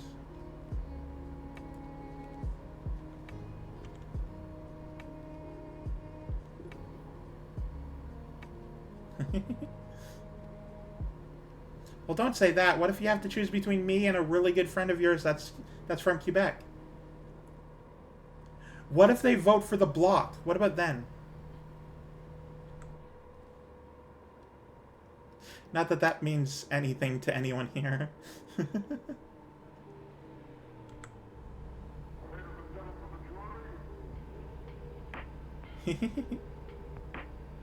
We should meet more Canadians. We're a very sarcastic bunch. We've been the joke of the United States television shows for so long, we just know how to make fun of ourselves, which is great. It's always good when you have a good sense of humor.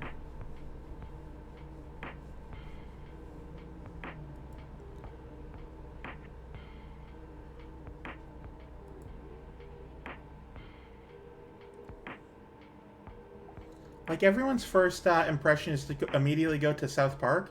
And don't get me wrong, South Park has very good Canadian jokes. Some of the best, but one of my favorite Canadian episodes of something is actually from King of the Hill. Boomhauer goes to like a French town, and this doesn't mean anything if you've never seen King of the Hill, but and like it's a house exchange program for a few weeks, the summer maybe, and like this Canadian family comes in, and they're like the rudest, most passive aggressive people of all time, and it's really funny.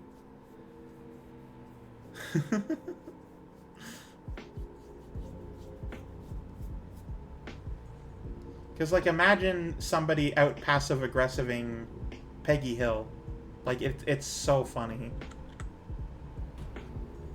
Might be offended by some of the King of the Hill Texas stereotypes, except they're all pretty darn accurate. Yeah, apparently even the Boomhauer voice is really accurate to oh, I gotta turn here. To some people. Apparently, Mike Judge, and I saw this on an interview on YouTube, but Mike Judge apparently has a recording on his answering machine that he refuses to delete, or at least at the time he did, of like someone doing basically a real-life version of the Boomhauer voice. and that startles me how dumb and funny it is.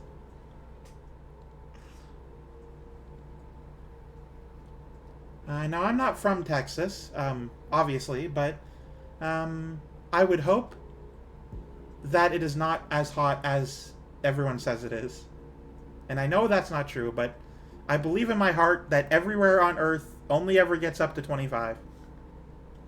And it's never any hotter than that, and that means... And there's never any, like, venomous insects on the ground, and everyone's happy and calm, and nothing's hot. Now, I'm not naive, I'm in denial, there's a difference.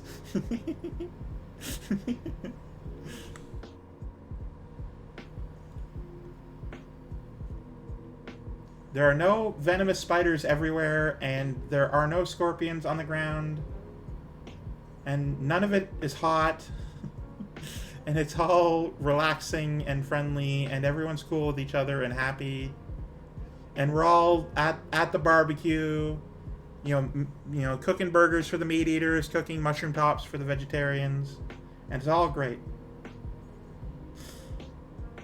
I'm sure there's parts of Australia that aren't that hot. There's greenery, right? And like the eastern side of the country. If I could, though, I would visit every single one of my friends that I've been making. I don't have to worry about venomous spiders, particularly, but there are way more scorpions at my mom's house than anyone wants to admit. Are they venomous scorpions, though? I'm sure there's non-venomous scorpions. That sounds like it makes sense, right? Even Melbourne... Melbourne? It's 40 plus... No, that's a lie. You're lying. That's not real. The thermometer doesn't go above 25. Everyone knows that. It's the law of reality. You're saying enough that it hurts like crazy, but they aren't dangerous, just painful. Okay, see, that's fine. Pain sucks, but I can handle pain. I'm scared of venom that can kill me, though.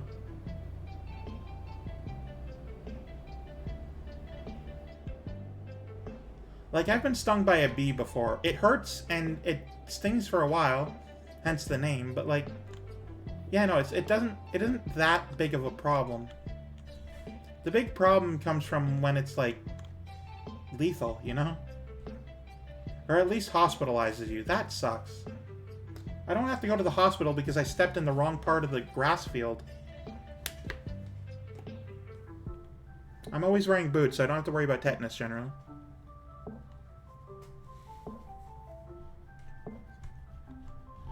I even tried, when I was in my early 20s, I tried going swimming in boots. Do not recommend. Don't do that. Unless they're specifically made water footwear, don't wear them in the water. I was very silly in my early 20s.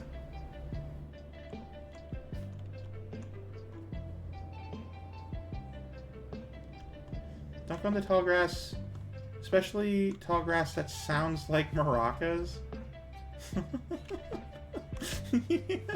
I've never thought about that. I mean, snakes don't scare me generally, but also snakes aren't a problem up here. First of all, there basically aren't any, but even the ones that are here, like the garter snakes, they're very safe and friendly. I don't have to worry about the dangerous ones up here. The more I talk, the more happy I am that I don't live in anywhere that's hot. Everyone's just like, oh, why would you live so far up north? It's so cold. I'm like, yeah, but you know what the cold has that the hot doesn't? No bugs and spiders and snakes and dragons. None of that. It doesn't happen. There are mosquitoes. There's normal bugs. That's not what I meant. Be sure you pick a, I don't know. Be sure you pick a more liberal part of Canada. Different parts of the country have very different political leanings, and you have to be careful.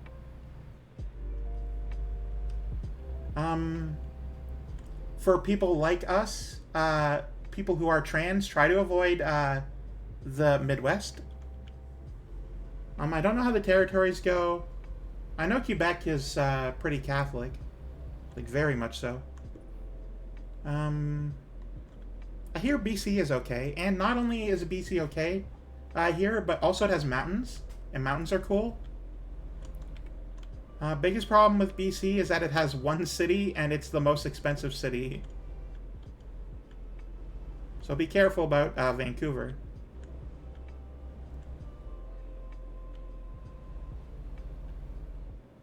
But also, I don't live anywhere near British Columbia, so I can't actually say. I've never been, and I don't live there. Everyone says, like, Canada as if it's one homogenous place, but that's not in any way true.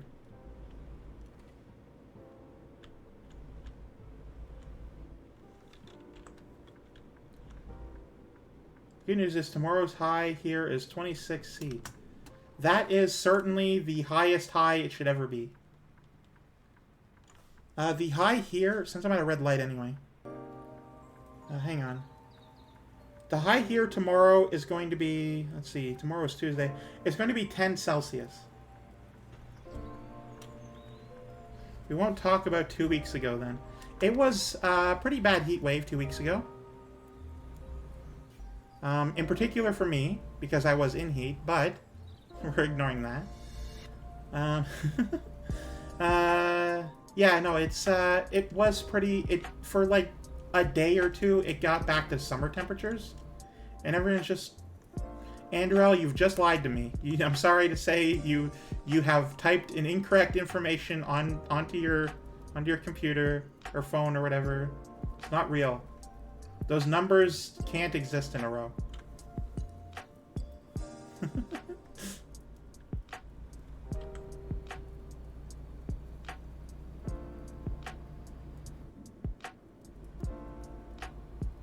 It sounds like Andorel is from Texas.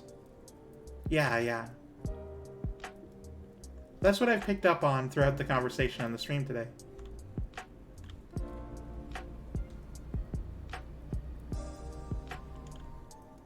Yeah, I am, I don't know how people in the past did it, but what I hear is that the southern states area, it's like mandatory to have good air conditioning.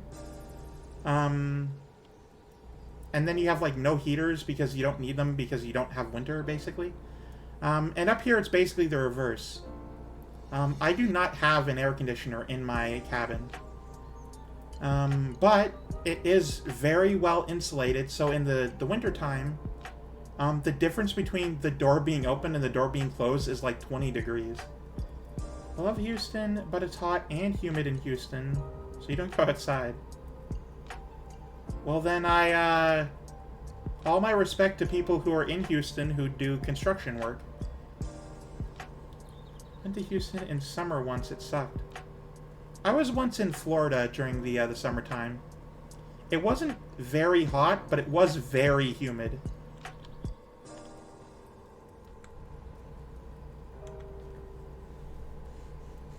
The one time I was in Texas was through a flight going to one city and then leaving. Like a connection flight. I think it was... I don't know which one. It was one of the big cities, though. It's like that one famous giant airport.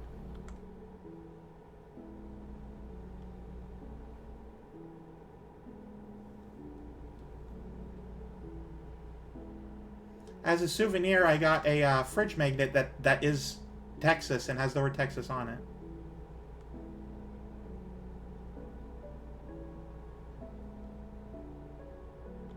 I mean, I really couldn't tell you. It was a connection flight. I had 10 minutes to get from one area to another area that was far away. And I took this, like, airport train, because that was a thing. And the flight was laid over, so I had a little bit of time to explore. There was so much military memorabilia and, like, join the military stuff. I've never seen that much in my life. It was a really weird thing that was only in Texas, of the places that I went to.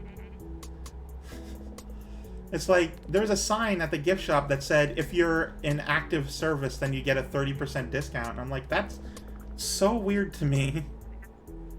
Could have been DWF International. Could have been George Bush Intercontinental. I mean, I don't know, personally. So the flight path was, I went from Toronto. Well, I flew to Toronto, first of all. Then I went from Toronto to San Francisco, to Boise, Idaho, to, I think Houston, or Austin, or Souston, I don't know. And then, I think one city in North Carolina, and then, to the actual city in Florida that I was going to, which was Pensacola. That's the one. A lot of connection flights. Apparently it was the best they could do on short notice. A lot of stuff was being canceled around that time.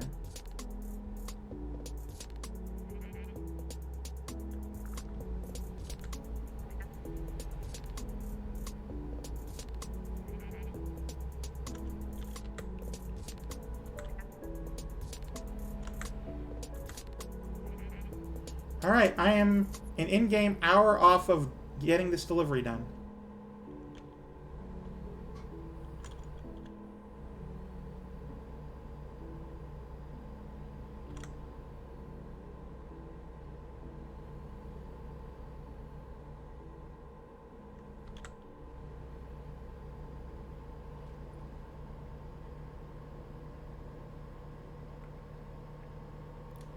Flights to Pensacola go... Okay, good.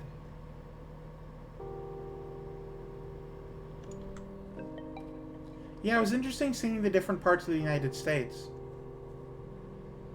Because you hear so much, right? But you never really fully explore until you get the chance to, you know?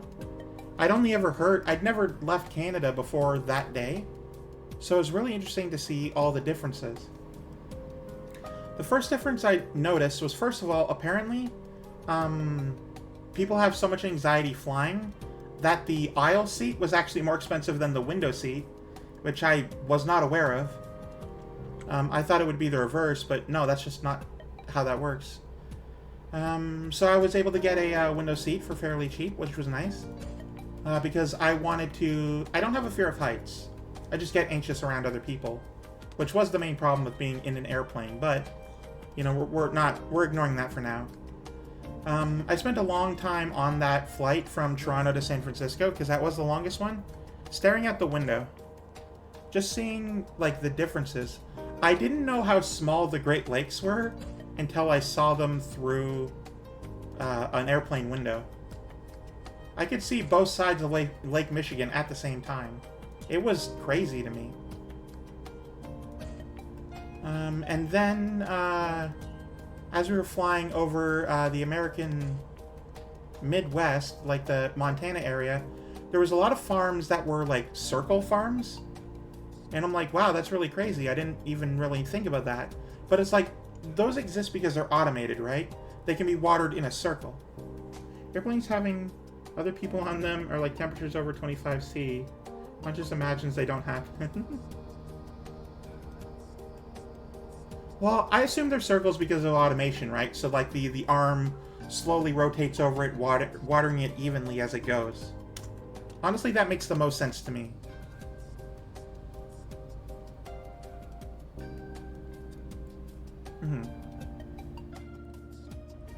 But I saw the circle farms. I saw a desert for the first time. That was pretty cool. I saw mountains. We went over the mountains, and that was crazy. I learned on that flight that if that your ears pop pretty painfully when you go up or down. But if you're swallowing around the time when your ears would pop, it doesn't happen and also doesn't hurt. You're swallowing your own spit. I don't know why that worked, but it did, and it was nice that it didn't hurt my ears.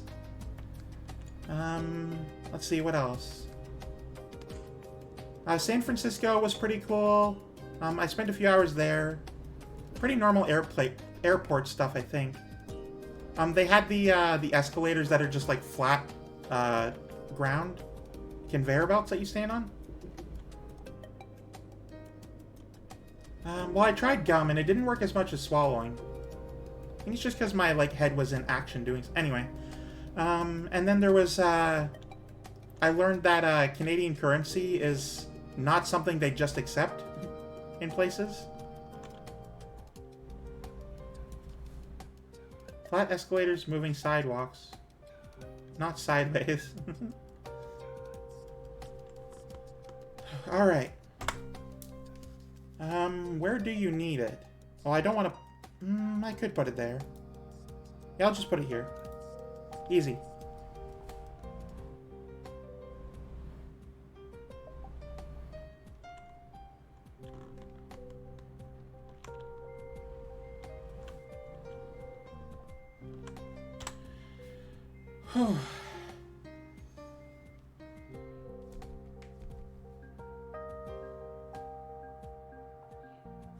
Alright, that was really good. Ooh, almost leveled up, too. Alright, but that'll be it for the stream today. So let me go to the chatting screen. So, I had a lot of fun today. Admittedly, I didn't expect to get so many gift subs. That was pretty cool. Thank you, Andorel, and also Ranker for that. You crazy, crazy kids, and you're supporting me for no reason other than because you like me. And that's really the craziest part. Thank you very much. Thank you to all of the raids I got. Hang on. Man, I've gotten a lot of stuff today. Alright, so Scruff rated. Scruff_XD rated. Crow Dyer rated. And then right at the beginning... Oh wait, no, that was 3 days ago. Oh, I thought I got 3 raids. Apparently I only got 2. Oh well, the amount doesn't matter. The fact is it happened and I'm very happy and I'm going to make a post about it thanking them. But I have a schedule now, so you can check that if you're interested. But for those who haven't seen it, on Wednesday I'm going to do more Train Valley, and then on Friday I'm hoping I can do more Sunhaven. But it's possible that might not be going on. There's some stuff in the background that I'm not going to get into, but basically it's possible that that won't happen. So we'll have to see. I'm excited either way, and everyone is good, and I love you. But then next Monday, I'm going to have my steering wheel, hopefully by then. Hopefully the shipping doesn't screw up somehow. Love hearing about your travel experience. Thank you very much. I didn't actually finish all my airport experience stories, but that's fine. Anyway, so what I'm going to do... next week, we're going to be doing American Truck Simulator with my steering wheel. And that's going to be really cool. Hopefully, that'll be awesome. And then right now, let's see who we can rate. So who's currently online right now?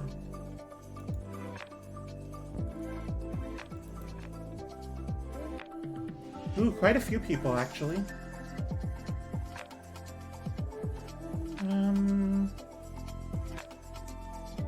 Ooh, okay. So we're going to raid Supervillain Misfortune, who... How long have you been streaming for?